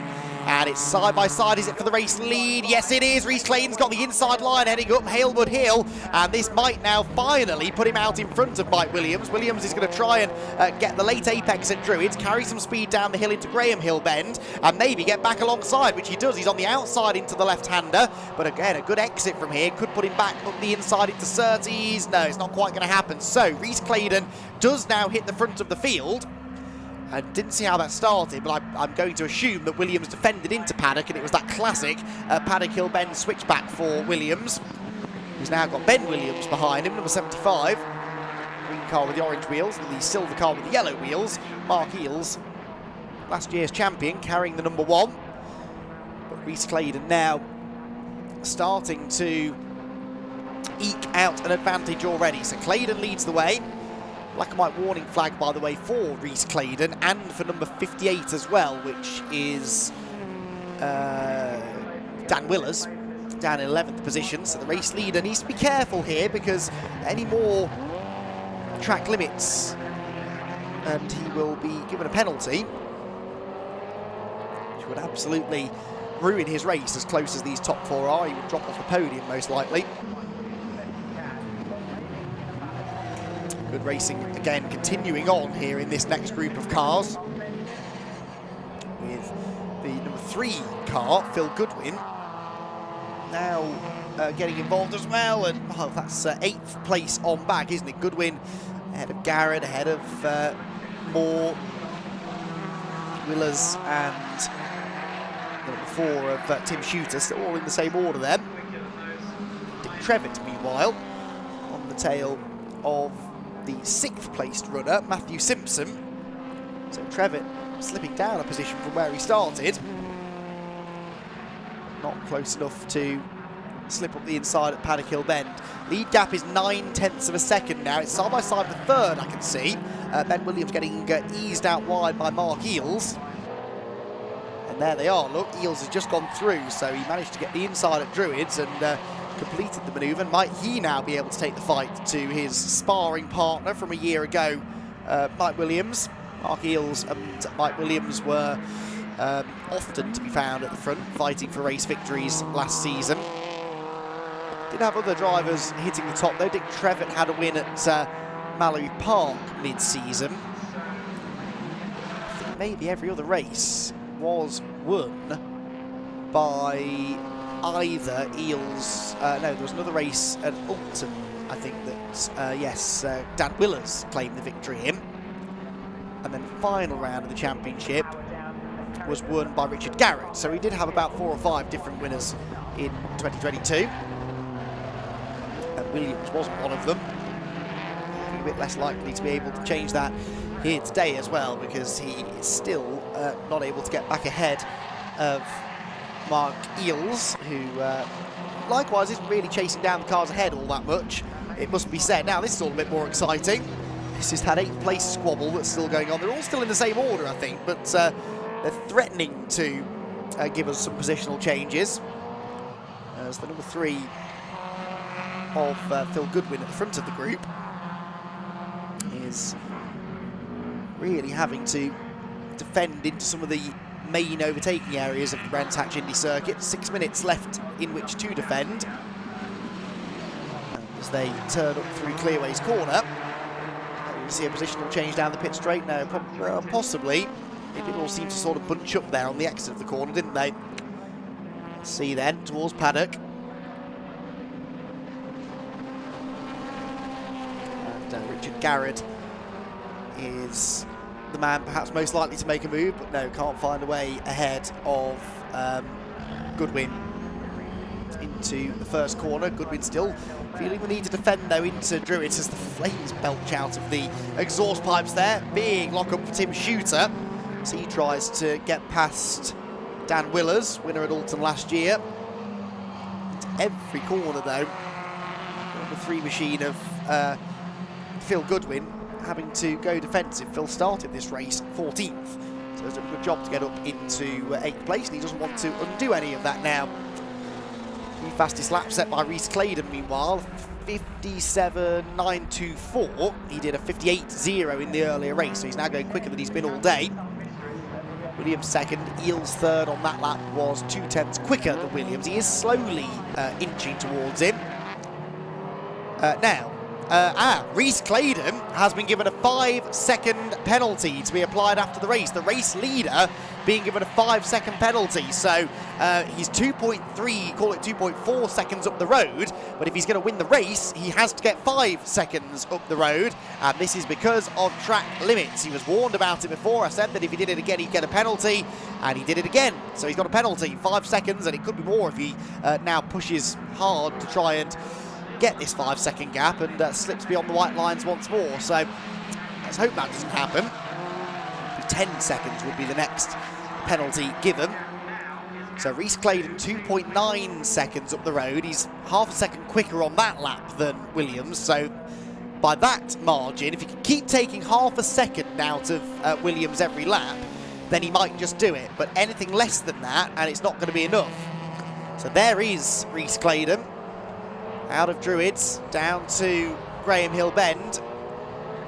And Mike Williams in second place. Well, he might not know about this. I don't know whether the team is on the pit wall giving him pit boards. They are not. So he's going to have absolutely no idea about this penalty, nor will Claydon, most likely. And that's unfortunate, because Rhys needs now to be really pumping in qualifying laps. I suppose he has been going very quickly, but he might just get tempted in the last couple of laps to rein things in a bit. He can't do that, because he's got this 5-second penalty. Let's see what it is now. The gap was 2.9 seconds. Rhys Claydon does a 58.6, which is quite a slow lap, actually, by his standards. A 58.7 for Williams, so only a 10th gain that time. And the gap is still just a fraction under 3 seconds. Eels in third did a 58.7 as well. And then a 58.5 for Ben Williams, fourth place, fastest of the leaders that time. Of course, Claydon did have to negotiate a slower car there. That was Kyler Garrett. This time he's not going to get the better of John Wall. John Wall is 9 seconds up the road from Kyler. So they're the third placed battle, Mark Eels and Ben Williams. As here, the ever-present scrap going on for 8th place continues to rage on, still with Phil Goodwin at the front of the group, despite the best efforts of Richard Garrett. Then John Moore ahead of Tim Shooter. So Shooter is ahead of Dan Willers since we last checked in on this group. So that's Shooter into 11th place, Willers down to 12th.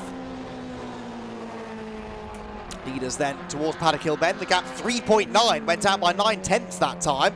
So I don't know whether maybe Claydon has been given the message that he needs to push. He did a 58.0, 58.9 for Williams in second. And at the moment, only Williams would actually inherit a position if with this 5 seconds to be applied, because Claydon is more than 5 seconds clear now of this fight for third between Eels and Williams, Ben Williams that is. But look at all of this now, traffic for Rhys Claydon to deal with. 1.5 minutes to go. It's going to be touch and go as to whether we get 2 more laps. I think we will get 2 more laps. Might that save him? Might it hurt him? Because it means he's going to have maybe more traffic to deal with. This must be slowing him down, you would have thought. Out of Clearways and Clark Curve. Seem to get past those back markers pretty well. Now, of course, we do have an LED board above the starting gantry here at Brands Hatch, which, if it's being used, will have notified him of the penalty if he was paying attention. On that lap, takes only 2/10 out of Mark Williams, but there will be 2 laps to go. So, again, this is touch and go. He needs an average of just over half a second a lap in order to do this. And of course, he's negotiated the back markers without losing any time. It's now down to Mike Williams to do the same thing, because if Claydon has seen the LED penalty board, then you would have to imagine that Williams has seen it too. Catch a back marker through Surtees, is he? No, goes up the inside with minimal time loss. And there'll be 1 more back marker to pass probably before the flag. No, 2. Yes, 2. Back markers, I think, for Williams. There is Claydon, he's through the traffic. Williams does only have 1 more car to get past though, and hopefully he'll be able to do that into Paddock Hill Bend. So 59.4 for the leader. Williams 58.9, it's down to 3.5, so Williams was quicker that time despite all of the traffic. And as we start the final lap of the race now, it's not looking good for Rhys Claydon. He needs to find a 1.5 seconds in 1 lap in order to retain the race victory. Never nice to see a race decided on penalties, but at least we knew before the flag. And so we've been able to follow the story.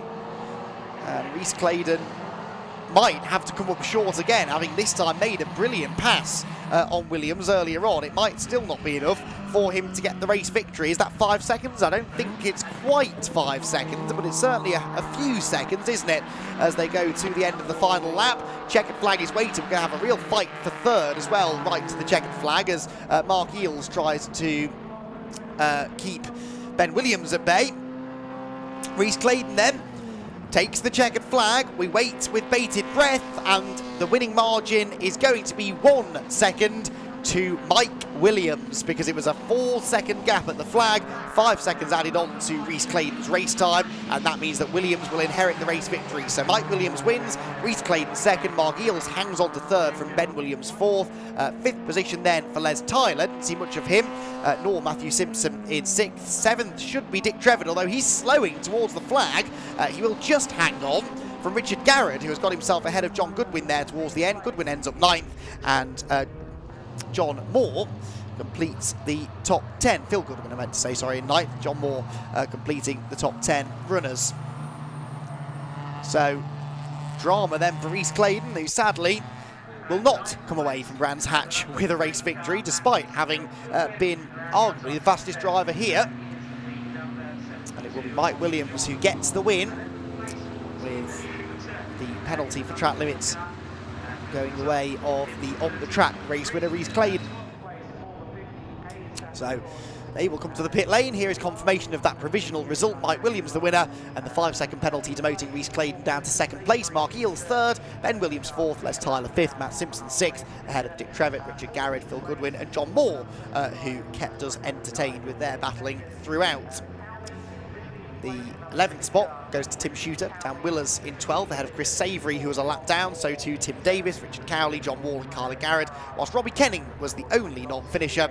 Rhys Clayton proving the point there, setting the fastest lap, the only driver to get anywhere, well, really anywhere near to the 57s. There was a 58.1 from Mark Eales at one point, but fastest lap goes to Clayton.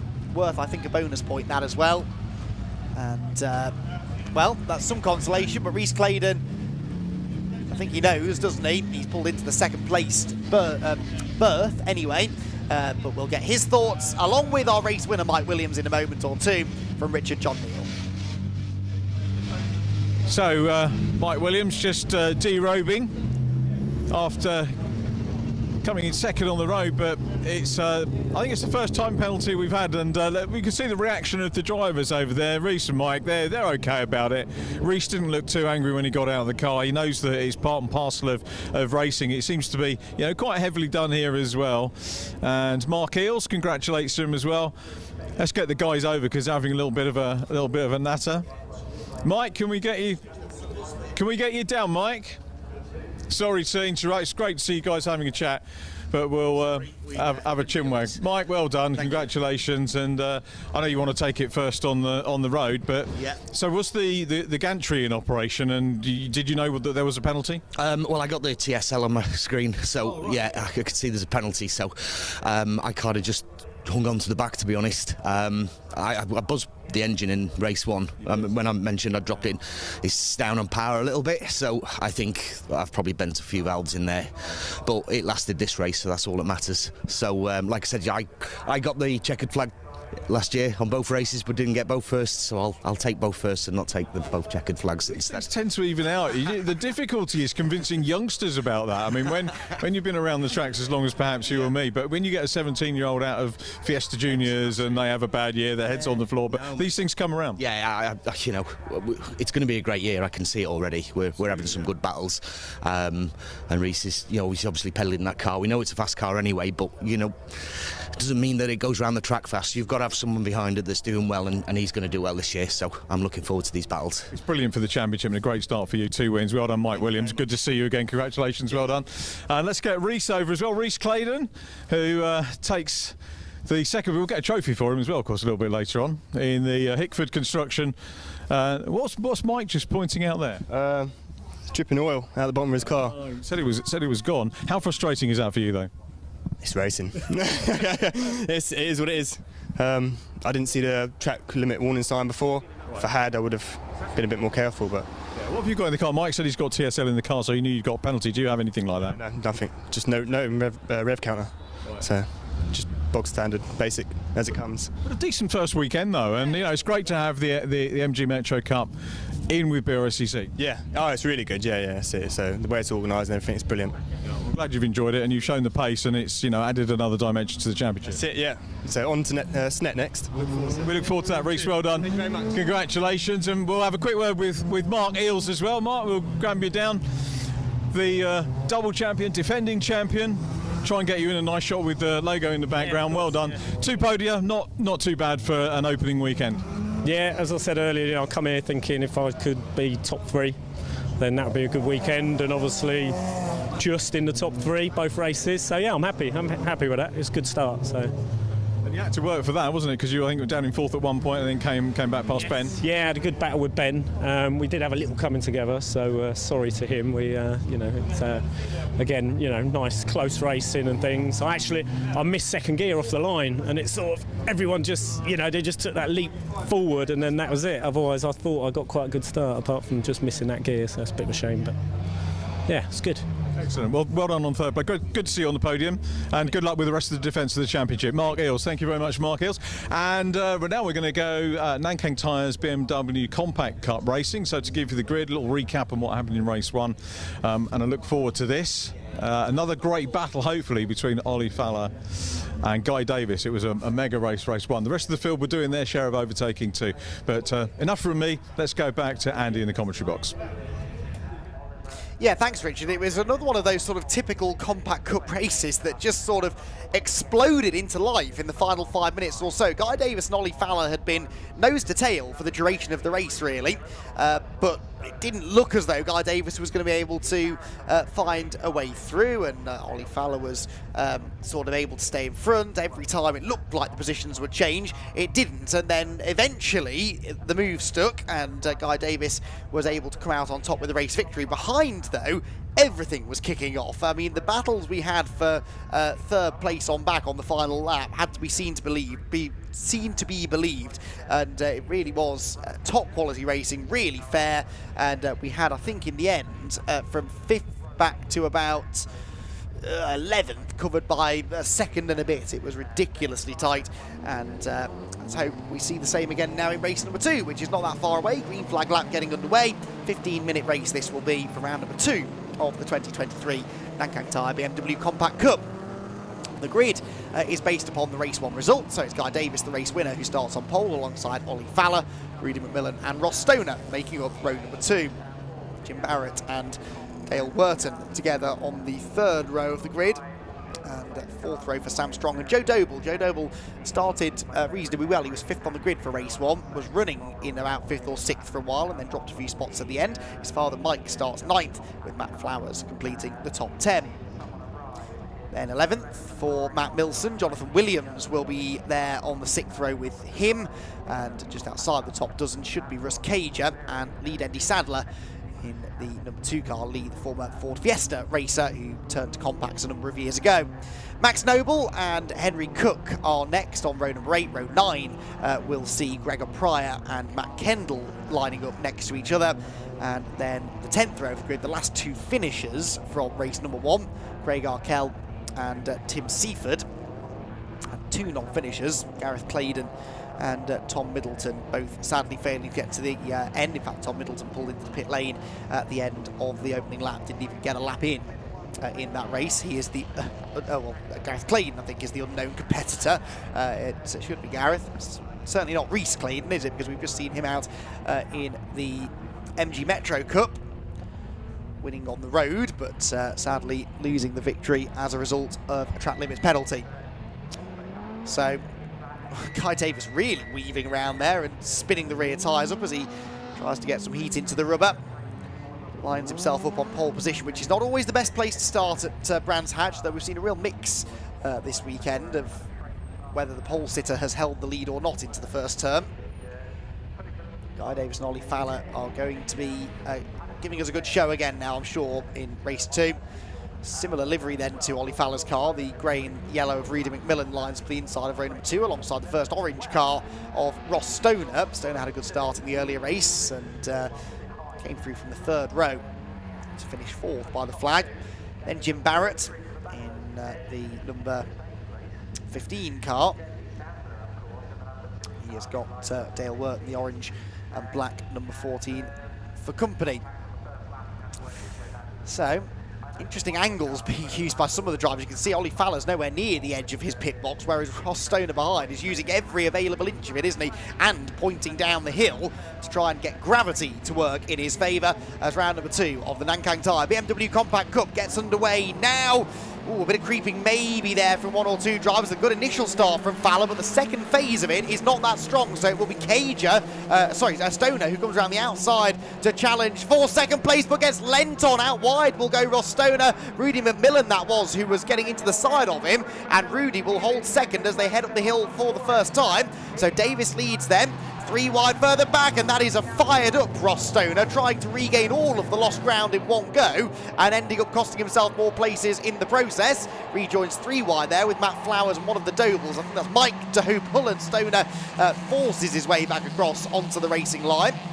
Down the Cooper Straight then, already Davis getting away. It's McMillan second, Fowler third, or is he? Because up the inside he's trying to go the Dale Wharton car, that is, number 14.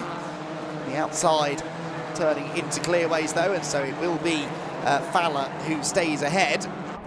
But not an ideal start that from Ollie Fowler, who did not get off the line all that well. He's got a left-hand side wing mirror that's hanging loose, and now he's got Dale Wharton up the inside of him into Paddock Hill Bend. Ollie didn't really cover that inside line quick enough, and Dale Wharton needed no second invitation, so he's through into third.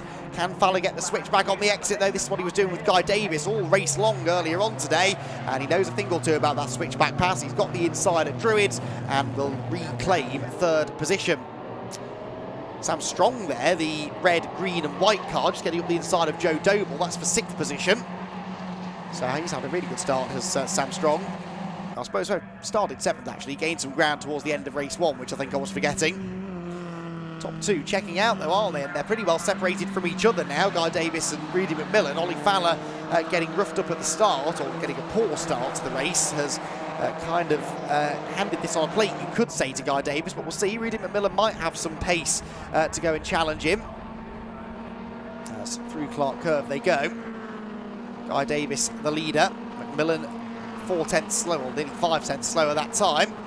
As there, side-by-side action is it towards the first corner. That's Tom Middleton just behind Ross Cager and the car of Matt Milson.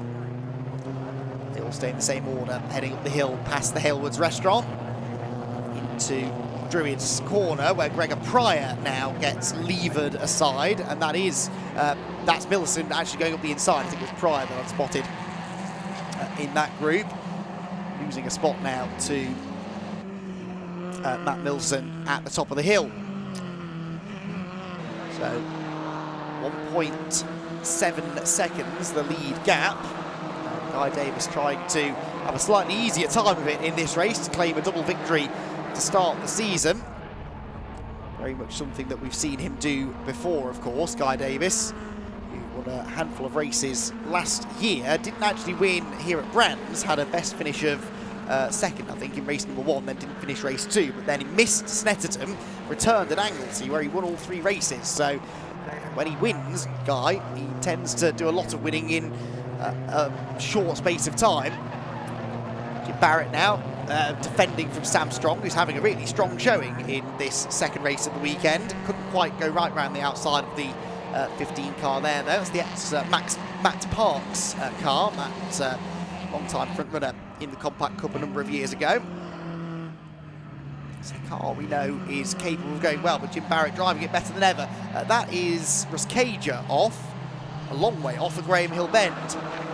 Bounces his way back on, but he will drop some way down from 14th where he was running, possibly even outside of the top 20. So across the line we go then. Leader 58.3, 59.0 from McMillan, and Ollie Fowler 58.5. So Fowler is closing in on McMillan here for second, as Lee Dendy Sadler and Matt Flowers go side by side for 10th. Matt Flowers trying the outside line, couldn't quite get to the inside on the exit, although he tries as they come up the hill. Sam Strong equally still trying to get past Jim Barrett. But Jim Barrett putting up a sturdy defence so far. Next there in the second pack we see the number 73 car, amongst others, doing battle. That's Jonathan Williams. But let's watch what this gap is like from second to third. Oh, Joe Doble the inside of Sam Strong. That was a good move. Joe Doble through into 6th, but runs a bit wide on the exit. Can Strong get him back? Looks like he might be able to.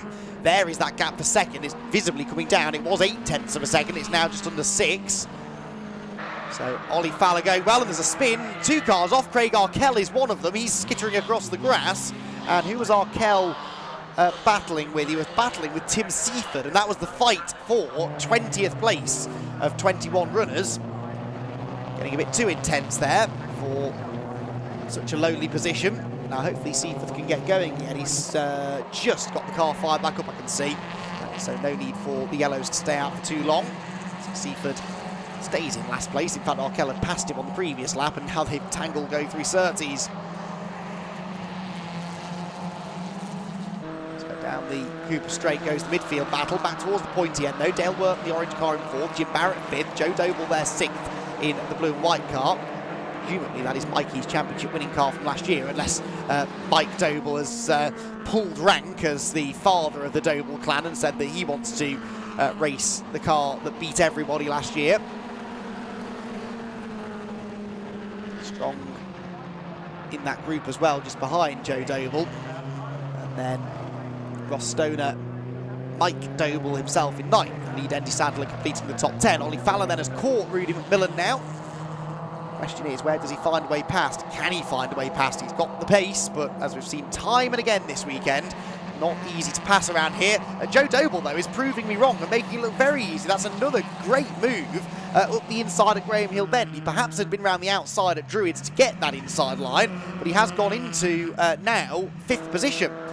So Joe Doble really going well, runs very wide over the curves, but just gathers it together through Surtees.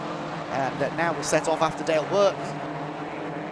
As there, Mike Doble, I think that was running wide, possibly through the final turn. Ollie Fowler to the outside there of Rudy McMillan as they went across the line.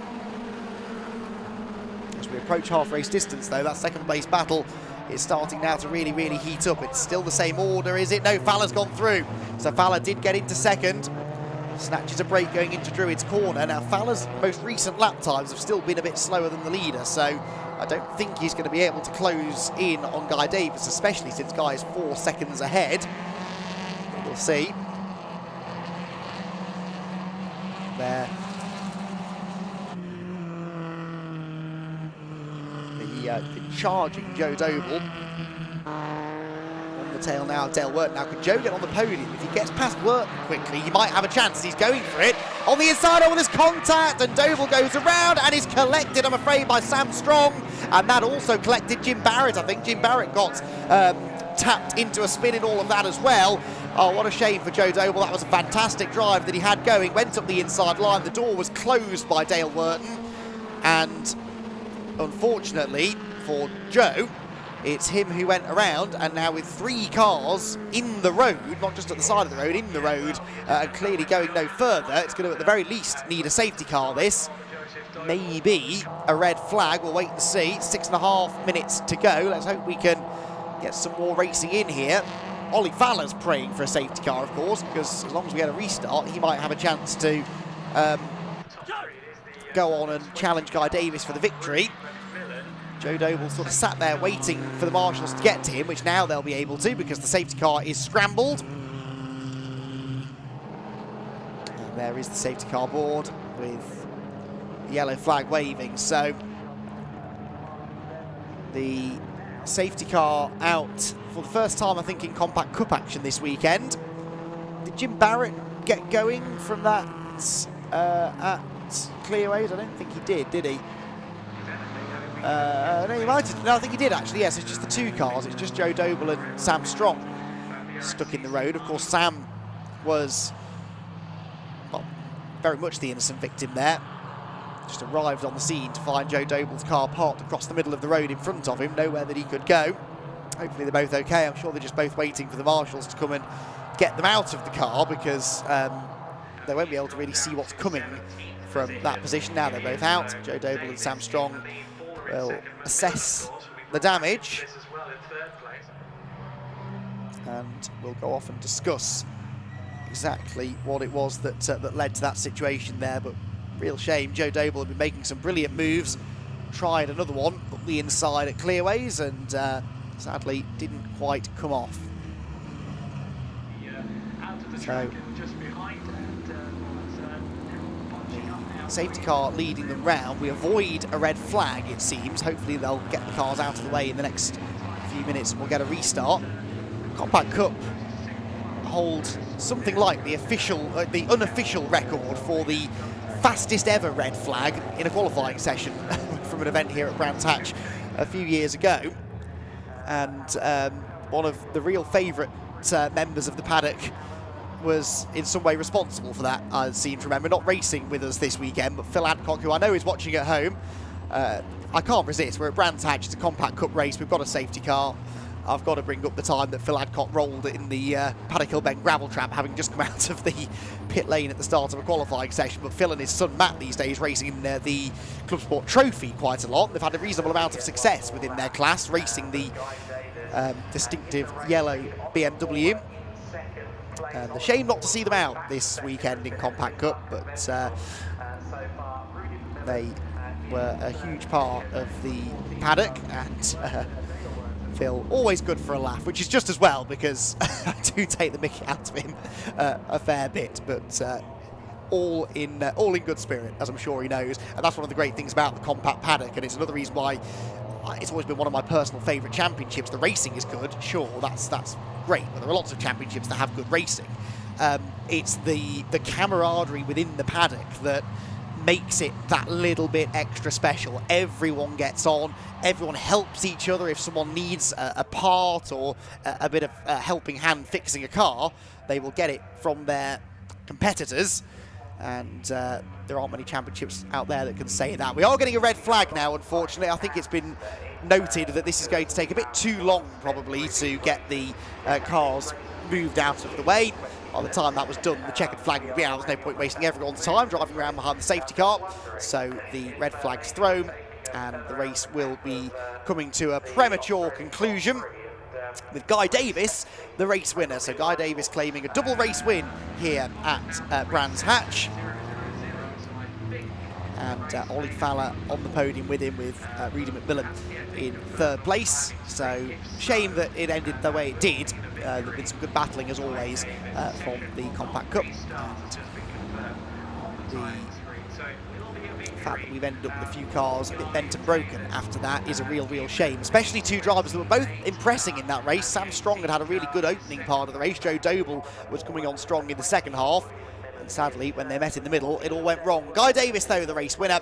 Ollie Fowler second, Reedy McMillan third, Dale Worton fourth, and fifth, and the Masters winner is Ross Stoner. Lead Andy Sadler and Matt Flowers are next, ahead of Matt Milson, Mike Doble, and Tom Middleton to complete the top 10. 11th place for Max Noble. Gregor Pryor was next, ahead of Jonathan Williams and Henry Cook, with Matt Kendall in 15th. Ross Cager was 16th, ahead of Jim Barrett. Craig Arkell and Tim Seaford after their tangle were 18th and 19th, whilst Joe Doble, the first of a couple of retirements. He and Sam Strong, in fact, the only two not running at the flag, whilst Guy Davis, the race winner, managed to get himself the fastest lap point as well. So perfect start for Guy Davis, because he also got the fastest lap in race one. So maximum points haul then for Guy, who, if he's doing a full season this year, is surely the early season favourite for the championship. Ollie Fowler will give him a run for his money, I'm sure, but in that race, no one could keep up with the number 28 car, which arrives in the pit lane as a race winner. And Guy Davis momentarily will be able to have a chat with Richard John Neal. Thanks very much, Andy.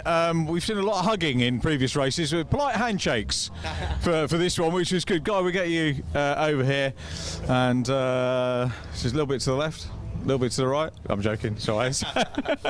We do like a giggle with a race. Sad to finish under a red flag, but you were well in command in that. Yeah, a little bit sad. I would have liked to see what gap I could make, but it's a win, and it goes to show if I can actually do the start bit, then I can do my thing really. So yeah, it was quite nice. I was just managing to see how they were going on behind me, but it seemed to be a decent enough gap. So yeah, didn't want to lose it towards the end. I thought we were going to get a safety car and then Ollie was going to give you another workout, but I did think that, but they didn't manage to clear up the mess. That wasn't going to get cleared up in 2-3 laps. So yeah, I assumed it was going to end or go on the red flag. Yeah, absolutely right. I think 3 minutes on the clock when I looked at it for that time. But reflections on an opening weekend. Really good. Yeah, it's nice to get the results for sure. Didn't I only did the Thursday test before the race weekend, so nice to know that nothing's changed over winter and it's all still there, and it's quite refreshing to still have a competitive grid, so that's nice because there's still come different tracks and different scenarios. It's definitely not easy, so that's great. You actually precluded my question. I was going to say, did you do much testing? And to go back to that, was there much preparation involved in getting the car ready from last season? Well, no, I had an engine going not kill last year that I used at Silverstone. So in terms of that was all up to scratch, and then just check everything was okay, do the alignment and corner weights and that kind of stuff, and then use it on the test day and see if it actually works. Give it a good shakedown. So. I don't know if it's a trade secret, but you were saying to me earlier on you can't do not kill this year. No, I can't do not kill yet. Why is that? Unfortunately, work. It pays for it, isn't it? At the end of the day. Exactly, yeah. So I do Formula 2 as a mechanic. So unfortunately that clashes, and like you say, it pays for it. So. Tell us a little bit about which team, which drivers do you get involved with? I work for Carlin, and we this year have Zane Maloney and Enzo Fittipaldi. Zane I know very well, obviously from F4, and what a great lad he was in that, and lovely to see him going up the ladder. So you got some travels as well. Yeah, lots of travelling. Along with all the travel that's associated with this, it's definitely not easy to fit it all in, but it's nice that most of the years only 2 races clash, so it is what it is at that stage. So. It's amazing how many drivers that are involved, whether it's GT racing and professionally or engineering in F1, do actually like to go and ply their trade on the circuit. So I didn't know about that about you. I should have probably read that somewhere, which would have been good research. That's why I have to drop so many rounds, yeah. But a great environment to be in. And do the lads take any interest in your racing as well? Do they sort of have a look? Some of them are watching at home, and then my number 2 mechanic that I work with on the race weekends, he's given me a hand. So when they can, they like to get stuck in. So back with road in Carlin tomorrow? Back at the fact. I haven't got used to road in Carlin yet. To be honest, I forgot as well. So road in Carlin. Yeah. Do they do the French pronunciation? I'm going on a bit now, saying go on to the second one. Ollie's waiting to bed, but it's sort of the French way. It's Rodin, isn't it? Because that was where the thing came from. I'm not sure on the exact, but it's Rodin as far as I'm aware. It's may have another proper pronunciation, but I think it is. I think I can't see the Kiwi owner doing that. Actually, the French one. Go on. Anyway, look, sorry for waffling at you, mate. Congratulations. Good luck with the F2 stuff, and we'll catch up again really soon. 2 wins for him. Ollie Fowler. He's thinking, oh, goodness me, what questions is he going to ask him as well? Let's have a little natter. Safety car, we thought, as I just said to Guy, I thought we were going to give him a little bit of a workout there with the safety car going, but it didn't happen. Yeah, I wish, right? No, when I saw the safety car come out, I thought, it's just what I needed, but I looked at the time, and there was a few cars scattered around and a lot of debris on the track, so I wasn't surprised to see the red flag, but it robbed us certainly of an exciting finish for sure. One of the things I think we were looking elsewhere, because there were a lot of battles as ever in the Compact Cup down the field, and we missed you passing Rudy. Talk us through that for those of us that missed it. Yeah, so Rudy had a really good pace, really from Graham Hill Bend right round to the start-finish line. I just had an edge on him on the brakes into Paddock and into Druids, and as soon as I saw him move across to the right to defend, he's going to have to get on the brakes even earlier, and I just thought, people have been saying all weekend you can't send it around the outside at Paddock Hill Bend, and I thought, if anything, I'm just going to give him a show. That's good. Yeah, made it happen, yeah. Fantastic. Reasonably happy with the opening weekend? Yeah, I just bogged down the start there on that second race, so I got back into 3rd or 4th, and it took me a little while to get back into a rhythm and back into 2nd, and then by that time, Guy, there wasn't a lot between us, so there's no way I was going to reel him back in. That's why I thought when the safety car came out, I was going to go buy a lottery ticket tonight, but no, didn't work out that way. But hey, it's racing. It was good. It was a good weekend. Ollie, great to see you and see Dad again yesterday as well, Chad. So we look forward to seeing you again in the future. Rudy McMillan in 3rd position. Well done, Rudy. So 2nd podium interview for you of the weekend, and we just had a quick chat with Ollie about how he nipped past, but 2nd place early on, and we thought you were going to be that higher step up. Yeah, well, fair play to Ollie overtaking around the outside at Paddock. You're pretty brave to do that, I think, and I definitely didn't have the pace with Guy and Ollie, so yeah, happy with 3rd. Podium pace is not too shabby, is it, to take into the rest of the season in the opening round? Yeah, it's good points, and it's just if I can be reliable throughout the year, that'll be good. So for a relatively new driver to the motor racing scene, what do you take away, and what will you do to prep and improve going forward? Look at the setup and give it a wash and just go back out again, really. As it is, you can do that, can't you? Yeah, and just try my best. And carry on enjoying it. Rudy, good to meet you. Well done. Congratulations on that. And Ross Stoner, our Masters champion. Sorry we didn't get a chance to have a natter in race 1. We were pushed for time, but double win, so we get a round of applause as well. Thanks. For a double Masters winner. Good way to open the season. Yeah, it's been a bit of a development. We've only done 5 races and we've had to get the engine sorted. So Scott sorted out the engine for us. Obviously, my dad's been running it. Kelvin comes along and helps. Got a couple of mechanics lightening it. So yeah, it's the first time it's been on the pace. And my wife and daughter Daisy actually turned up today, which is the one race of the year they turn up to. So I was pleased. Bit annoying to get strung out a bit on paddock, but you know the gap was there and I couldn't not have a go at it. But yeah, overall a great day. Are they here because they like the track or because it's local or a bit of both? Well, it's the closest one. It's the only one I can convince her to turn up to. So, but yeah, Debs and Daisy, thank you for coming. That's brilliant. I hope they've enjoyed the racing and enjoyed the rest of the season. You have to persuade them to go a bit more. I'll try, but getting them to Cadwell might be a bit of a stretch. It's a long while. I've forgotten about Cadwell from last year, but had a great day with Brscc. Ross, well done, double win, and we'll see you again later on in the season. Ross Stoner there, double winner in the Masters category. Another little round of applause as well. Our podium runners, nice to have a little bit of breathing time to find out a little bit more about what goes on behind the scenes. Talking of which, a lot of work behind the scenes, of course, in the closed season to get the Audi TT Cup up and running, not as part of the Evolution Trophy, a series in its own right. So we can go back up to the commentary box and look forward to race 2 with Andy McEwen. Indeed. So we've got cars out on the grid ready for another 15 minutes of action in the Audi TT Cup Racing Series. This morning's, or this afternoon's first race, I should say, was a very, very competitive race indeed. Sort of teed up by a very competitive qualifying session, which saw the majority of the grid separated by less than a second, and that really translated into a nose-to-tail, bumper-to-bumper battle in the race as well. It's Andrew Dyer who claimed the victory, so he's on pole for race number 2, ahead of Ross McCarr, with Richard Forber and Paul Maguire together on the second row. Row 3 then for Harry Yardley-Rose and Patrick Booth, with Christopher Jackson and Ryan Edgecombe on row number 4. The top 10 will be completed as it was at the end of race 1 by Charlie Cudlip and David Robb, although I think I'm seeing maybe a 1 or 2 gaps on the grid somewhere. Get to that in a moment or two though. Richard Sanders and Tim Evans are next. That's row number 6 of the grid. And then 7th row, Anthony Park and Julian Daniel, with the tail of the field, Max Lewis on his own for some reason.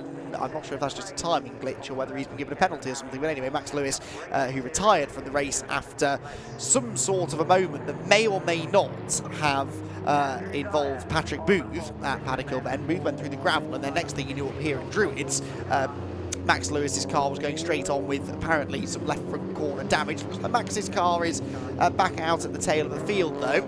Should have 16 of them. 14 actually out there, so maybe we don't have Max Lewis at the back. It's maybe another Dayglow orangey car. Although there was this gap at the front, wasn't there, which also I thought I'd spotted. Paul Savage definitely a non-starter. But let's see who else it is who's not going to make the start. Shame that, but still, 14 cars, not bad for the second ever race in the TT Cup, and such a competitive looking category this.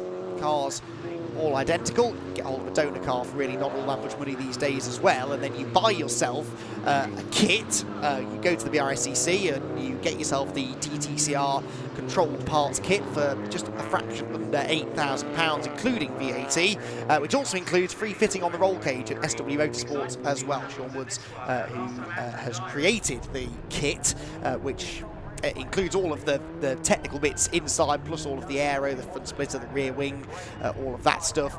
Basically, you buy your car, you buy the kit, and you put the two together to get yourself a very, very fast and what looks like a very fun bit of racing kit to enjoy. The gap we've got is Paul Maguire, on the outside of row number 2. Paul Maguire is not there, so I'm not sure why Paul Maguire isn't there, but he, it would seem, is going to be a non-starter. Max Lewis is at the back, but it's Paul Savage and Paul Maguire, the two Pauls, both failing to get to the start then of round number 2 of the Audi TT Cup Racing Series here at Brands Hatch. The black car on pole is the race 1 winner, Andrew Dyer, and alongside him is Ross McCarr, looking for a good start then. McCarr made a good start from 3rd earlier on today, and now he's 1 place further up on the grid. Waiting for the red lights to go on, which they do now. The red lights go out now, and is it a good start from McCarr? It looks like it from the outside of row 1. He might just have the advantage as they head to Paddock Hill Bend for the first time. Yes, he does. Dyer 2nd, Forber pretty unchallenged really in 3rd. Patrick Booth around the outside of Harry Yardley Rose will move back into 4th position, so already back to the position in which he spent most of race number 1. Harry Yardley Rose there, the silver number 19, going to the inside as actually Booth goes to the outside of Richard Forber through Druid's Corner, tries to get the inside on the run down the hill, isn't quite close enough to do that though, and now Yardley Rose comes steaming up the inside, and that almost worked as well. Max Lewis there going right round the outside in the number 71 car, and he has picked up 4 or 5 places already from the back of the grid, so that is the car to watch, I think, isn't it? The car with the Dayglow orange highlights, number 71, because he is carving up the order, and his next target, the number 11 car, is Charlie Cudlip, just in front, and let's see where that puts him. He'll be well inside the top 10 though, surely, at the end of the first lap of racing. So, Ross McCarr then with the advantage. Andrew Dyer led every lap of the earlier race. Can McCarr now do the same in race 2? Forber 3rd, Booth in 4th position. Max Lewis actually under pressure and losing a place there. That was the number 30 of Richard Sanders going through, but Lewis gets him straight back on the exit and then sort of carries him to the edge of the road. That all seemed a bit unnecessarily aggressive, but anyway, they both live to tell the tale and make their way through Druids with Max Lewis back ahead now. Didn't appreciate the dive bomb maybe at Paddock Hill Bend, but that's one of the places that you always see some passing here at Brands Hatch. McCarr, Dyer, top 2, small gap back to Forber, big gap back then to a side-by-side battle for 4th between Booth and Harry Yardley Rose. And then who's that next? That's the 888 car. Well, it was the 888 car, but it looks now like Christopher Jackson is going to lose a couple of positions because up the inside goes Ryan Edgecombe, and he's bringing with him the number 11 of Charlie Cudlip. Those two spent most of the earlier race together as well, and they're moving through as a pack now. Can Max Lewis get past as well? He's got the inside line into Paddock, but wasn't quite close enough. I'm pretty sure this is the same Max Lewis who I've seen racing in silhouettes in the past. Certainly number 71 rings a bell for Max, and a not dissimilar livery as well. But these front-wheel drive Audis, a slightly different challenge. He's clearly taken to them very well. He was running well in the earlier race, only to have that late non-finish, whether through contact or a mechanical failure, I'm not so sure, but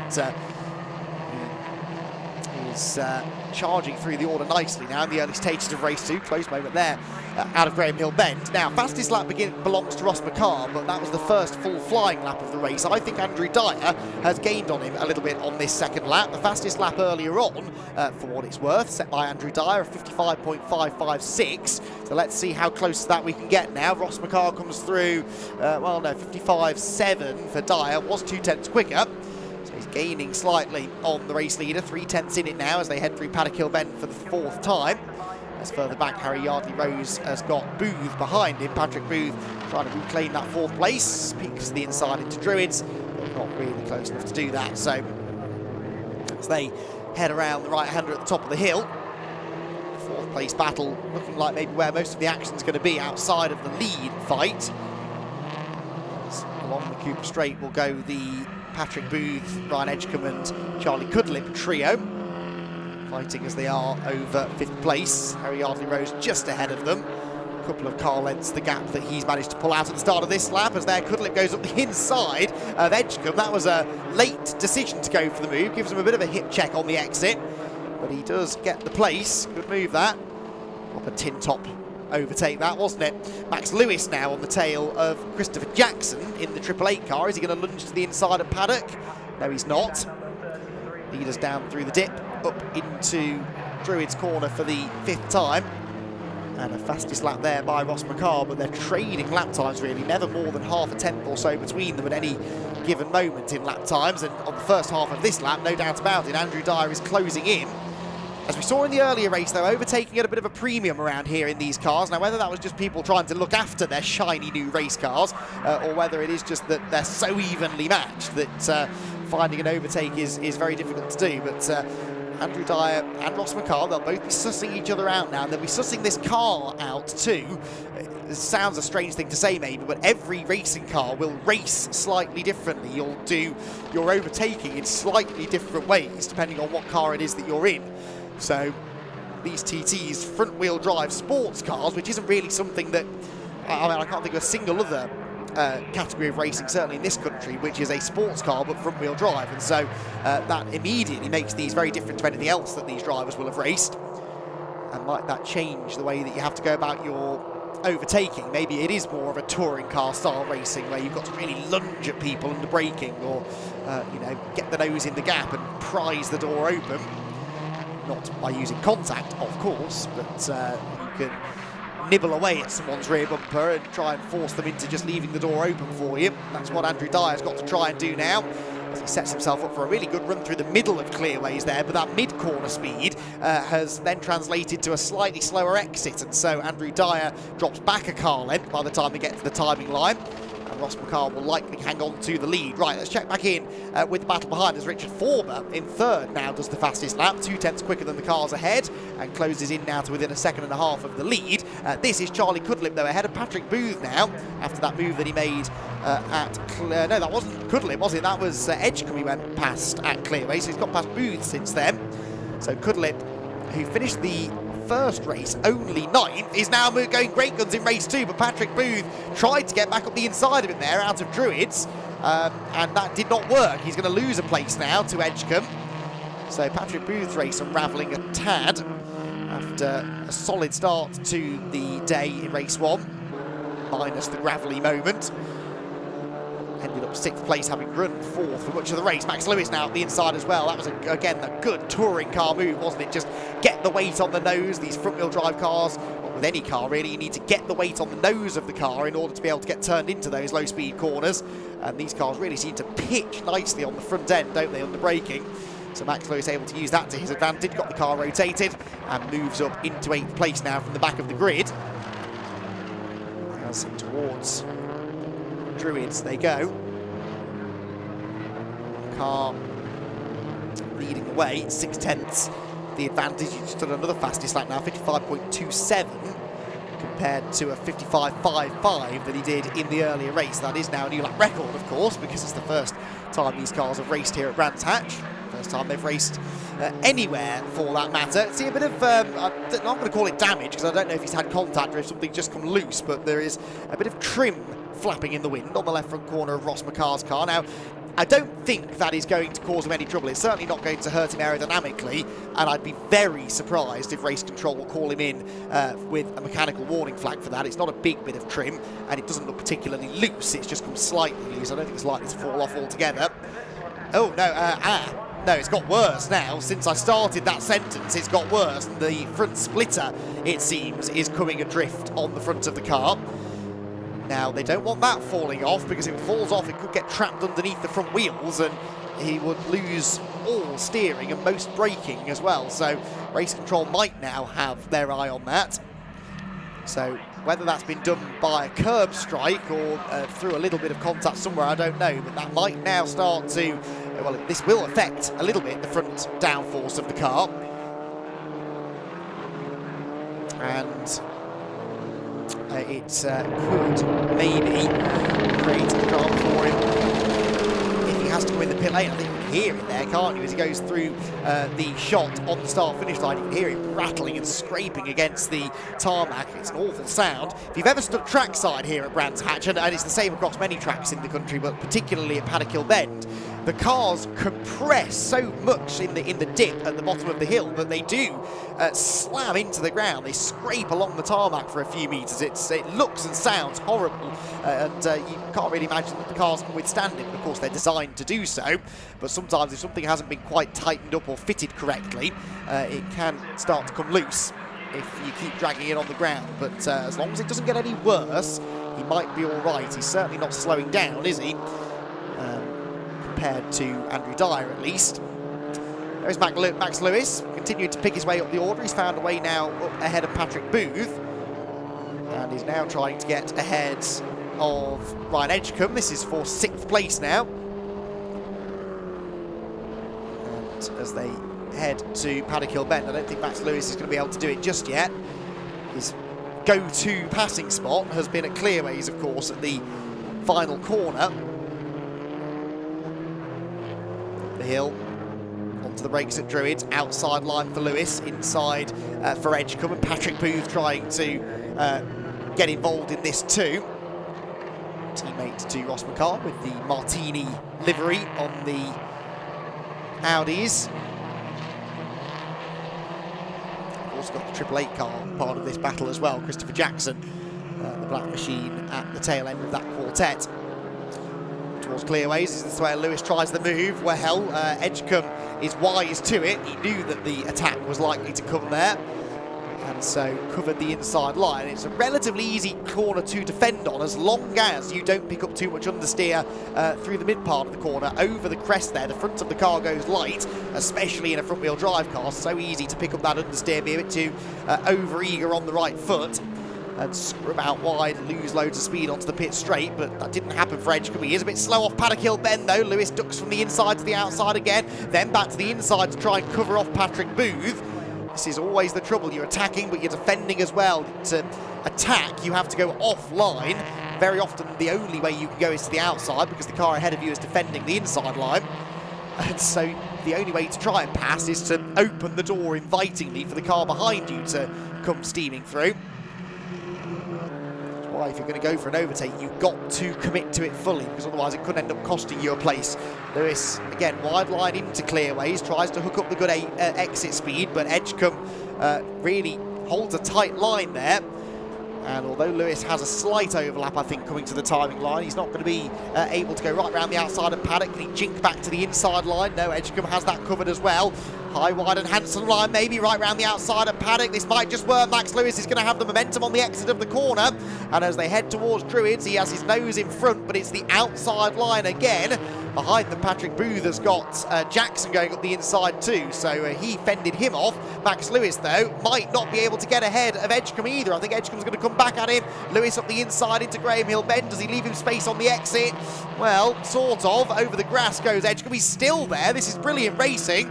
Side by side now for almost a full lap, really, before finally Max Lewis finishes the move at Surtees and gets himself up into the top 6 again. But my word, this Audi TT is a racy car, isn't it? And allows for some really, really good wheel-to-wheel action. Again, great respectful stuff there from the pair of them. Max Lewis continuing this fight back now. Is he going to be able to improve on this, though? He's 4.3 seconds adrift of Charlie Cudlip in 5th place, and so far Cudlip's fastest lap is comfortably faster than the best that Lewis has been able to offer so far. 2.25 minutes to go. The lead battle, nothing's changed, but they're still as close as ever they were, with Ross McCarr seemingly able to manage this loose front splitter. In fact, I think it's come loose to the point that it's no longer rattling now. It is just dragging on the ground, which possibly is slightly better. It's less distracting, at least. It doesn't look to be getting any worse. The vibration will have been shaking it looser and looser. Oh no, as they pick up speed, it does get worse again. He's not been called in, and he's not appearing to slow down too much. David Robb, by the way, being shown a black and white warning flag now for exceeding track limits. Race leaders focusing only on their battle with 2 more laps to go, including this one. Can Ross McCarr keep Andrew Dyer behind him? These two were nose to tail throughout most of the second half of that early race, in fact, most of the race full stop, after McCarr made a good start from 3rd to get 2nd place away from Richard Forber. Andrew Dyer had a couple of laps where he wasn't having to defend, but really after that point, Ross McCarr was always on his tail. And now, as they come through to start what may be the final lap, we're going to squeeze an extra one out of this 55-second lap. I think we will, so they're just going to get 2 more laps in, although the last lap board has been shown, so I think, yeah, this will be the last lap of the race then. And Ross McCarr will be grateful for that. I think he'll be quite glad to see the checkered flag here. Not just because it means he can win the race, but because he doesn't have to worry about that splitter getting any worse. He doesn't have to worry about defending for an extra lap of the 1.2-mile Brands Hatch Indy circuit. This is the last time he has to worry about Andrew Dyer making a move, and it will be clearways if anywhere. Dyer needs to get a bit closer than this, I think, really. Patrick Booth here and Christopher Jackson doing battle. That's for 8th place, as Patrick Booth really has fallen down the order as the day has gone on. His teammate, though, Ross McCarr, up at Clearways Corner, just needs to get off the final turn well, and he should be able to claim a race victory. It will be one apiece for Andrew Dyer and Ross McCarr here at Brands Hatch as the opening weekend of the season for the Audi TT Cup Racing. Cook gets off to a brilliant start. McCarr the winner, second for Dyer after a race-long, a day-long duel, really. Those two have been latched together all day long. Really, really entertaining to watch. Forber is third, Harry Yardley Rose in fourth, ahead of Cudlip in fifth, and then 6th place should be Max Lewis. A brilliant drive that from the back of the field. Then it will be Booth showing ahead of Jackson, Sanders and Robb, because Edgecombe has come through in 11, so something happened to Ryan Edgecombe on the final lap, and the multicoloured number 454 car has lost about 4 places on the final tour, so not entirely sure what the issue was, but that will drop him a lot further down than it looked like he was going to finish. In fact, he won't even make the top 10. So Ross McCarr wins the second ever race of the Brscc Audi TT Cup Racing Series. Second place for Andrew Dyer, third Richard Forber, fourth Harry Yardley Rose, and fifth for Charlie Cudlip, the top Masters driver. Max Lewis, Patrick Booth, Chris Jackson, Richard Sanders and David Robb complete the top 10, ahead of Ryan Edgecombe, Anthony Park, Julian Daniel and Tim Evans. Again, this time all 14 starters get to the flag. Ross McCarr claiming the fastest lap as well. No points to worry about because it's not a championship, it's just a series for the time being, but quite clearly the potential is there for this to become a very popular championship within the Brscc. And the cars look great, they provide close racing, you can overtake in them it seems, and it's going to be a fascinating story to watch over the course of the season. So top 3 runners then down in the pit lane, and as ever Richard John Neal is there to have a chat. Yeah, very quick, Andy. We're not even out of the cars yet, but they have pulled up. Ross McCarr just opening up the door on the number 73 car, and he'll get out. We'll see what the reaction is. A really close race, wasn't it? Again, between himself and Andrew Dyer. And there's the reaction, handshakes and a hug as well.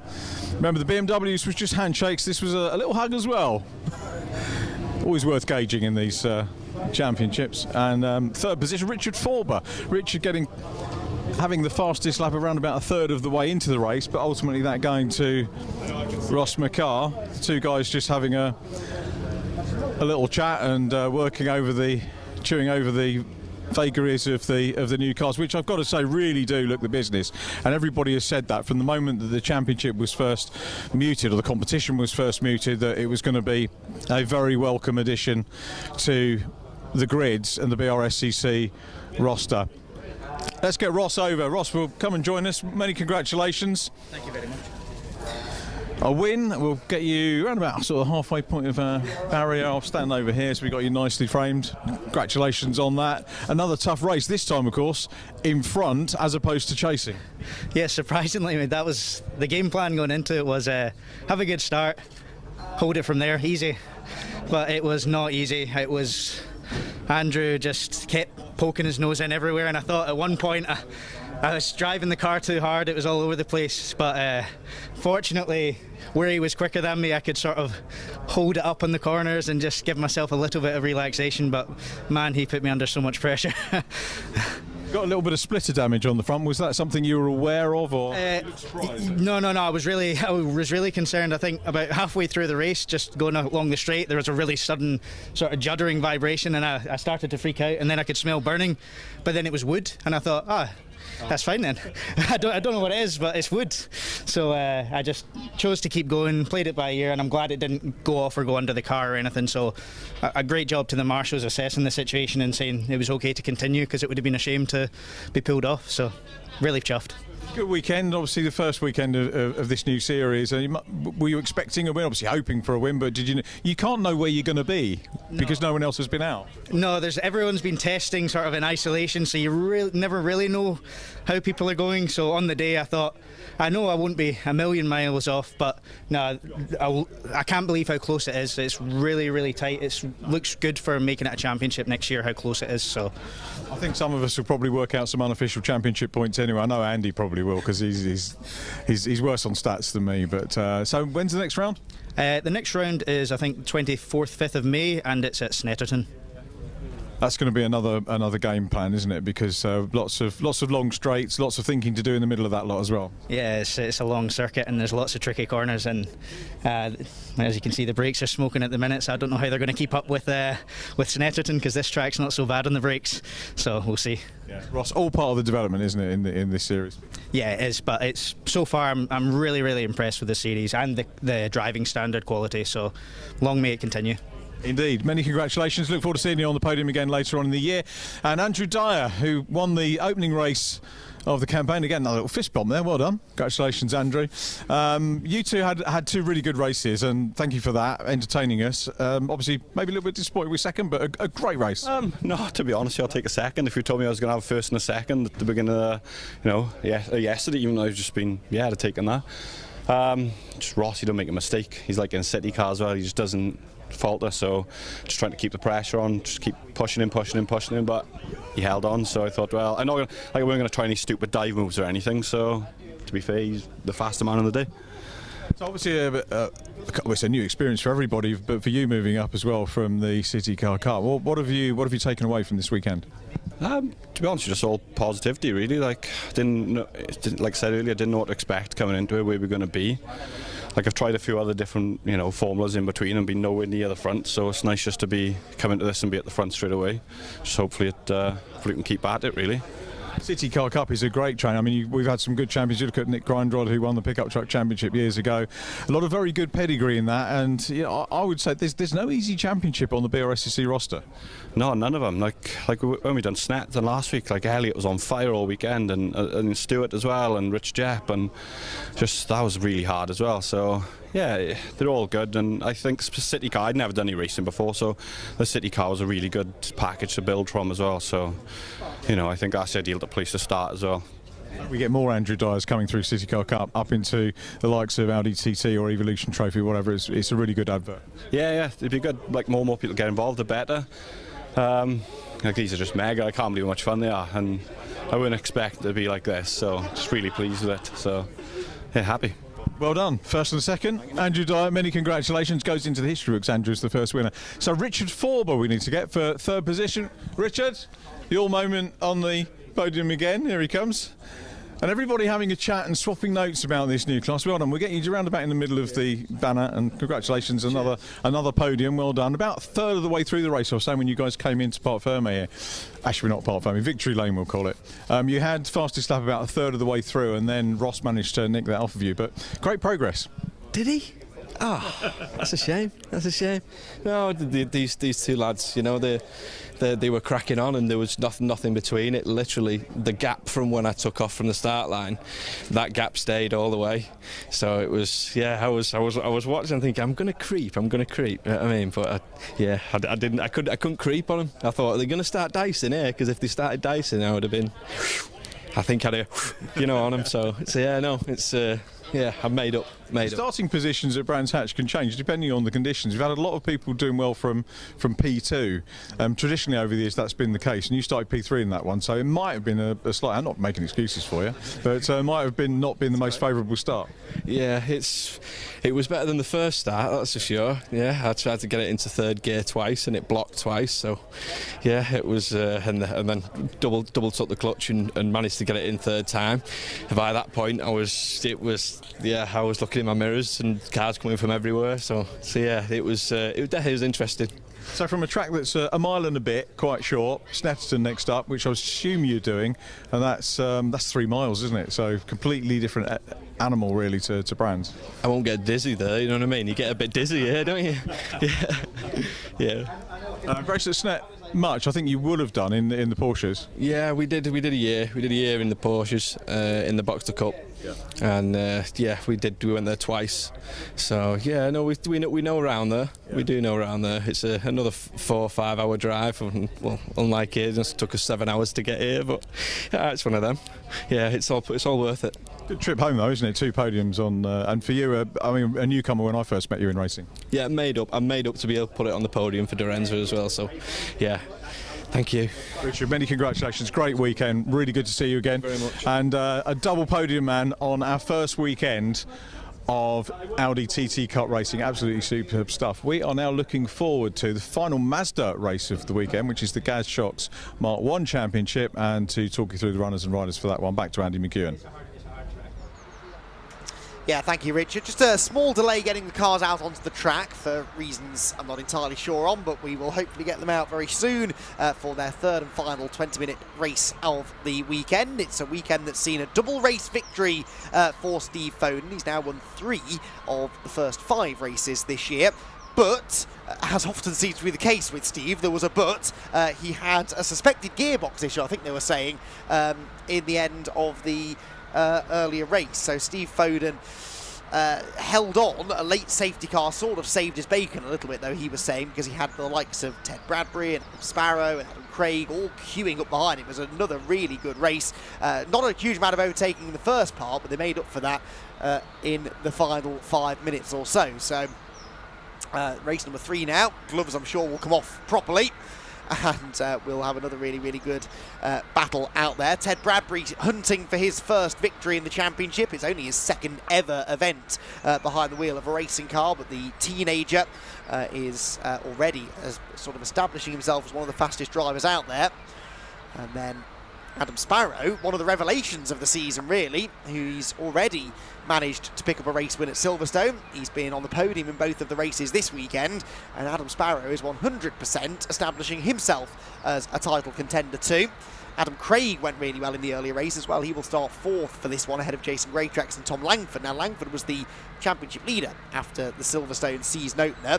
Had a slightly frustrating opening race yesterday to 6th position, which is exactly where he ended up in race number 2 earlier on today. Now, yesterday, he was running inside the podium places until the very end, when he got sort of shuffled out in the last lap madness, whereas today, he really just couldn't ever get beyond about 6th place. That's just kind of where he spent most of the race, so he'll be looking to try and move forward in this one. Then you've got Owen Mills and Brad Jones together. Brad Jones, who's been pulling double duty this weekend, as a number of drivers have been doing this and the MX-5 Clubman races yesterday. So this is his 5th race around the Brands Hatch Indy circuit, his local track this weekend. But the always excitable Southerner is certainly going to be one to watch from 8th on the grid. Should be looking to break into the top 5 again, which is something really that last year Brad wasn't able to do all that often, but in 2023 he's come back a new man and is arguably one of the fastest drivers, certainly within the Clubman Championship these days, and has proven that he's learning things in Clubman that he's bringing into the MX-5 Championship proper. Then you've got Luke Pullen, 9th on the grid, alongside Ollie Graham. Luke's had a frustrating weekend. Late contact in yesterday's race, having qualified 3rd. Got shuffled back a bit during the race, and then had some contact on the final lap, which unfortunately punctured the, knocked the valve off the right front tyre, and he limped home to a 9th place finish, 10th place finish. Picked up 1 place from there to finish 9th in race 2, but reckons he's down a little bit on power this weekend, so we're struggling to make progress through the pack. But the youngster will be keen to try and end the weekend on a high, as he did at Silverstone, actually, where he came through from a similar grid position to finish well inside the top 5. And then rounding out the top 10, Ollie Graham, who we haven't seen a lot of this weekend, but Ollie Graham was really coming on song at the end of 2022 And I kind of expected him to bring that momentum through into 23, but it hasn't necessarily worked out that way. 11th in race 1, 10th in race 2. Let's see whether he can go with the leaders in this one. Others to watch out for further back. Well, Tom Smith will start 11th, non-finished race 1, but he's been one of the quicker drivers here this weekend. And Jack Noller also came from the back of the grid in race 2 to finish 13th. Those two were both sort of coming through the order together, and they will look to do so again in this one, but of course starting a little bit closer to the front this time.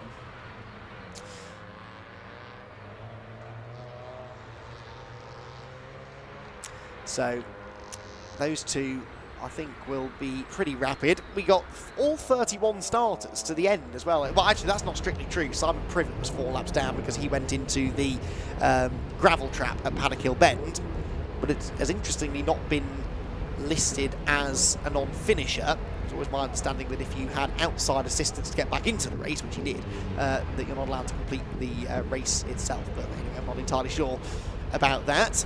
So cars then lining up on the grid. A little bit more overcast now than it has been at some points during the day, but it's been a lovely pleasant day. Temperatures probably in the low teens, and no real wind to speak of. Certainly much nicer than the last couple of days, which have been very wet down here at Brands Hatch, as I think they have been everywhere really. And dry conditions here really providing better racing, I think. Brands Hatch is a great track for racing. It's not an easy place to pass at in the wet or the dry, but it's almost impossible in the wet conditions. There is one definitively quicker line, and if you stray off that, you just won't be able to gain ground. But in the dry, you've got a few more options. The slipstream seems to be a bit more powerful, and yeah, we've seen some really good MX-5 racing, good racing across all of the categories actually this weekend. Really not been a boring race among them, and this now will be the 16th race of a 17 race programme. We've got the Evolution Trophy out for their second race after this one to complete this Brands Hatch event. What are we on now? Third live streamed event of a mammoth live stream schedule for Brscc this year, as they really be a massive, massive story.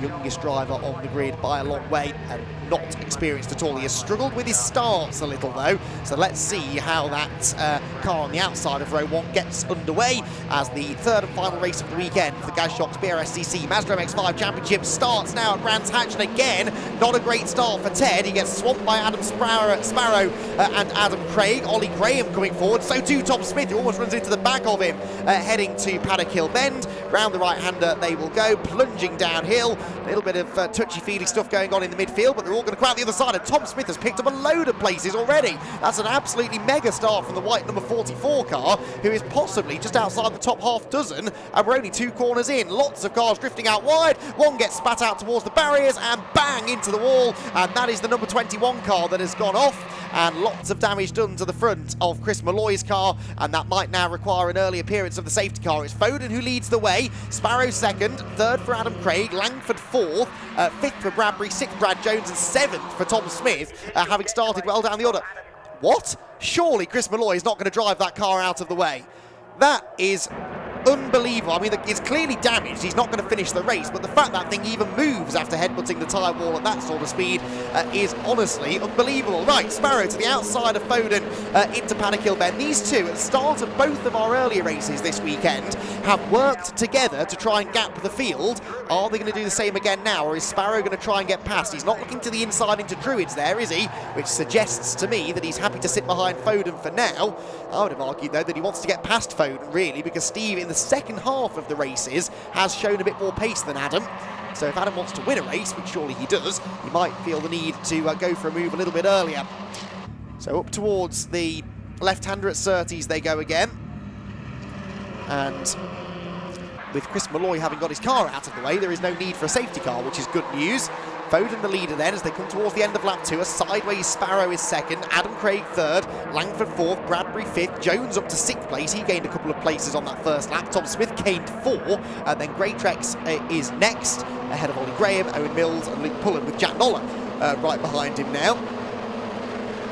And Jack Noller is therefore in 11th place, 2 places gained from where he started. Oh, Adam Craig Looking to the inside of Sparrow into Druid's corner, and Ted Bradbury with a big dive from the outside to the inside as he tries to get past his teammate Tom Langford, who is the lead AB Motorsport driver. It's the Rob Boston racing car of Steve Foden that leads though. Brian Chandler prepares the BC Cars machine in second place of Adam Sparrow, which is pushing Foden through Graham Hill Bend. Now, is it me or is Steve Foden perhaps struggling for pace in this one? Remember, he was saying he had that little gearbox problem. He did seem to struggle in the last few laps around the time that the safety car came out, and then obviously the 2-lap sprint to the flag after that. Is that perhaps something that he's still having to live with in race number 3? If he is, then we could have a really lively race, because Steve Foden, I don't think he's going to be able to pull away here, and we know that the next group of half a dozen or more drivers are capable of taking the fight to him. Up into Paddock Hill Bend they go. Bradbury to the outside of Langford then, on the brakes, rolling into the right-hander at Paddock.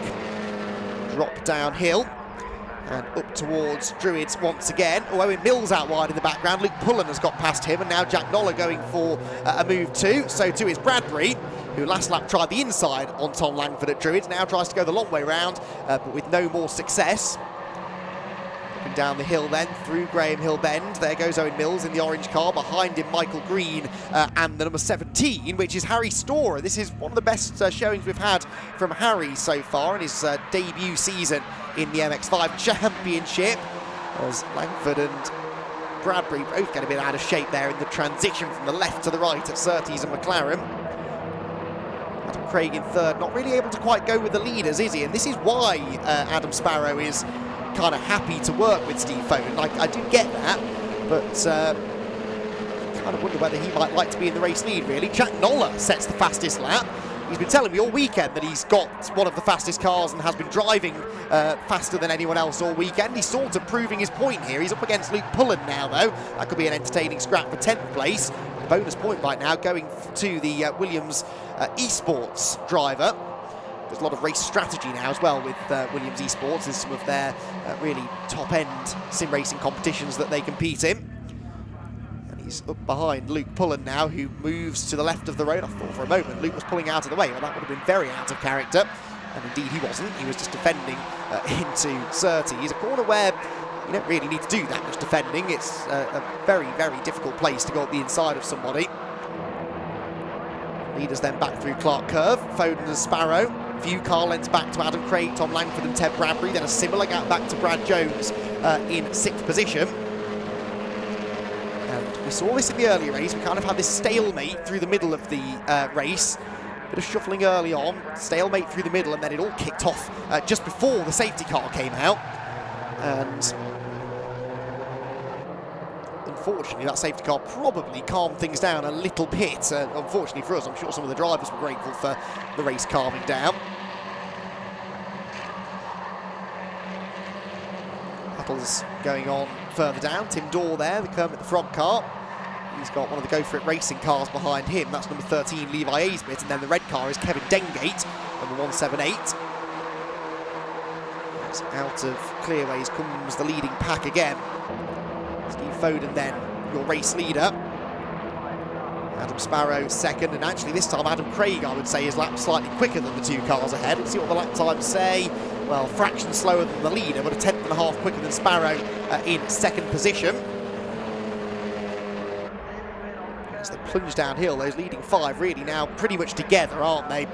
As they head to Druids, Bradbury up the inside. I thought he was going to get into Langford then, but just avoided him. Ted Bradbury frustrated here, I'm sure, to be stuck down in 5th place. Oh, Greatrex and Graham here side by side into Graham Hill Bend. And Ollie Graham tries the switch back. Greatrex closes the door. Yeah, Bradbury, obviously, this is an obvious thing to say. He needs to work when he starts. I mean, he's never driven a road car in his life, let alone a racing car, so you can forgive him for not being great on the clutch as Graham goes up the inside of Greatrex again. Brings Luke Pullen and Jack Noller into play now. It's becoming a very frenetic battle going on just at the back end of the top 10. Greatrex 8th, Graham 9th, Pullen 10th is pushing him towards Paddock Hill Bend. Is he going to go up the inside? He's going to think about it, isn't he? Luke Pullen never wants to back out of a late braking manoeuvre, and I think he is going to go past Ollie Graham. Nice move made into Paddock, but he hops over the curb a bit, runs out wide, and Ollie Graham gets back up the inside again. Jack Noller will now try to come with him, Can Luke hang it tough around the outside? There's very, very little grip out there, but Pullen has still got an overlap. Ollie Graham just levers him over the curb. Pullen's still on the inside as they get to Graham Hill Bend, where again he fully commits to that inside line, which is where the grip is, slides across the front of Ollie Graham's car, picks up a bit of a push and goes through. Adam Craig into second place. That was a change for second. Craig has gone by, and this is where Foden now might start be able to escape again. Sparrow's got Langford to the outside of him now. Tom Langford going to try and go the long way round. Almost ends up in the gravel. Ted Bradbury is on the grass, and it's very easy to get sucked right out into the gravel when that happens. So he did well actually to recover the situation. So Sparrow then loses a place, to Adam Craig. And again, midway through the race is where Sparrow, for whatever reason, sometimes seems to slip down the order. He ended up back in second again yesterday when this happened though, so don't count him out yet. Steve Foden now with an 0.8 of a second lead. Can he make a break for it? Sparrow out wide there. Maybe a bit of understeer starting to be picked up in the number 19 car. Certainly misses the apex again there through Graham Hill Bend. And can Tom Langford get up the inside of him towards Surtees? Yes, he can. So Tom Langford going for a podium place. I said before, it's hard to go side by side through here though, and that's why the momentum from Sparrow on the outside means he quite easily stays in front actually. Bradbury now on the attack. This brings Tom Smith and Brad Jones into play. So again, much as we saw in the earlier races, things might spread out a bit, but then it only takes one side-by-side battle and everyone's back together again. 11.25 minutes still to go, and Langford surely about to try and have a go at Adam Sparrow into Paddock Hill Bend. He goes to the outside and Bradbury goes to the inside. How's this going to work out? I think Sparrow will hang on to the place, but the AB Motorsport drivers might end up trading positions here. Ted Bradbury on the inside into Druitt. Here comes Tom Smith locking up behind as well. Can Bradbury make the move on Langford? He sort of boxed in behind Sparrow there. Leaves plenty of room in fairness for Tom, who now has that inside line again for Graham Hill Bend. And will go back ahead. Can Bradbury get the switch back? No, it seems very hard to make that move through Graham Hill since they've resurfaced it for whatever reason. There's just so much more grip on the inside racing line. So Bradbury frustratedly stays in 5th position. As I started to say before, we can forgive him for not being great off the line with his lack of experience, but that's the only weakness he's showing. His racecraft is good, his single lap pace is good. The problem is that he keeps qualifying at the front of the grid, and then he's 5th or 6th into turn 1, and as you can see, it's not easy to regain that lost ground because everyone at the front of this field is extremely quick. So you can't just slipstream your way past them in the same way that you can perhaps at a Silverstone or something. They all check up and sort of bump into each other out of Paddock Hill Bend. Langford almost gets up the inside of Adam Sparrow, and Bradbury goes to the outside of all of them. That was really smart stuff. I refer you to my point about his really good racecraft. He's gone right round the outside of Langford, and now he has got the inside line into Graham Hill Bend and gets the place. So Ted Bradbury placed the car in the perfect position there to get into 4th spot. And now more of them joining in. Greatrex and Pullen are there too now, as they both start to come back towards the front. Adam Sparrow is clearly struggling, and now he's got Bradbury behind him. That's not going to improve matters, is it? Ted Bradbury is going to be asking all the right questions of the 3rd place man. No traffic there for race leader Steve Foden to deal with. He had an 0.8 of a second lead at the start of the lap. It is now nearly a full second, so Foden settling in now out front.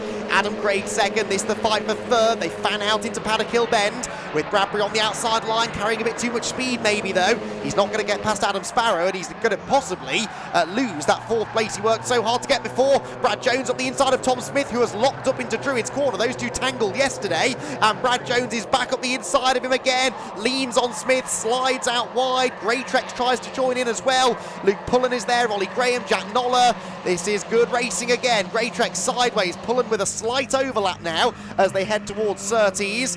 But it's again a dangerous place to try and go wheel to wheel. Pullen, I think, realises that, slots back in behind. Didn't quite have the speed down the straight as a back marker now starts to get in the way. That's the number 51 car. Seng Ji Ong is unfortunately been caught there in the worst part of the track. That could easily have caused a bit of carnage, but they all get through cleanly. So Sparrow still 3rd, Bradbury 4th, being given a shove now by his teammate Tom Langford. Look at the effect that bump draft had. That was a great visual representation of how bump drafting works. and Bradbury's now going to try and convert that into a round the outside move on Adam Sparrow, who might leave the door open on the inside for Tom Langford. He has. They're 3 wide towards Druids for third position. Langford bails out of it. Well, that might have just been because the other two were so late on the brakes they almost outbraked themselves, and still Sparrow is at the head of this ever elongating train. Owen Mills is with them now as well, so this takes us all the way from 3rd back to 12th position. 10 cars in a knot. Something has to give. Surely, is this the moment now? To the outside goes Bradbury. At Surtees, way wide goes Tom Smith, all over the grass, bounces back on. Greytrex to the outside of him. Still Sparrow is keeping them all at bay, and they turn their way through Clearway's corner, 2 by 2 by 2 at the back end of this group, with Adam Sparrow watching it all unfold in his mirrors. Out onto the pit straight, it's Pullen who somehow has ended up getting hung out to dry here, and Ollie Graham, I think, well, a bit of side draft there maybe from Luke.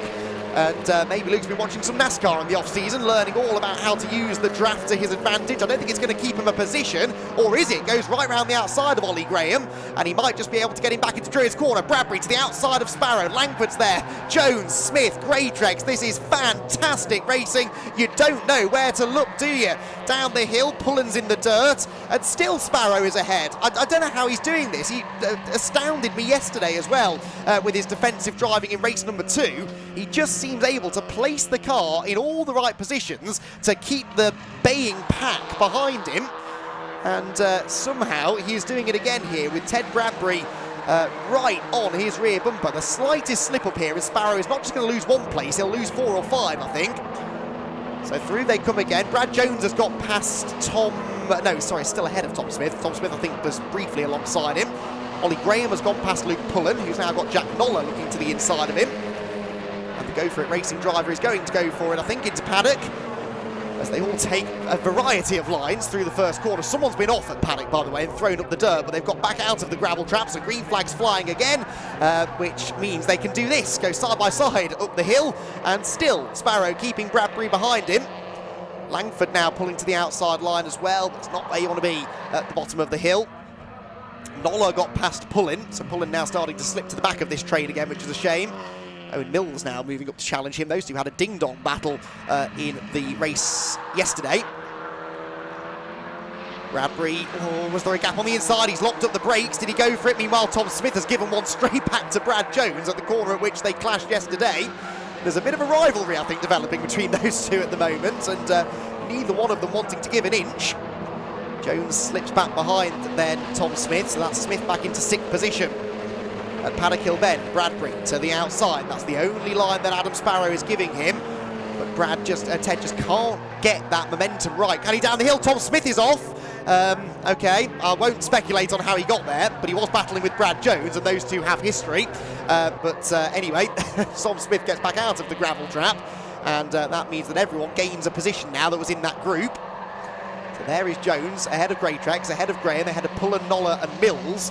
Where did Smith end up? He's with his... yes, he's still ahead of Michael Green, so he is 13th. 12th, excuse me, is Tom Smith after that one. Through Clearways again. And Brian Chandler will be loving watching this. I'm sure Brian probably misses racing in MX-5s. He was a very, very quick pedaler in both Mark 1 and Mark 3. But he'll be enjoying watching his driver, Adam Sparrow, in the fight for podium places. But this time, Bradbury's got most of his car ahead on the outside line, but Sparrow just so late on the brakes, and then parks it on the apex. No, he doesn't. He runs wide, and finally, I think Ted Bradbury might go through. Now, the question is, can he bring his teammate Tom Langford with him? Tom Langford latching onto his rear bumper, pushing him through the corner as they come out of Druid's turn, and yes, Langford gets through as well. So, Bradbury 3rd, Langford 4th. They're 7.5 seconds away from the top 2, so it's going to be 3rd at best now for either of those two. But they have broken through the defences at last of Adam Sparrow. He just had to brake that bit too late that time into paddock because Bradbury was that bit further alongside, and Adam just couldn't quite get the car stopped, left himself open to the switchback. But we saw yesterday, and indeed in the race earlier on, that if Sparrow gets knocked back to position, he doesn't let that get to him. He doesn't let his head drop, he just fights straight back. And he might be about to do that into paddock, but of course he's got 2 teammates now working together ahead of him. So Bradbury being pushed along by Langford. This is where there is definitely strength in numbers in MX-5 racing. Still though, Sparrow might get to the inside of Tom, not quite. Brad Jones now coming up to play as well. He's going to go to the outside of everyone into Druid's corner. Is that going to work, or will he be hung out to dry by Adam? How much space does he get left? Absolutely none. Brad Jones will bounce his way down the grass, rejoins in front of Jason Greatrex. I don't think Jason had much say in the matter. Brad Jones was coming back onto the racing line then, and Greatrex did well to back out of it. You can't give an inch, though. This is the thing. You have to be aggressive when the racing is as close as this. You just can't. You can't be too polite out there, because you'll be taken advantage of, and you'll end up slipping down the order. Oh, this looks a bit more sedate, doesn't it? This is Kevin Dengate and Tim Dorr. It's the fight for second in the Masters class, which is being led by the red and white car, Jason Greatrex, who's in this leading bunch.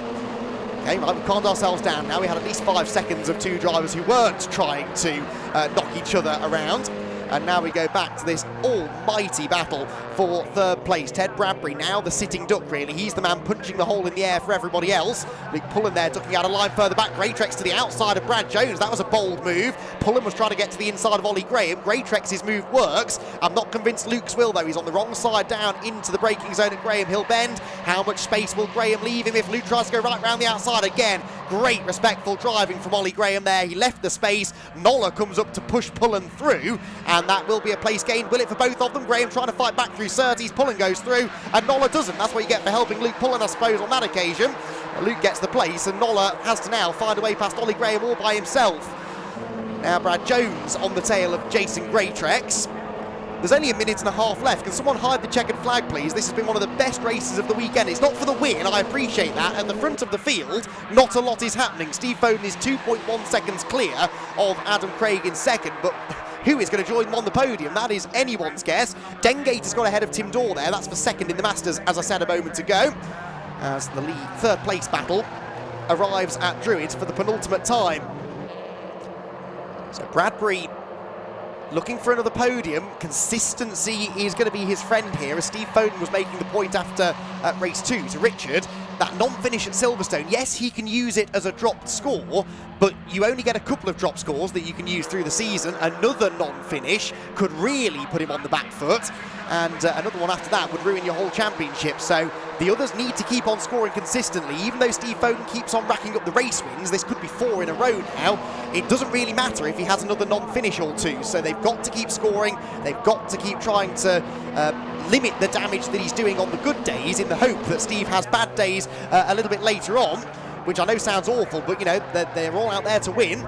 Steve Foden just quietly going on about his business, as he always does. He leads them out of Druids. It's all changing for third place, though. I can see Langford's gone through on the inside of Bradbury, and Tom Langford into the podium places. It's another last lap shootout between basically the same group of drivers as we've seen doing this in the previous 2 races. Bradbury back up the inside of Langford. That's a really bold move down at Graham Hill Bend. They will be side by side and slow down the straight. Sparrow gives the boot to Bradbury down towards Surtees corner, and Ted will go back into third. Sparrow trying to go through with him as well. Sideways they all are as they desperately try and get back in line. Greatrex up the inside as well. Brad Jones there too. Steve Foden will win. Adam Craig will be second. Who is going to come home in third place, though? I think it's going to be Bradbury. Here they come to the line. Then a drag race to the checkered flag. Ted Bradbury versus Tom Langford, the 2 AB Motorsport teammates, and it's the teenager on the podium again. Langford 4th, Jason Greatrex 5th, Brad Jones 6th, Adam Sparrow, you've got a feel from a bit there, dropping down to 7th ahead of Pullen, Graham and Nola inside the top 10.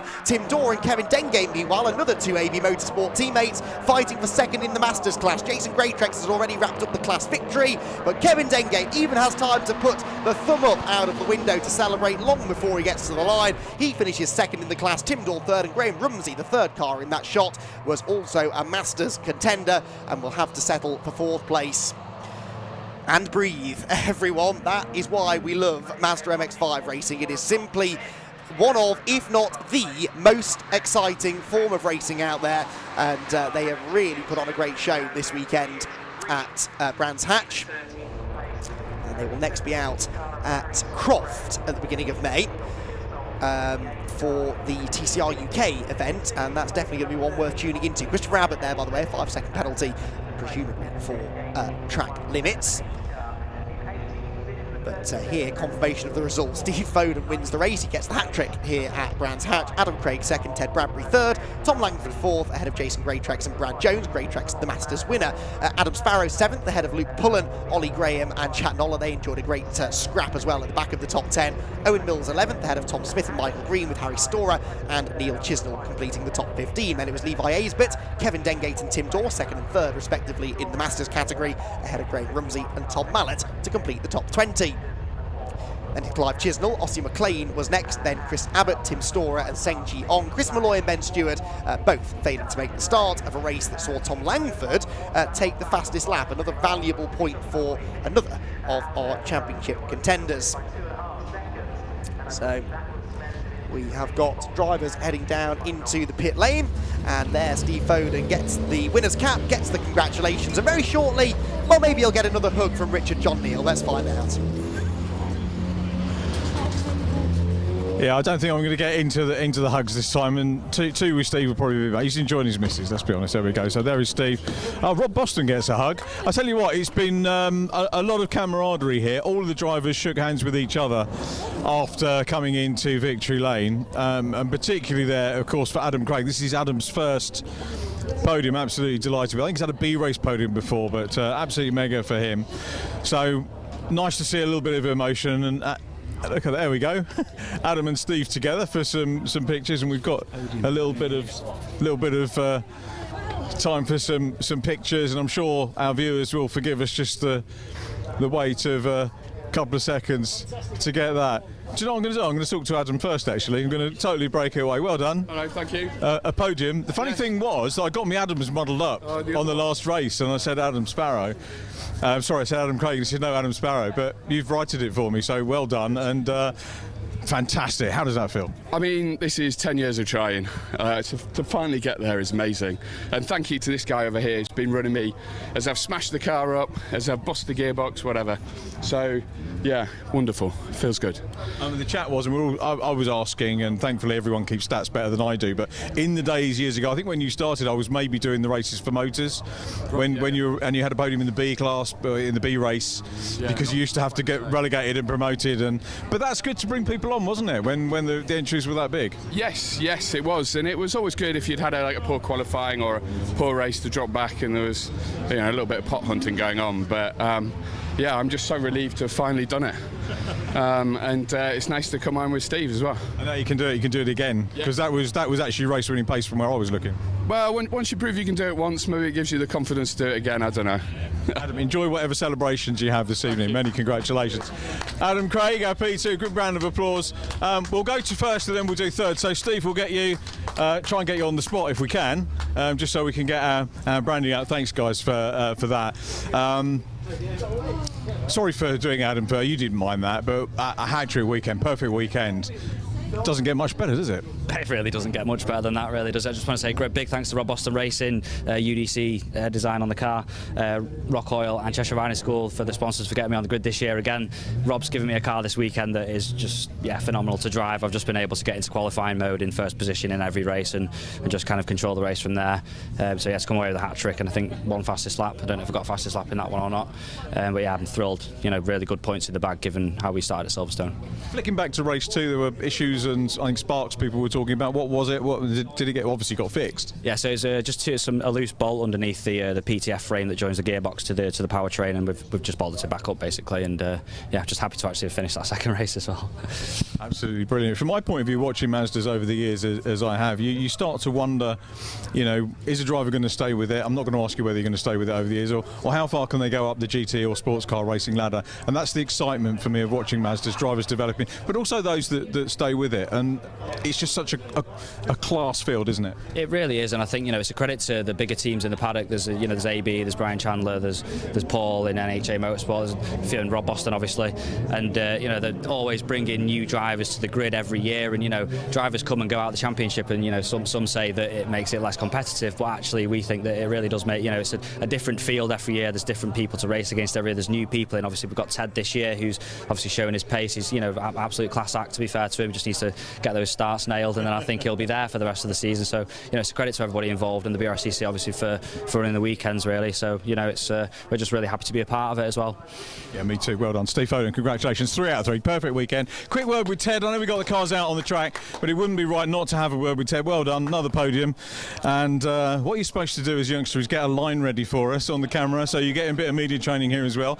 I'm not going to get a line out. I'm just going to say, what a battle for that third place. That was so hard earned. You're learning about attacking and defending all the time. Yeah, it was a huge battle. A lot of stress from behind, and then also just when we were in fourth, just managed to get past through turn one. Really good move. But yeah, Tom did me on the last lap. Big mistake from me, but then lunged back in on turn 3 and yeah, managed to get podium. Fantastic, well done. Good to see you on the podium, Ian. Going to cut you short, Ted, because we've got cars on the grid. Many congratulations. We'll see Ted Bradbury again and hear a lot more of that youngster. Let's hear more of our Evolution Trophy, which is next up, and Andy McKeown is ready to call all the action.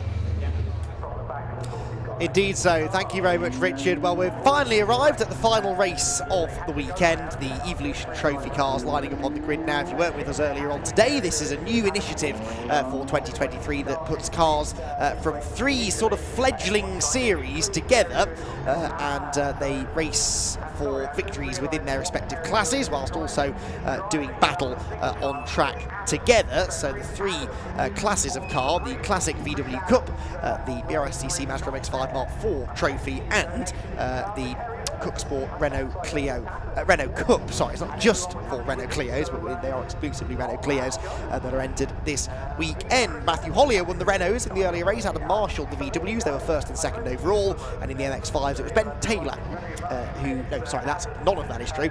Well, some of it was. Nick Gwinnett got the win in the Renaults. Adam Marshall won the VW Golfs in third overall, and the MX-5s were wrapped up by Taylor, so I got that bit right. It does help if I look at the right sheet of paper. So the cars lining up, they're ready for 15 minutes of action. Away we go. Oh, one of the Clios has stalled further back. Let's hope they all miss him. I think they did miraculously.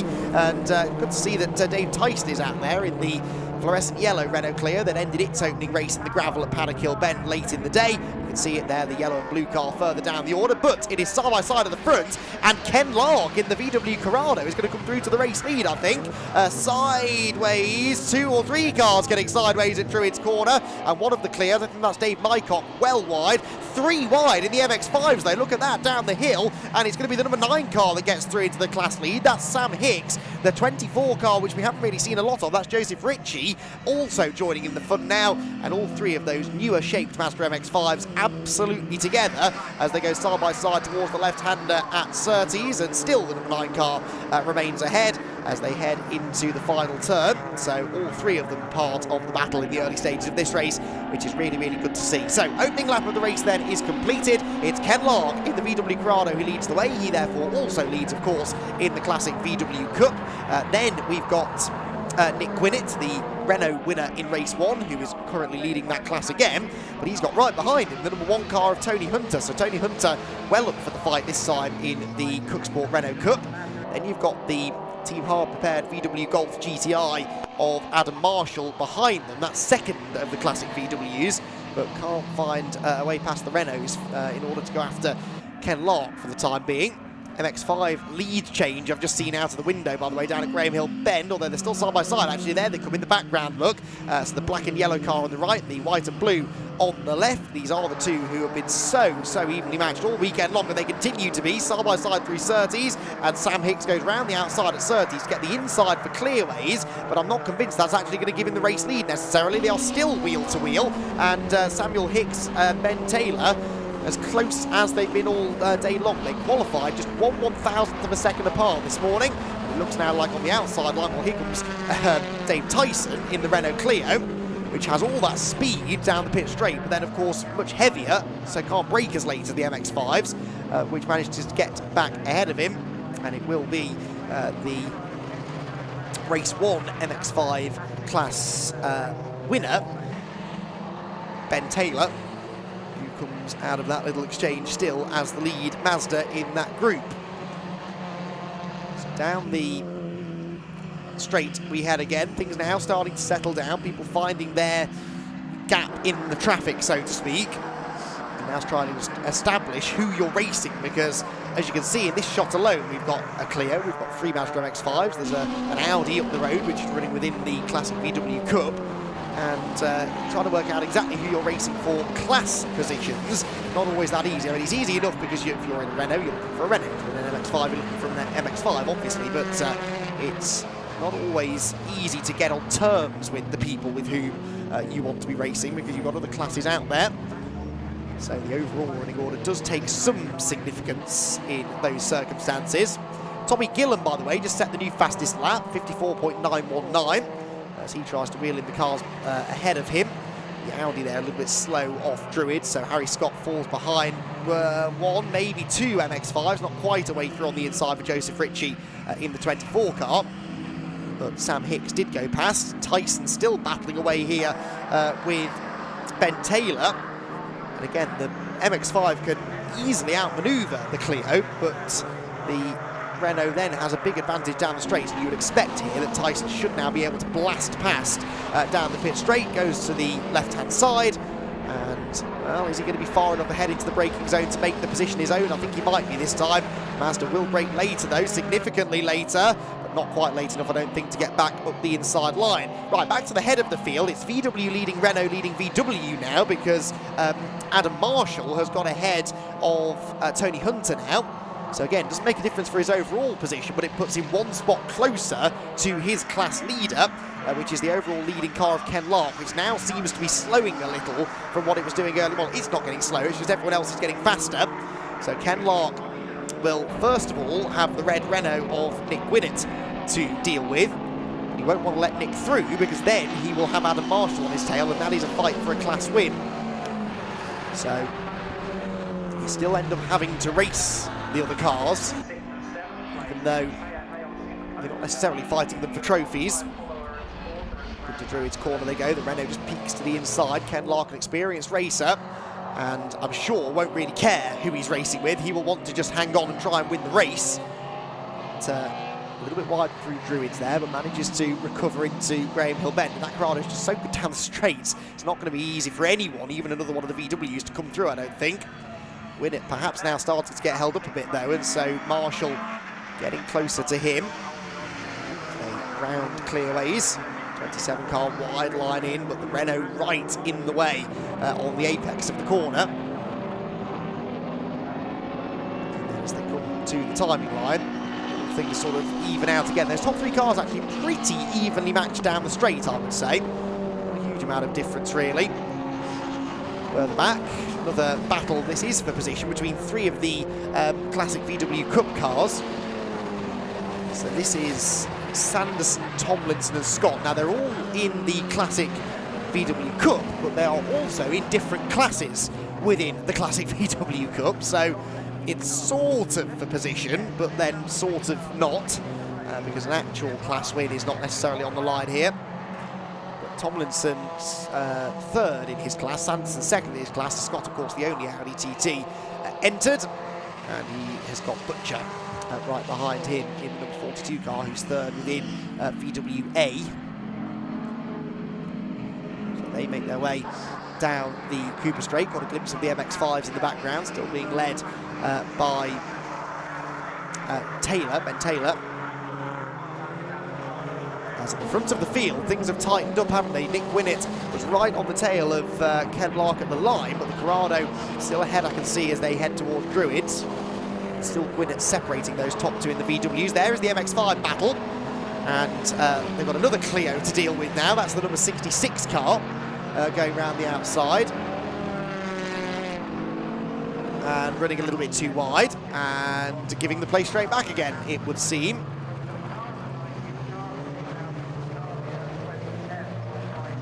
So as they head towards Graham Hill Bend, Richard Clark, it is in the 66. I don't think he did the first race, but Richard Clark out there this time and actually falls behind the number 9 of Sam Hicks. So we've now got the top 2 MX-5s together, as at the head of the field, 2 VWs continue to sandwich the Renault Clio of Nick Winnett, who's quite happily just sort of leading his class here, but I think wants to win the race altogether. All to the outside though, here comes Marshall. He was late on the brakes there, he's absolutely cleared the Renault through Druids. That was a really good bit of driving. And now the battle for the overall race lead is the fight for the Classic VW Cup race lead. They run in different classes within the VWs, so VWA for Lark, VW GT for Marshall. But Marshall with a little bit of pace, I think, in that car. In the earlier race, Marshall, in the overall running order, came third, whilst Lark was sixth. So in theory, Marshall's much newer VW Golf should be quicker than Ken Lark's Corrado. It isn't down the straights, is it? Corrado definitely has the edge in the speed traps. The Golf, with its newer brakes, able to stop a lot more quickly for Paddock Hill Bend. 6.5 minutes then remain in this second ever race in the Brscc Evolution Trophy, and Lark struggling there through the tight technical sections. Has to brake quite early for Graham Hill Bend, takes a tight inside line. Now normally I'd say that would leave him vulnerable down the straight, but we know the power of the Corrado means that he probably won't be too worried about that. And that's the big advantage of having a car that is quicker down the straight. So over a lap it might be very evenly matched between the Corrado and the Golf, but it's so hard to pass a car that is more powerful than yours, because they can get a terrible exit from a corner and still gap you by 5 car lengths down the straight. So very difficult to find a way through. There's Tony Hunter, second within the Cooksport Renault Cup. He is in the same class as Nick Winnett, but they are 2.9 seconds apart. Well, once again is a Renault Clio separating the two MX-5s. Make their way through Clark Curve. Audi staying in front of the wall right now. The Audi TT of Harry Scott. So as they go back up the hill, well, actually here comes the MX-5 up the inside line, but Scott keeps Taylor at bay, and now to the outside goes Clark. Clark did do the early race because he won his class, actually. He's just further down the order now than he was. He was 8th overall earlier on today, so my apologies. The white blue Clio was in the earlier race. Had a change for the lead now, by the way. That is Marshall ahead of Lark. So we have had the change then. Adam Marshall getting himself ahead of Ken Lark, and that's for the lead in the VWs as well. So I'm not sure where that happened or whether Lark is going to be able to get him back. If Lark could stay with him, he might have enough of an advantage down the Cooper straight, perhaps get alongside, but really wants to stay close enough onto the main straight to make a pass. So Adam Marshall with the race lead. Nick Winnett still leading in the Renaults, and the MX-5s led by Taylor, still with this car between himself and Sam Hicks, which was kind of the case for most of the earlier race. There you can see the two MX-5s bottled in behind the TT, and with the Clio between them, although the Clio with a big run down the back straight. And of course, again, it's important that Taylor defends this position, because he doesn't want to lose his buffer to the driver with whom he's fighting for a class win. Rear bumper, though, hanging a bit loose now on the lead Mazda. Might now be vulnerable to attack from the Clio, the more powerful Clio heading down the pit straight.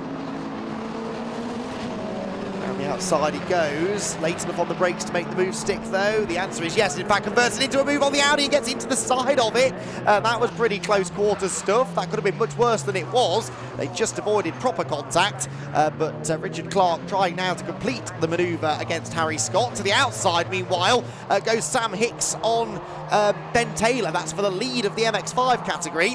So whilst it's all kicking off ahead of them, they are debating for an actual class win here. And the 9 car on the inside is going to lever aside the car that's done most of the leading today. And is the move going to be completed? No, they're still wheel-to-wheel, turning into Surtees. And so Ben Taylor on the outside line. Sam Hicks had the inside. Now he's on the outside for clearways. Taylor comes back at him. Great racing. You can't beat MX-5s, can you? It doesn't matter whether there are 34 of them on track or 2 of them on track. It is always exciting when you get Mazda MX-5s together. Yellow flags heading into paddock, are there? Why? Oh, there's a car stopped. Is that Ken Lark? No. It might be. Ken Lark lost second place at the start of the lap to Nick Gwinnett, so I wonder whether Lark has pulled off. I think that is the Corrado, which has pulled off at the top of the paddock. Oh, he's going to close his door. That's very nice of him. Yes, it is Ken Lark. Okay, get out now, Ken. I've seen the number on the side of the car, although in fairness, he's probably not that keen to get out because he's right in the firing line there into Paddock Hill Bend. It is a yellow flag zone. They shouldn't be overtaking into that corner, but you won't be able to see what's coming, and that will be a little concerning. So, 2 laps to go. Should be able to just cover that under yellows until the checkered flag, you would have thought. So Adam Marshall then leads the race overall and within the Classic VW Cup. Second place is Nick Gwinnett, your Quick Sport Renault Cup class leader. The real question, I guess, is who's going to claim the victory in the MX-5s. The Mark IV MX-5s providing some of the closest racing within its class anyway here today. Well, I can tell you that Ben Taylor is still the leader, and actually at the start of the lap he was the leader by about 0.8 of a second over Sam Hicks. There goes the 27 car through paddock, race leader with lots of traffic now to deal with, and that was Simon Tomlinson, I think, taking to the grass to get up the inside of Harry Scott. He's now got the third of the MX-5s in the back of him, actually, there. I don't know what happened. Oh, there's been a big problem for the Audi. It's a fire from underneath the Audi TT. And that, whether that was cause or effect of that contact, I don't know. But possibly it's pushed the exhaust in or something. The contact from Joseph Ritchie. So that's a shame. The Audi then likely out of the race. Which, as we go on to the final lap of the race now, is a big shame because it has been in the thick of a lot of the battles over the course of the last couple of days.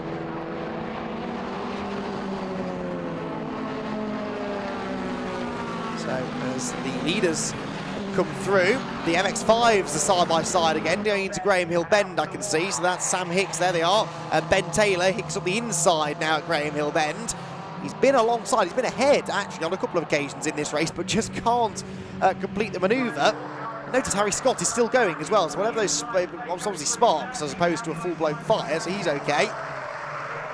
And the MX-5s coming through clearways then, for what for them is not the final time. It is, though, the final time for Adam Marshall, who is going to claim an overall and classic VW Cup victory. He will also win the VW GT class, and VWA is not going to go, I think, to Nick Sanderson in the Seat Leon SuperCup. He's a bit further down the order. Adam Marshall then comes out of Clark Curve to win the final race of the weekend here at Brands Hatch. Second place goes the way of Nick Gwinnett, and third for Tony Hunter.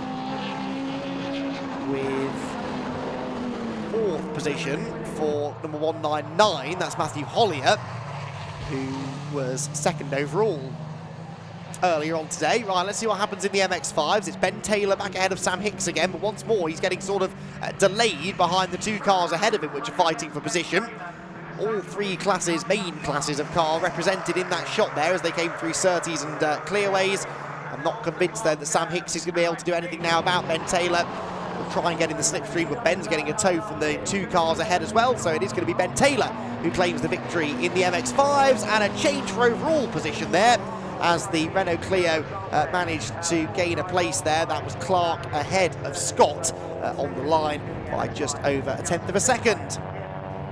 So, exciting stuff then from the Evolution Trophy, as these 3 series, which we hope to see grow and grow over the coming years, have shown us exactly what they're all about. And in the Classic VW Cup, it's Adam Marshall who is the victor, with Nick Gwinnett claiming the win in the Cook Sport Renault Cup. Tony Hunter next in line ahead of Matt Hollow and Tommy Gillam, with Simon Tomlinson in 6th. Nick Sanderson was a class winner within VWA, and Dave Tyson likewise in the R4 RS category within the Renault Cup. Harry Scott was a class winner, of course, because he was the only TT out there racing, whilst Ben Taylor in his Mark IV MX-5 came out on top after that brilliant battle with Sam Hicks for a class win. Joseph Ritchie in a subclass within the MX-5s was next, and the other class winner was the Scirocco Mark II in the VWB class, number 53, of Stephen Watson. So for the final time today then, we can head down to Richard John Neal for our podium interviews. Thanks very much, Andy. And Adam Marshall just derobing after that workout, and he had to work hard for that. Had to deal with the clear, had to deal with Ken Lark as well over the course of the race. And we'll ask him about his experience of that. I think still waiting for the Mazda to join us in victory lane. And well done, Adam. Congratulations. Cracking race, overall race win. Let's get you in front of the banner. And I was just saying, it was a bit of a workout, wasn't it? Because you had to deal with Nick in the Clio, who won the first race, and also Ken Lark in the Classic VWs. But you take the Classic VW and overall win. Congratulations on that. Thank you very much. Well, what a weekend. But yeah, it was a hard race, not going to lie. But yeah, it's just speechless. The difference between the two cars and watching the newer car, it always amazes me, the newer cars to the classics. Ken's Sirocco back in the day, Corrado rather, back in the day we thought they would look quite big, but they're dwarfed by the modern machinery, aren't they? Yeah, very much so. Still hard to get past, but yeah, definitely. Just you got past cleanly. It's a clean race, and it's more difficult, isn't it, to judge a modern car against an older machine, what they can do? Yeah, definitely. Yeah, it's nice to keep it clean and whatnot, and I've like respectable racing. But yeah, all the drivers this weekend seem really respectable. They're aware of their space. There's no rubbing or anything like that, which is great. That's good stuff. Well done on the win. Many congratulations. Great to see you on the podium. We'll see you again later in the season in the Classic VWs. Well done to Adam Marshall. Nick Gwinnett takes the win again for the Cook Sport Renault Trophy. Congratulations, Nick. Another cracking race that you had. Not as good as the first, but entertaining for us to watch. I've really enjoyed watching, effectively multi-class racing. It's a great initiative. Gives you track time and plenty to think about with those other cars out there. Yeah, they've just got fours and against everywhere, haven't they? So the Clio's great at some of the stuff. The Golfan's really well. I missed the gear a couple of times and he got me, and I was like, you know what, have it. And I thought I'd try and catch him, and then my tyres went off, and that was fun though. Do you know what the news is from Cook Sport headquarters in terms of extra cars coming in? Have you got colleagues and people that you're saying, yeah, come out and race? There's a few people that have messaged me, so I think Snetterton will get a bigger grid. I think this year, it'll get big grids. People always want to see the cars come out and what they can do, don't they, first of all? But summary from yourself to wrap up on the first weekend of the Evolution Trophy? Great racing, great paddock, and 2 wins. Superb, Nick, thank you. Not really, congratulations. Thank you very much indeed, great to meet you. And Ben Taylor takes the win in the Mazda category, the Ford's brilliant race as well. That was a real workout, wasn't it? It certainly was, yeah, thoroughly enjoyed it. Great battle from the start, and Sam, fair play to him, his door-to-door action all the way through, and I thoroughly enjoyed that. Great race. Here comes the winner's hat and the trophy. Thanks, Greg. Thank you very much. Greg Graham, whose initiative this is, of course, the multi, and it hasn't hurt, has it? The multi-classes. It has been. The battle between all the cars shows we're down on power a lot, but the handling mid-corner, it gives us a lot of competition and something else to think about. Really, it's been very interesting. So much fun. Yeah. Looking forward to the next. When's the next outing? End of May. Can't remember the exact dates, but yeah, it's end of May at Snetterton, I believe. So much testing or messing around before then, just literally park it up and... Yeah, just go for it. Was doing well at Snetterton last year, so hopefully I can continue that going forwards. Well, we're looking forward to that, Ben. Many congratulations. A fine race that you had, really enjoyed it. And congratulations on 2 wins in the Mazda class this weekend in the Evolution Trophy. Absolutely fantastic way to wrap up our event here at Brands Hatch. We've managed to stay dry today. I think it was a little bit spits and spots of rain this morning, but that didn't hurt anything. To be fair, it didn't hurt yesterday's racing either. Of course, we had the Mazda racing, we had the Fun Cup with us as well over the course of the day. 2 fantastic days to complete our 3rd live stream for the Brscc over the course of the 2023 season. What's coming up next, you may well ask, in terms of our live streaming? The next one is another big, they're all big events now actually, to be fair, but a big event. We're back with TCR at Croft, so make sure you join us for that one. And then the event following that is one that I was really delighted to be involved with last year. Sadly can't make this year's, but that's the C1 24 Hours at Silverstone. So we've got 2 massive events coming up on our live stream for you to enjoy if you can't make it down to the circuit. We hope you can. Great thing thing now is, of course, you can come to the live days and then enjoy the live streams afterwards. If you have enjoyed it, please don't forget to click on the like and follow buttons on our social media accounts and on our YouTube channels as well. We'd appreciate that and look forward to your company again. So on behalf of myself and Andy McEwen, the whole of the Digitex production team have looked after things today, thank you to the Brscc, who have done a fantastic job getting everything organised. It really has been a well-oiled machine in terms of getting the drivers to us down here in Parc Fermé and getting things finished early. Very rarely does the club get praise for doing that, but time-wise they've done absolutely superbly today. As ever, of course, thank you to our officials, marshals and medics who've done a terrific job as well, and all our cameramen around the circuit, and Jeremy, who's been looking after me all weekend. So for me, Richard John Neal, thanks again for your company today, and be safe, be well. We'll see you again soon. Bye for now.